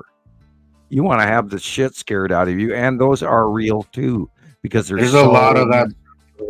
The problem is that there's like 2 real ones to 10 fake ones. Now with AI, and again, I think AI is making its debut right around the perfect time, right around the time where things are going to get heavily recorded, and it's up to us to individually we have something like AI that's going to discredit all of it and create. We have to discern for ourselves. We have to get good enough to be able to see the difference. Exactly. Because personally, I can tell the difference. I was seeing a comparison the other day of one, and it looks, if you just look at it right off the bat, it looks, you wouldn't see, but if you really pay attention, it's unnatural. Like you can see the person, their look in their eyes is completely dead. There's no emotion. There's no nothing there. So it's like a robot. And if you kind of pay attention, you can actually sense that it's not real. Like it's just not real. They're also kind of 2D. Yeah, that's right. So, but it's enough to confuse some. Many people. The masses. There's a lot of responsible and. Maybe we need to ask, ourselves as a society, how much of this misinformation that we're going to tolerate, and how many of these non-credible sources are we going to listen to and get likes and views on them, so they continue to do it just so that they can get their YouTube money and all of that. We have, fortunately, nobody really now has. You said something that I really when I first came across you, Sam, you said something that really resonated with me. You said we have a responsibility to our fellow man to be more conscious about what it is that we post and what it is that we claim and what it is that we say. You know, we have to be more conscious because we could really, our words are more significant than most people would like to think. You know, this information. And that's why we waited 2.5, almost 3 years before handing the names to the planets. We studied and studied and studied and watched it, and we didn't dare call anything that wasn't repetitively time proven. And that's another thing that I like about the group, or Montana Sky Watchers and Beaver Followers Anonymous, is that discipline that has stayed strong. Because in any form of science, you need some discipline, and you need to do things the right way. And that is what has made Montana Sky Watchers and its sister groups, different from a lot of the crap that's out there. Is that we have remained consistent in the same message. Right, and we don't run the gossip channel and the conspiracy chain, and we don't support information that is vague. And for the longest time, we've had a pretty stat rule, especially while Lucinda was around, that it should be your capture, so you're aware of what you were sending in. Now, of course, the reins on that have become a little loosened now that myself and Matthew and Andy and Deb are running Skywatcher 2, and most of those guys also have their jobs in the real world as well. They have to deal with as well, so are not spending as much time as I do. But I've been a little more relaxed with some people, and then the older members do get a little more leeway, which sometimes can adversely affect what the new folks post. And my spam level has fortunately dropped, but then I have not been adding new members, so I haven't had to deal with all the and I have been clearing. Last week I cleared over 200 Indian Asian bot applications for membership on Skywatcher 2 alone, and it was just like, wow, you got to be kidding me. And they all put the same thing. They all answer the questions the same and put this code at the bottom, and I just like, hello, red flag, you're done. Hello, red flag, you're done. Hello, red flag, you're done. And I couldn't believe it. I spent, I think, 2 hours removing people just from requests alone, and just trying to get to the people that really want to join Montana Skywatcher 2 and who want to be serious scientists, citizen science. And I'm having to spend all my time just dealing with the bombarded fake requests from people that, and all of them have, they joined Facebook 4 weeks ago and joined Facebook a month ago and joined Facebook 3 weeks ago. And they have no pictures of anything, not even their face. Yeah. Have 3 friends, Yeah. No profile. No personal photos. And we have to go through all of those people, and then you get good at it after a while, recognizing You're them. muted, Rebecca. So Rebecca's talking, but she's muted. Oh, shoot, she says. Yeah, I was like, okay. No, but what I was going to say on that was also one of the things I see, because right now I have like over 2,000 member requests in my group. I was just going to ask you about that. How's that going? I trickle a few in every so often. Yeah, I'm putting in, not every day, 5, 10 a day. And unfortunately, there's all the new people requesting, and I can't even get back to the old request. So if you have to do a sort, and you have to filter it down to get it to the oldest ones first. And it has become a very large part of the day, especially in I'd say the last 6 months we got bombed. Yeah, that's all I was asking, because I know that you're so busy, Rebecca, and I know that there's a process to vet some of these new member requests, because we've all seen what it's like when you just accept, people to come on there. You have to vet them, so it's a process that I know takes some time. I know, it's true. It really is true. I mean, I can't tell you how much time I've spent looking at people's profiles for years now, like years. And we get spammed. I've started to, put together a pattern, like certain accounts all have the same kind of post, you know, and anyway, you just start to see them after so many thousands of accounts you look at. But here's the catch, or one thing I noticed, or I look for is I'm a member of so many groups, Sky groups, Nibiru groups. I'm just out there. I'm like a member, you know, and so it will tell you how many groups you have in common with the person that is trying to enter the group. And if they don't have even one, if they're not in any Sky group, Cloud group, Nibiru group, anything, you know, I'm like, chances are, I don't think you're going to just find my group and be like, oh, I want to look at clouds now, you know. So that's your sign. Yeah. You know, that's probably Flat Earthers are us. Huh?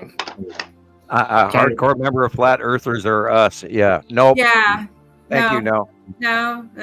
But anyway. Yeah, no. That's my when I get a friend request, which I've been getting a lot lately. I go to the profile. That's the first thing I do, and then I go from there because it's really their profile will say everything you really need to know. You know, is there any Sky history, or is there any kind of history that would lead you to me and what I do? You know, and then you kind of just go from there, and you know, there's a lot that I don't accept, and if there is some that are honest, I'm sorry, but you know, we have to kind of watch what we do because there is a lot of you know, Rebecca really and Sam have spent hours having to clean up these messes, you know, just and we've over the years we've had to become more picky over who we've had to because of the number of people that have just turned out to be there to screw with us or just to even bomb their information and never even visit the site, which we get some of those still. And they're interested in sending their material only, and it's not like they ever even come to our site. They just bomb us with their stuff. And a lot of the times, unfortunately, a good portion of the Nibiru information, you know, they're showing the single orbit of one red planet. You know, it's like, oh my God. I mean, where did you dig this up? Did you take this back out of 2008? You know, I mean, wow. And disinformation.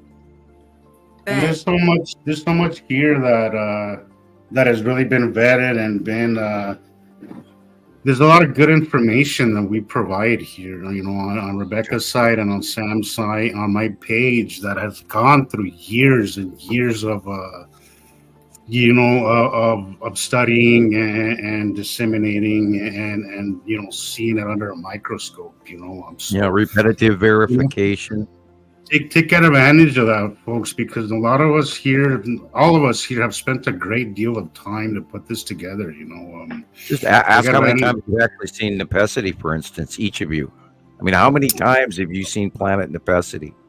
That's right. You know, in your captures, and you know, hundreds and thousands of times we watched that one planet alone, or Attu's moon, or Lead Asteroid. Or how many times have we seen Uri, each of us, or how many times have we seen the Saturn Jella moon, each of us? And when you break it down and you think about those individual numbers of sightings that we've actually been doing this for so long that we're almost kind of like numb to it. And every one of those, and what really, you know, to this day is when I do that one drawing or the side drawing or whatever, and then we get a capture within a very close period of time. To that exact, literally, pen stroke of the black marker versus the picture, and you could literally overlay them, and they're so exact. It's just freaky, and I love the shit out of it. I really do, and I think that's and I go probably every month through several cycles where I just sit here and I'm like, oh my God, I mean, am I doing this right? And then I go, yes, I am, and no, I'm not. We because we love it so much, and I dare anybody to actually start seeing this and not be completely addicted by it, because it is fascinating stuff. But because we are so obsessed with it, we have become good at it. I mean, if you're good at if you love something, you will become good at it. Because you're doing it over and over. So. We that's what makes this such a good thing, is because we all have obsessed over it so much that we have become good at what we do. So Yeah, let alone the aspect of the fact that there are people on these planets. And I don't think we don't touch on that very often. And, of course, they're here to pick up the commodities, but then there's the other factions as well. And I saw some stuff this last week, dipping my toe into religion. And I of course, then there's the video, the Pleiadian message that we have now posted on YouTube on Nibiru Followers Anonymous. It's listed as the Pleiadian message that Sam asked that we post immediately. And that's a very important background history about stuff that we don't even talk about. And the reason that I had it posted, because we got a back copy of it back that I'd lost the link to. And then Jillian had reminded me of that because I sent it to her years ago. And it's literally one of the closest versions to the truth, according to what the Pleiadian told me.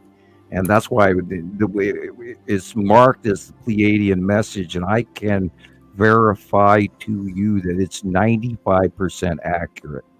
There are some intonations of political nature, etc., with minor variations of opinion. And they actually tell you that in the video that this is not the only version of this story, because there are minor variations depending on factional agenda.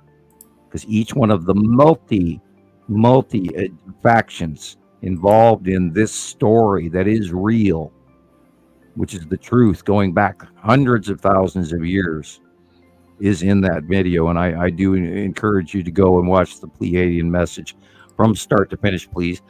Take into account that the beginning part about the Matrix is a metaphor, and that metaphor is also directly related to the Pleiadian messages, because the overall reason that they're connected is because you don't know who to believe.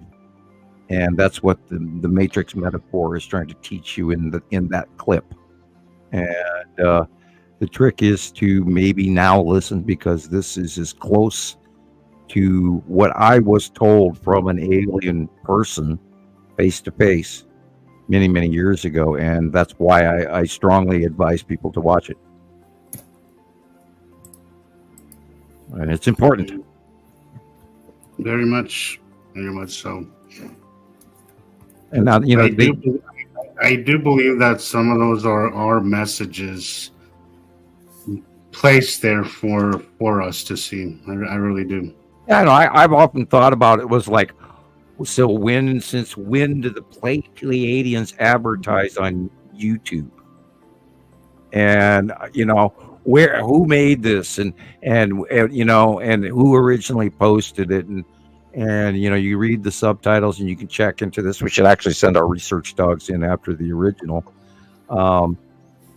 But the accuracy of it is so close to what I was told that this is why I say it's not 100% accurate, but it's so close to the truth that I was told, that I took over 25 years to try and deal with this. And I remained in hiding afterwards because I didn't have my name on a mailbox. I didn't have a phone or anything like that. I even for a while was taking some under the table jobs just so that no one knew where I was. And that was on purpose. And I had to go through stages of paranoia that I wasn't going to say, psychotic paranoia or anything like that. I wasn't, conspiracy theory crazy. But interpersonally, I had a lot to deal with to try to believe that any of this shit was real. And then here we are in 2024, and oh my God, it is real. And so there's no other way for me to express that to people except be the guy that's been working at this for 14 years to inform you guys, and pretty much done this generically, as hard as I could for everyone else. And our group is growing around that, and I'm loving every second of it. And we have more to do. So here we go. Let's just do it. I'll keep going as long as I can. The message hasn't changed, Sam. Like, you have been very consistent in the same thing. One of your trolls said once that you're not consistent, and I'm like, have you met this guy? He's been saying the same shit for years, the same thing. Like, there's been learning along the way, of course, but the message has been the same. It's been the same thing that we all have proven over and over. So, you know. Yeah, in 2013, I really had a severe internal worry that we were going to get the shit basted at us, just like the Charlie Binsky event. I thought there was going to be way more of that. And turns out, not currently. I'm still holding my breath up to a point, but I don't have the same level. And the part that gets me is like if you go back to Moses and the plagues and the 75-pound flaming meteorites that come in over Egypt, and how there's references that will return again. So that's always been over the top of my head, wondering if that is going to occur to us this cycle or not. Don't know what's going to happen. We know about all the debris under Uri and Atu and how massive that shit is and all the other stuff behind it. And so, I mean, that's still looming. And this is why I warn about the 180-day cycle and the discharging on the planets and the freak storms. And look at our jet stream, which is completely never before seen. So, and I do try to warn people, because this is really serious, and it's going to happen right in front of our eyes this year again. And it is the year of the dragon. And we are seeing the Skull asteroid, and we're seeing the Devil's Comet, and we're seeing, the eclipses and the opening of this. I mean, I can go on and on and on and on. And if you throw that, we talked about the deck of cards. This isn't a one event or two cards on the table. We have 5 in front of us. We have a full hand of cards here in this poker game. And it is unbelievable what we're holding in our hand right now. And it ain't pretty. I mean, wow. The anti-poker here. Yeah. And I'm fearful, and so I try to warn. I came on board with this going public, son, because I have been sitting on the sidelines for a long time. Is because I feel very strongly about it the way you do, and because you have inspired us to kind of come out of the shadows as well. It is important that we share this, because not everybody's picking it up, and we are, and it's important that we do this work, and it's a calling that you can't just ignore. So it's a good way to prove. It's a good way to show that I'm not the only nut in the nut basket, but the bad joke. The more of us that are talking, you have to have a little bit of nuttiness to even consider all this stuff. True. Yeah. It's just so out there. It is so out there that sometimes you have to be like, there's not a day goes by that I don't question my own sanity, but I've proved it enough. I've proved it enough, and I can just go back to a video whenever I feel that way, and I'm like, this is real. This is really happening. Yeah, and we've had so many slaps in the face from that cold fish, going, hello, there it is. Look at this. Oh my God, there it is again. Oh my God, there it is again. For years now, and I'm, and even last week and the week before, I said, well, if you can't imagine this is possible, why not? Why not now? It's happening now. And we go back, you go back to 1650 to 1700 BC, and you look into the weather and the climate change and what civilizations were doing, and how some of them were just vanishing, and ocean temperatures and ocean levels rise, and visible climate change and changing in dynasties in Egypt and all of that. And if you cross-reference that same time period, and even the Cappadocian cities under Turkey and all of that, and those timelines all meet up, and Göbekli Tepe was buried on purpose, and you wonder why. The sand was nowhere near from that region that they use. I think it was like 400 miles away. So they went through a great deal.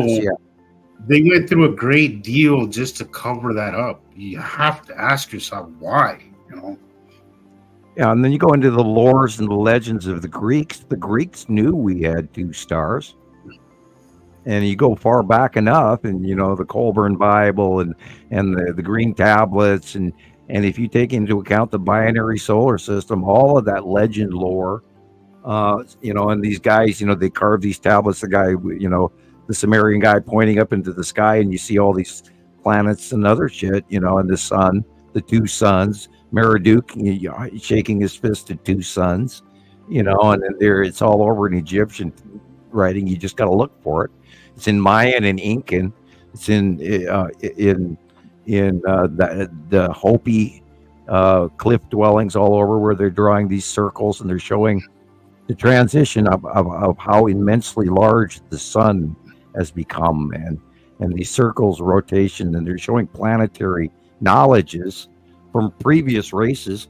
If you go even watch Graham Hancock and all of these previous civilizations he's going on about, and it all fits, and you just got to take into account that this whole system comes together every approximate 4,000 years or less, and they use it as a round number, and you go back through history, and 2 cycles ago was Noah's Ark, and the cycle before that was the vanishing of Doggerland and all of this, and on and on and on and on. And you do the math, and it all fits,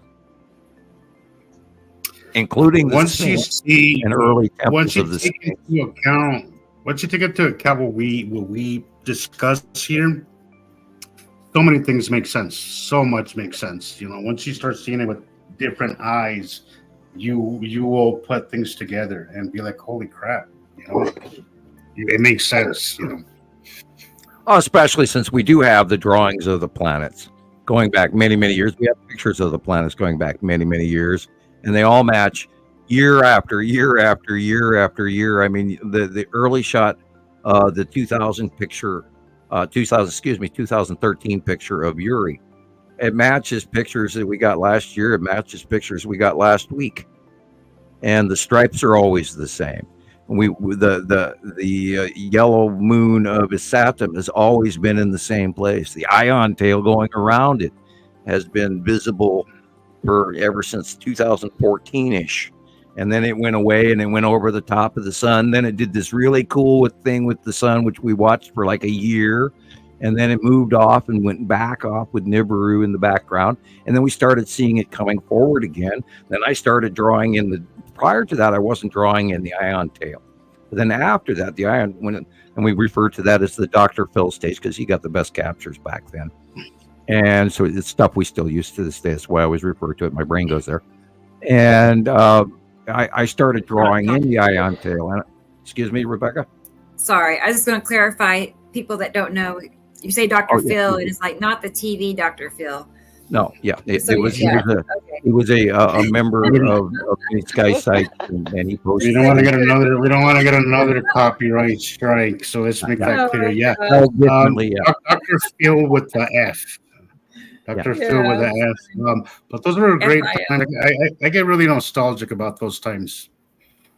Yeah, and then when we started watching the ion tail, and I've said this over and over again. I still love that part when I knew all the way back in 2018, 2019, after it went over the top of the sun, and I knew where Saturn and the Saturn's yellow moon was, even though we couldn't really see it, but I knew it had gone there.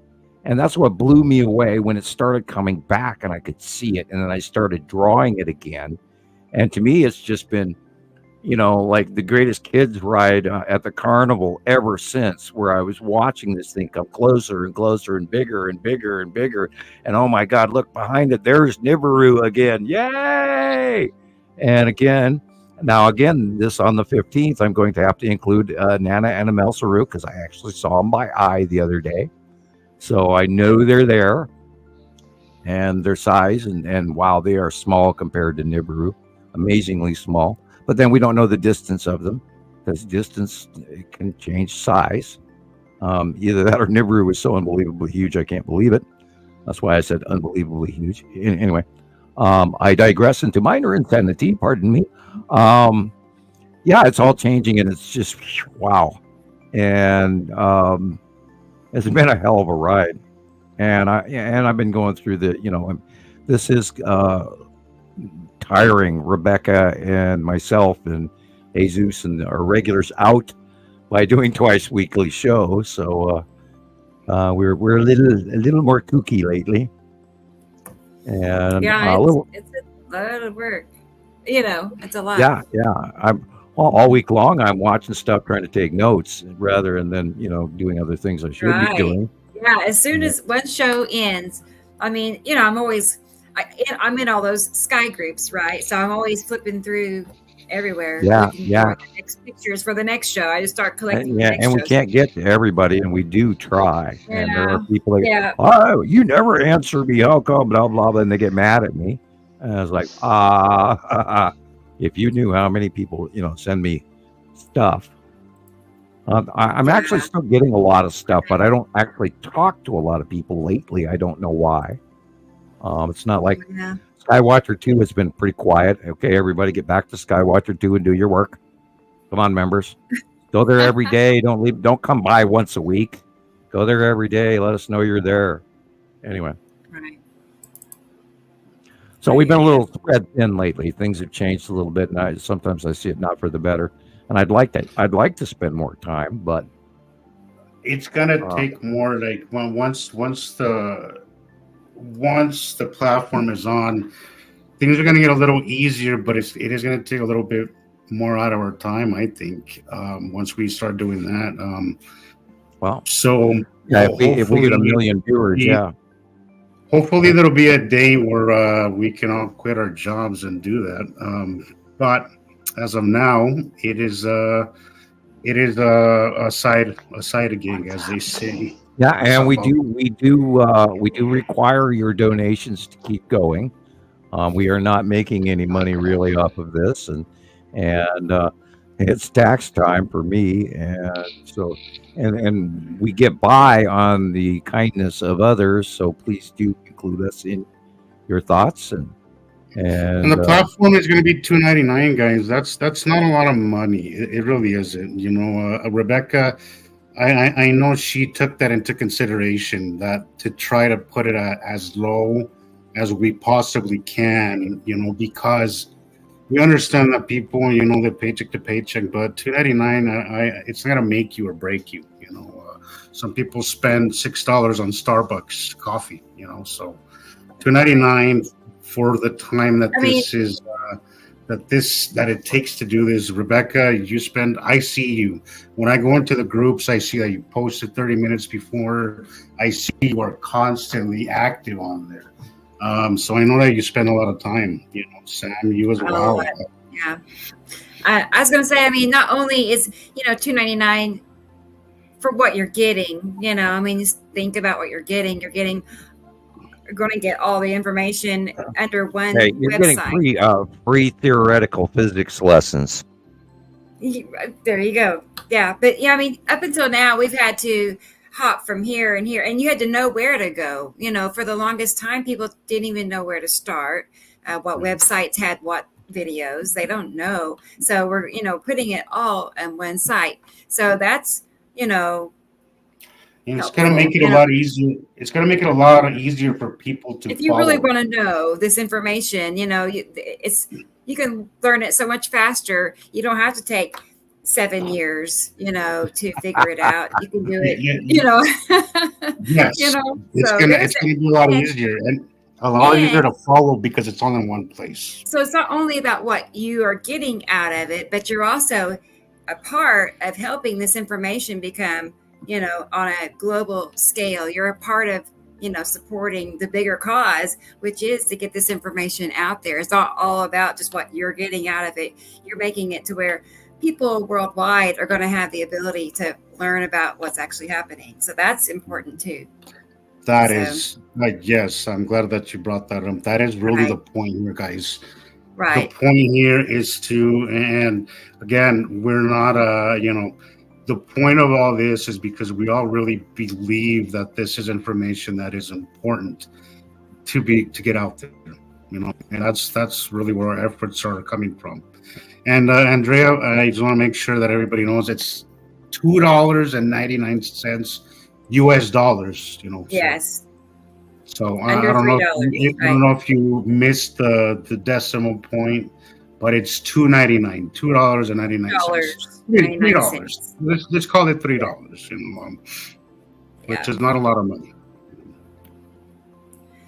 No, it's not. I mean, and I my income is very low. I mean, I'm on SSI, so I pay a lot just to have all the apps I use, and they're way more than $2.99 each. And I pay it because I want those services. I want what it comes with that, and so I believe people will be willing to. Those of us who appreciate what we're paying for, you'll pay for it because you want it. I'm willing to pay $2.99 for it. Right. And I don't like paying for stuff like Right. I mean, it's like I've said, there have been too many people that I've watched that they say, well, if you want more information or if you want the good stuff, we can only share so much here. But if you want the good stuff, pay us $5.99 a month, $9.99 a month, and I'm like, see ya. Right. Yeah, it's kind of like the Disney Channel, It's like a bait. They bait you that way. But right. I mean, anybody who has known us knows that we don't run that way. The reason we're doing this is because it's the only way. Facebook is only there's only so much growth that we can see there. There's only so much growth we're going to see on YouTube, TikTok. This is the only way that we're going to be able to spread our tentacles, as Rocky Man said. It's going to be different languages. It's going to be all that good stuff. So it is well worth it, but it comes at a cost, guys. Facebook's getting wonky because Rebecca, how you shared some videos on your feline page.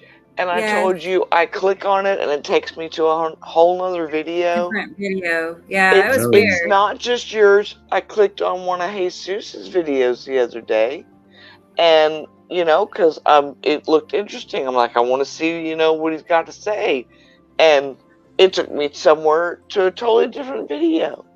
Wow. Yeah, and I'm like, it's getting out of hand. And it's starting there is to really... some weird things going on around us specifically. Disconnections. Right now in our shows, we get to the point where we start talking about something really important, and then I get garbled out, or Jesus gets garbled out. All robot-y sounding. It's like somebody's up there with a button, and they push the button that cancels our answer, and we've seen a lot of that. And it's always exactly when we get to the topic of something really important, and it's happened so many times. It's amazing. And but these videos are just, like cat videos.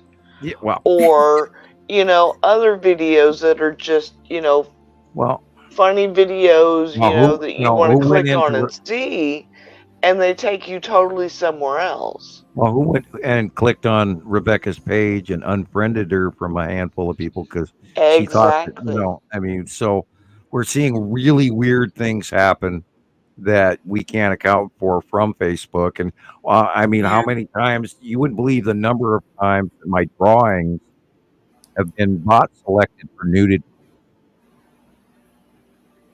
Oh, we lost him. Oh, what's that, Sam? Did I? Oh, there we go again. And thank you for pushing the button. My Facebook pictures of monthly site drawings have been repetitively flagged for nudity. Oh my gosh. That's insane. Yeah. Because I will make, sometimes I've had to take posts down because of that. I'll share it and then I'll get flagged. So I'll go and take the rest of them down that I just shared because I'll get in trouble with Facebook for, and it's his drawings or comparisons. Yeah, makes no sense. And it happens all the time. I'm getting just about every month when I post the site drawing, and I'll go to certain sites that I don't regular, and I'll post it to them, I'll get the flag that says, you violated community standards, and you don't even get to contest it because they won't even show you the picture of what you posted was wrong. Right. And so you literally have to either contest it or agree with them. And if you agree with them, they automatically remove it for you. So, and I've had that happen over and over and over again. So I pretty much, I don't post around too many people. I send it a lot of times in PM nowadays. And then I'll do other normal sites, and I haven't really been flagged there. But when I send it to other places that I don't normally post in, I will get flagged over and over again for community stand. They don't even say nudity half the time. Sometimes they do. But yeah, Facebook has gotten weird. Yeah. Yeah, we're never going to get this information on these platforms to go anywhere near viral or go out to the right people. And this has to be the next step. We talked about it. Sam has been very, and he said it before, when it comes to money, he's leery, and I don't blame him. I think that stuff, but the only way to get this going is to invest in it. And we were lucky enough to come across somebody with the knowledge and the know-how and even the, even the financial part of it to kind of help us with that. And it's the only way to move forward, guys, so join us, join the effort, join the movement, as I say, because it is a movement. We don't have, they're not going to tell us, and somebody has to inform people, and that's, nobody else is doing this, guys. Nobody else. We have to get this information out there, Right. And that, or if they're doing it, they're not giving the right information. Yeah, right. They're still stuck on the red planet. Right, and that's everywhere. And I've gone in, and I've tried to say, well, no, it's not just the red planet, and I've left comments, and the comments get declined, for violating their page rules or whatever. And I go look at other comments, and it's like they've said the same thing, and I'm like, why does mine get declined and theirs is?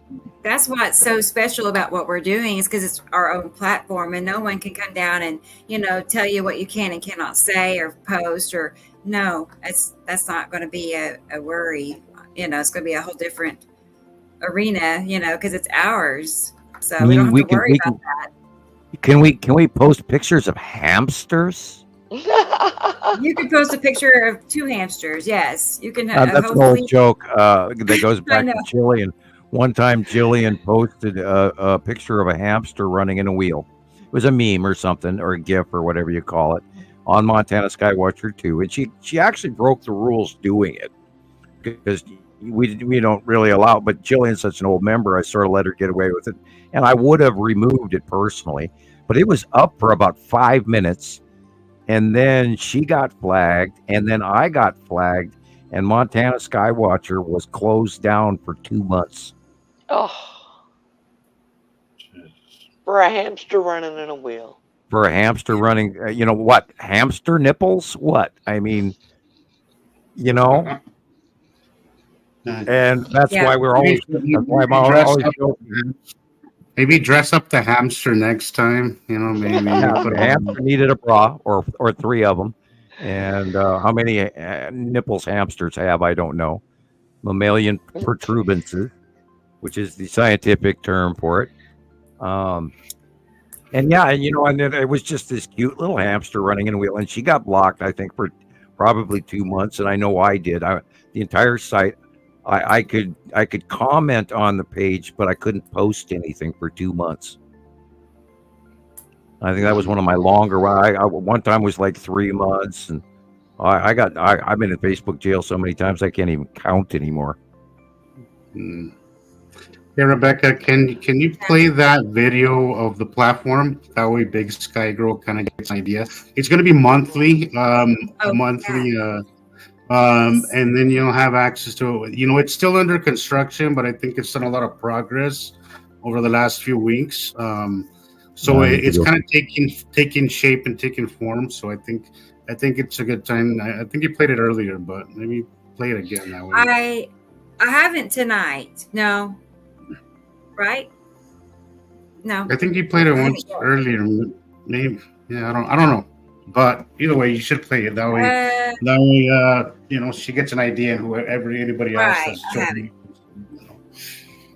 Yeah, give me a second.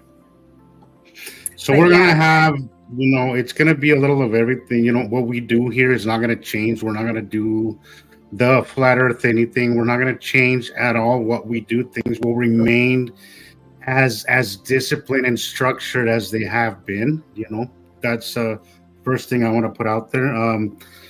But it is going to be, what we do, and it's going to be a way more open thing where you guys can comment and post your own pictures and interact with it. That'll, it's taking shape, so it's still in progress, but we will have giveaways. We're going to have, we'll have a learning section where we will teach you guys this stuff, how to learn to see the planets, that kind of stuff. And we'll be going live more often. We'll be able to post things directly onto the site.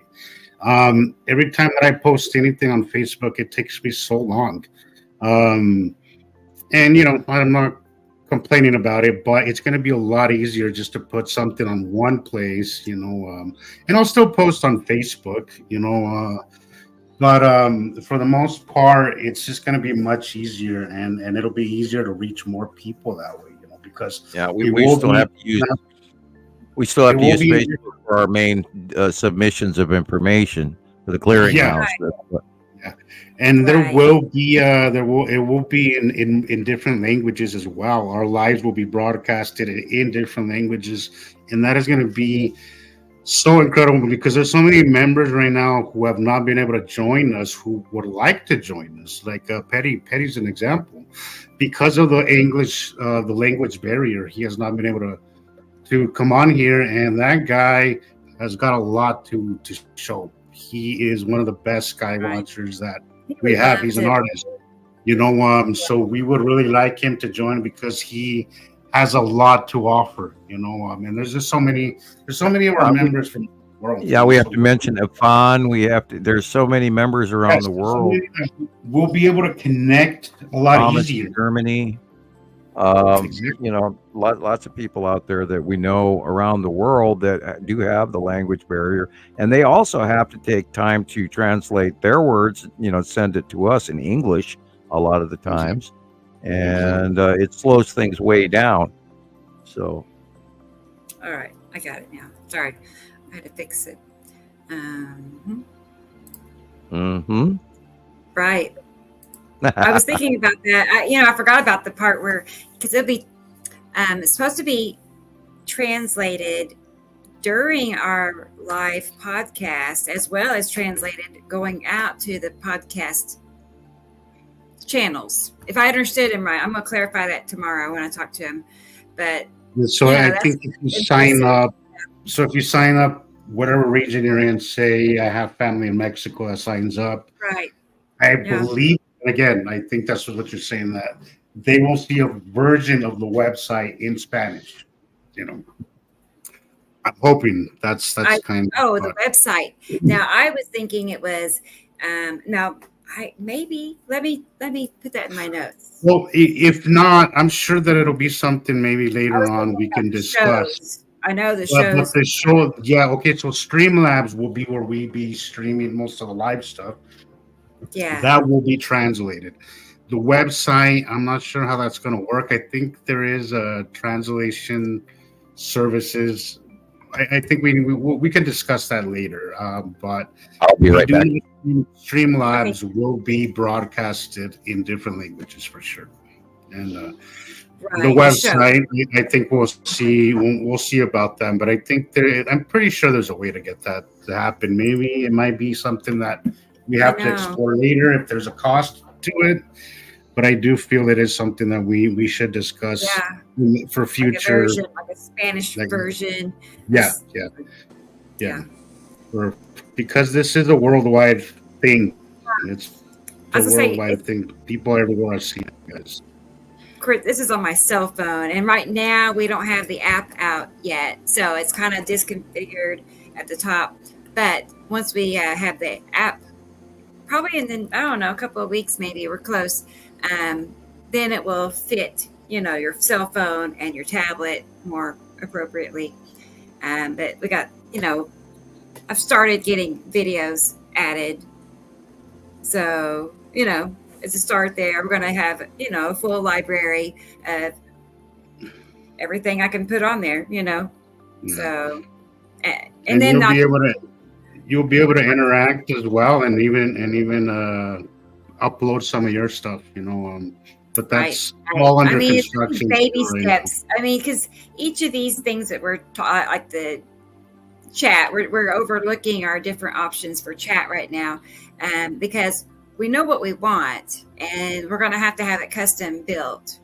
So it takes some money, So we got to kind of work up to, having, and then over time, over a year, let's say, it could be exactly like we want it. It's just going to take time to, put into it and get it there. So. And as we get more funds, more could be added to it. Right. We're talking about having a chat. E-learning is what it's a system of, where we'll create a curriculum, for you diehard, studiers. I would love to be, to do that. I would love to discuss and teach people how to do it. I am completely up for that one. So I have a learning program, and then there'll be fun times when we could have like a group movie night, and we can meet in unison and kind of like this, but also be watching a movie together or a program, whatever.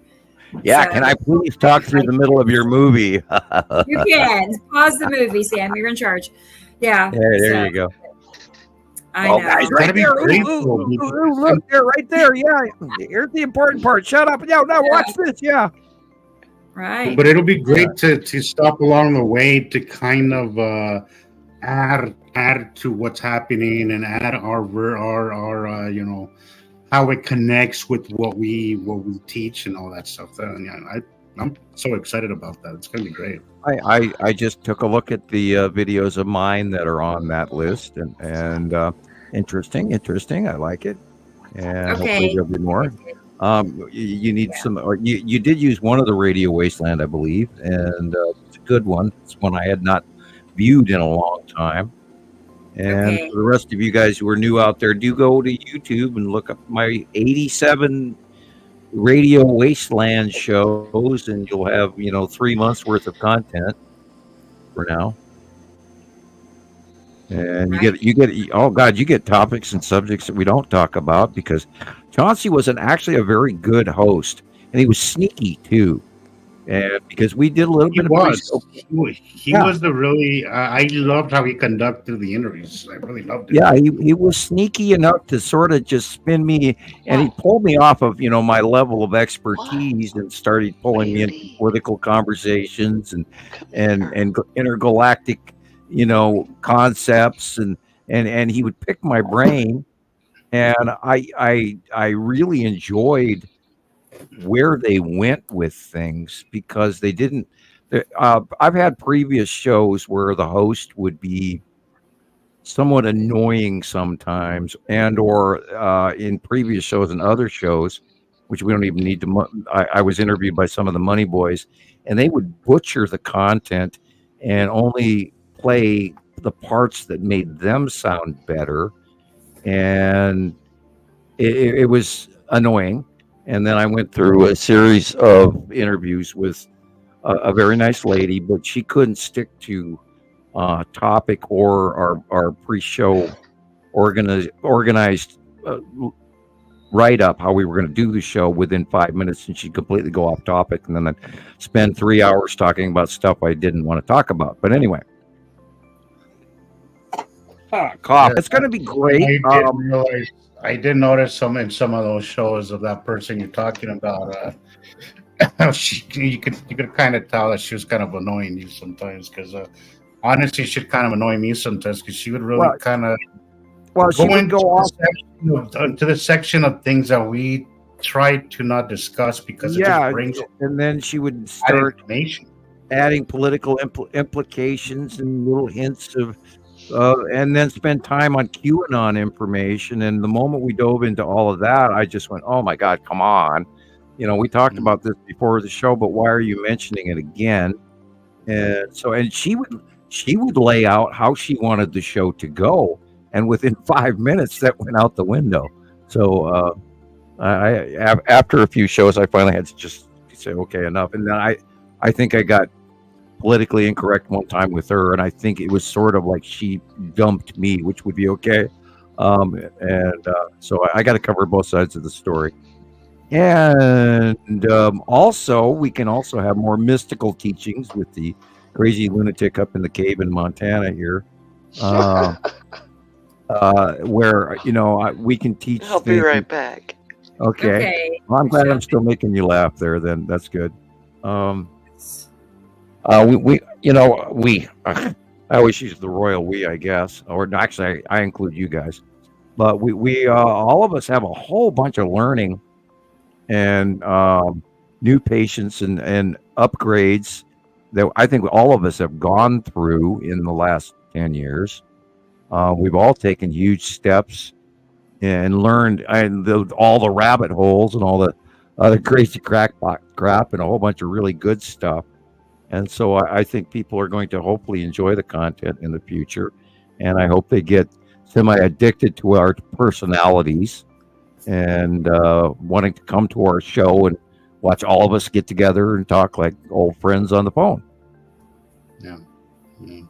That's basically what we do. We're here to talk about our favorite topic, and hopefully it resonates with people, and it kind of clarifies what they already are seeing. Because we know there's a lot of people out there that know something is happening but have no context of information to connect the dots, and that's kind of what we're trying to do, is build that bridge. I can't even imagine. I cannot imagine this going by where the planets leave and this doesn't make the population. I mean, that would be pardon me, but that would be depressing as hell. Somebody told me that a few years back. Somebody told me that. He said, they may come and go and nobody realizes. I'm like, you know what? Shut up. I don't want to hear that. I just don't want to hear that. I think I'd just lose my shit. Seriously. I don't know. I don't know if I could recover from that one. How do you go through seeing the greatest show on earth? Mm-hmm. Yeah. And we're going to have to go back eventually to the boring skies, but yeah.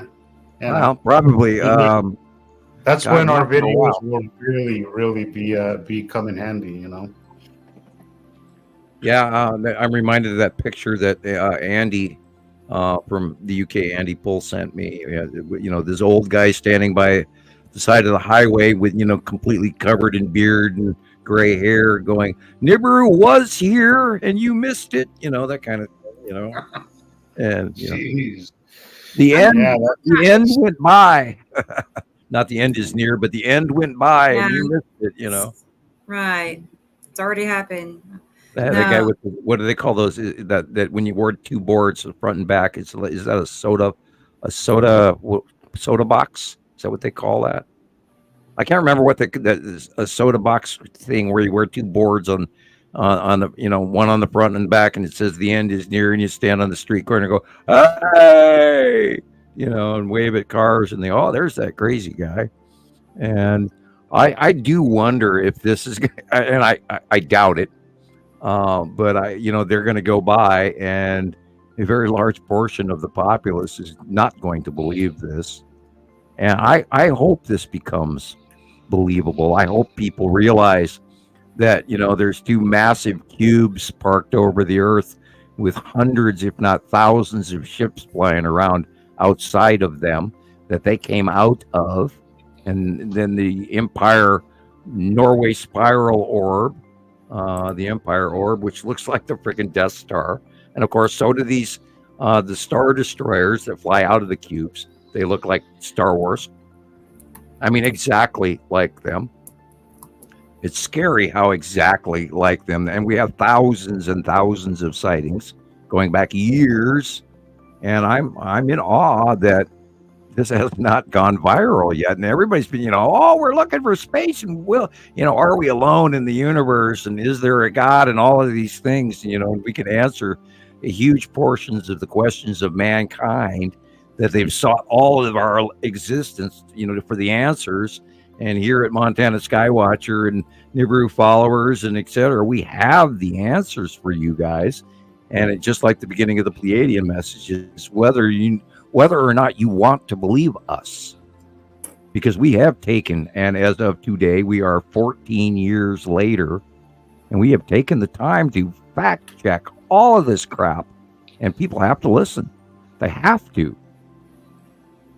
We did it. We did the homework. And we spent many years getting to here.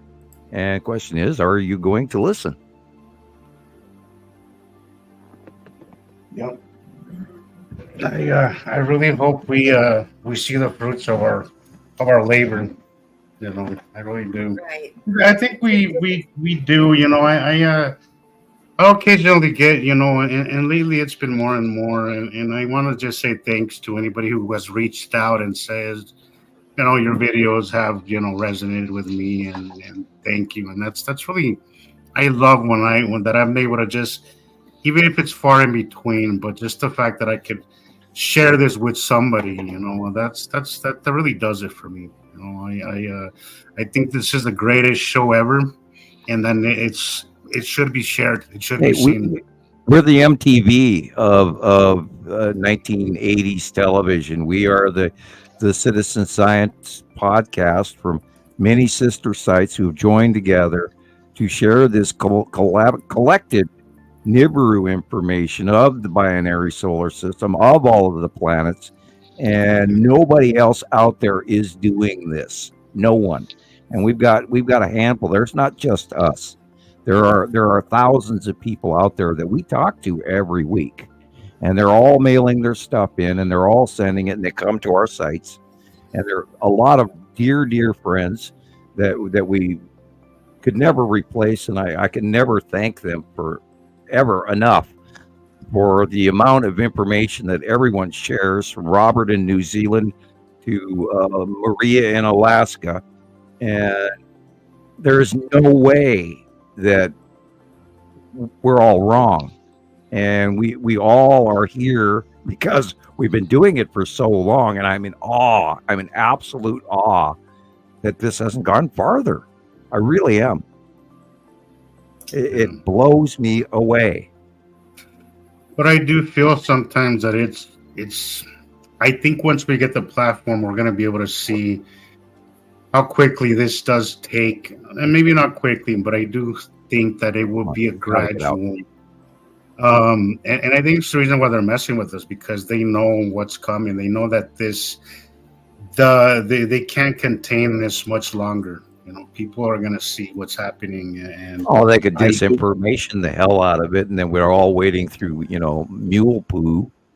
Yeah, but the pictures speak for themselves, and the comparisons, the accuracy of your drawings. Once that comes out, that you're seeing this and you're drawing it beforehand, if we can prove it, and we can, also visibly show people, that these dark circles are everywhere in the sky.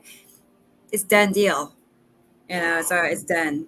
So, and you guys can promote that where, I've got this thing where I can say, well, yeah, I know what I see, and this is how I draw this ahead of time. And the only way that people can learn that this is, and I'm not going to say it's extraordinary, but this is a thing that has been so prominent all these years, even to me, it amazes me every time I do it. And the only way that we boil back down to again is whether or not you believe it. And I mean, all of us go through these cycles regularly, whether or not we believe this, because it is so extraordinary. And what I'm doing and what we're all doing is, because we all learned it, all of us, we all see the planets. And I mean, it's like way out there in crazy land that we do see them, and yet there they are. To everything we were taught. I think I just skipped my picture off. It is so extraordinary, and this is why we are number one, and we're going to retain number one. There's nobody else out there doing this, and I keep hoping, praying, and I hope we'll find somebody that that comes up and joins. Even more sister sites start to join us, where we have new guests. This is comes by once every couple of weeks or something. Oh, us at our site, we found this. And then or they mail us stuff on our regular Facebook pages or whatever. I just hope we're going to grow and grow. Right. Yeah. Right. Because it has all the potential. I mean, it's all there. It really is. So we have all the proof too. There is so much to offer. There's so much to offer here. There's so much to be said. There's so much to be shown. I think we have a lot to add to this, Rebecca. You have so much great stuff out there that it needs to be shown. Sam's interviews, all that. Thank you, Big Sky Girl. My time lapses, all that stuff has to be shown. Has to be shown. They are. He's so good. And we have thousands and thousands and thousands of pictures. I mean, we could talk about 2020 for the next week. We could talk about 2021. We could talk about 2022. We know what happened in 2019, 2015, 2013, 2012. We know because we saw it happen, and we were all here, and we were judging it and weighing it and collecting that information, going back 14 years today. Oh my God. Yeah, Katie Jo mentions something about how our group on Facebook is really growing, and it really is. I mean, it was at 80,000 just like 2 or 3 weeks ago, and now it's 86,000, so that's quite a jump. And then on TikTok, it's taken a big jump. I did those 30 lives in 30 days, and that kind of boosted things. I went live last night, and we had about 6,000 views, which was pretty good for an hour and 20 minutes, so people are very interested in this, and I had lots of shares of those people that were watching. I mean, they, many were sharing the live, and we all have different skill sets that we all share together and combine. Right. Jesus's time lapse and your comparisons, and me looking up this, and me, doing the composite information in the drawings and everything. And so we all do our little jobs, and that has made us, actually, we've been a lot better and a lot speedier. Remember, even 10 years ago, I'd have to bomb somebody's page with 10 or 12 comparative shots and write half a paragraph to each person's post and all of that. And now we don't have to do that. We do it, but not near to the extent of how long each individual used to take, and it's a completely different ball game now. Yeah, I think it's time. It's time. There's so much compiled that I think it's time. We've all done our time. We've all learned so much, and I think there's enough material, to fill up this platform that we are working on. So it's, I think one thing that'll help will be because I know you said, Rebecca, on TikTok, you can take your cursor and you can point out things. That's true. That's but right. on YouTube, you can't. And I think once we get to the platform where you can actually take either your cursor and point stuff out, or draw on it and point stuff out, more people will understand what they're seeing. Right, because right. right now sometimes I get confused, even sometimes looking at the pictures, and Sam is explaining what's there, right. and I'm like, at first I'm like, whoa, wait a minute, I don't see it, you know? Yes, Right. yes. Right. Do I But do yeah, I go too fast? Do I still go too fast? Sometimes. Okay, 'cause, But you know, to I me, mean, that's you know. yeah, I run at 300 miles an hour, so Yeah. bear with me. You know, I'm the mad scientist at the chalkboard going, and now, class, we have, you see here in the shadowing, on the planet passes by this way, on there's a rotation, on the ion drop tail. I've gotten better with keeping up with you. I've definitely gotten better with keeping up with you. Okay, I apologize. Yeah, I do. You know, I mean, I had 3 cups of coffee today, so I have to admit to that. You know, that's why I've been. Well, I will say your older stuff, Sam, was a lot more zippy than it is now. You know, you were definitely hitting up the coffee then. But I will say, in your older videos, you had a cursor, and there was some that I remember. Right. Where you were talking about Antu's moon, and you're like, that right there is a planet. I didn't see it until you pointed it out. You know, back then I was still new, but when you pointed it out, I was like, holy crap, there it is. But had you not pointed it out, I don't think I would have seen it. I really don't think I would. This is where the problem's been with my computer. It's not my download speed; it's my upload speed, and I couldn't do anything. I mean, it'd take me 4 days to post a 10-minute video. Yeah, that's why you kind of would skim through it. I remember you mentioning that.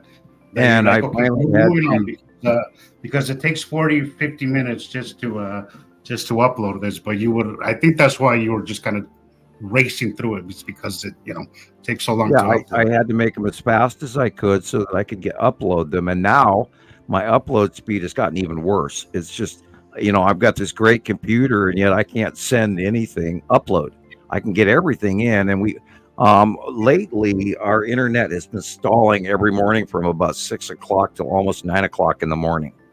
It's almost not worth even trying to watch on the smart TV, because it stalls and it stalls and it stalls.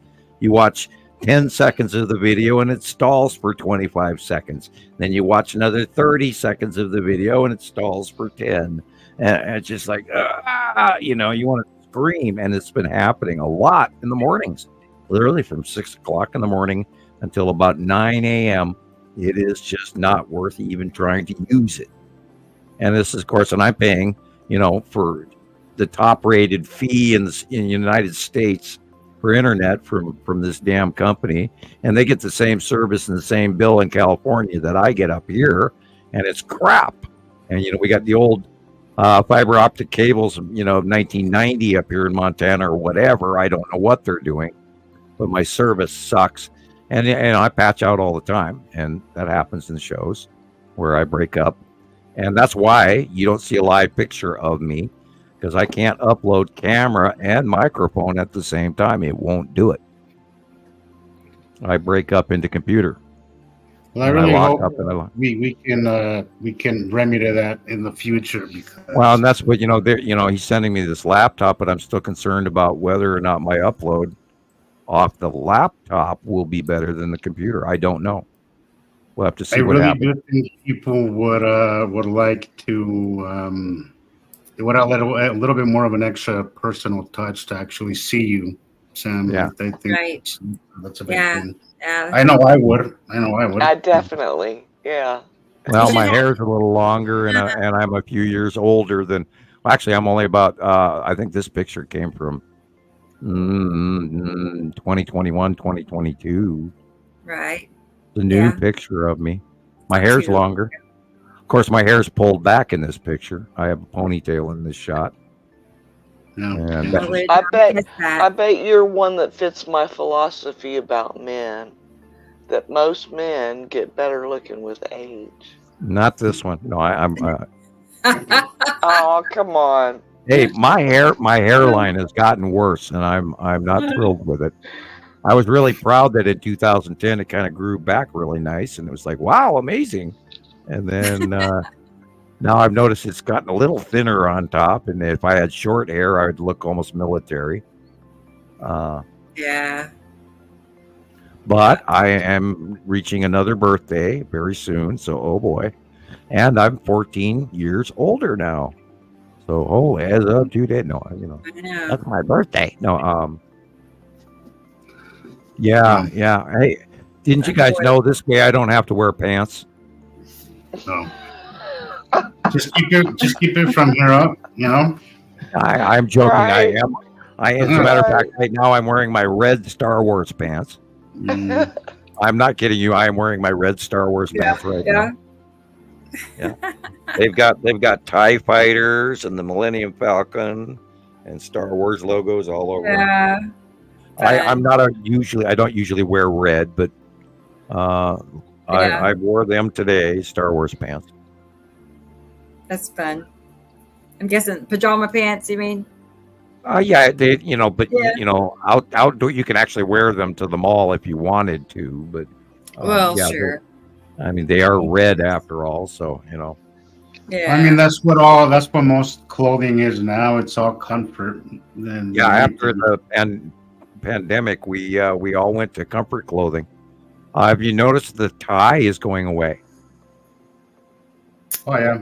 The tie is starting to dip away from news broadcasting, and people are going to they're going back to a really thin micro collar, and I'm liking that because I wore the 70s business shirts and 80s business shirts where they had this freaking huge ass collar that if you step out in the wind you're blinded by the damn thing because it'll poke you in the eye.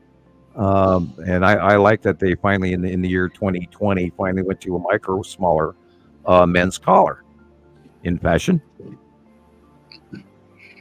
And comfort pants. It's amazing me when I see somebody in a suit and blue jeans. It's like, okay. Mm-hmm. Back in the 80s, there you go. Huey Lewis and the News and all of that. Yeah. Man, you guys, I gotta get up early tomorrow. I knew that when you had your head in your hand. Yeah, I'm kind of tired.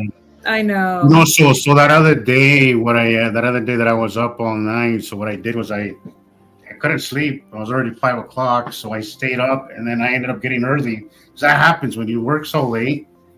I'll sleep the next day, and then I'll get up really early the next day. So I've been back in the mornings without even a complete accident. So I don't know what I'm gonna do with that.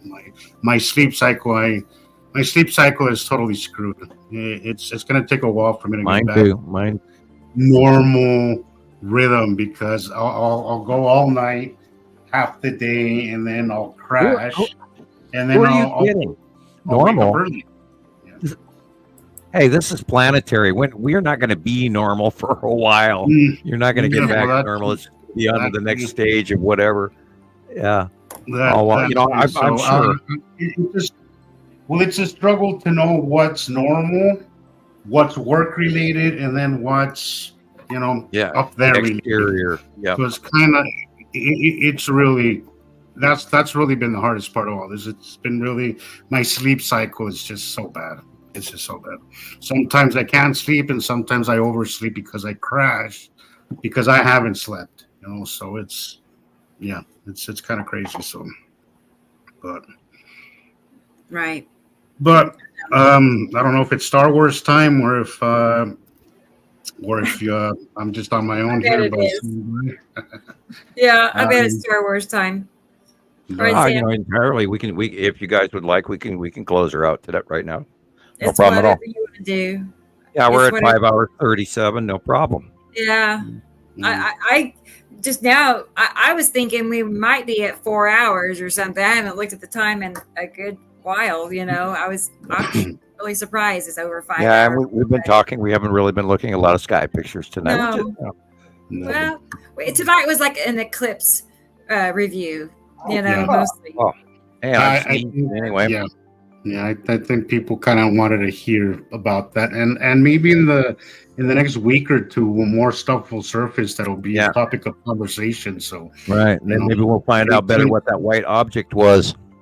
That's right. So stay We'll look tuned. into it. Maybe something pretty cool is out there, just waiting to surface, So That and if anybody comes across anything, make sure you save it and maybe Gotta get share us it a with copy. us. So we can check it out, Yeah, Right. the more submissions we have, the better informed we are, which is what Right. citizen And the more- science. Exactly. And the more eyes we have out there, guys, the more we can correlate this stuff and match this and confirm that, etc.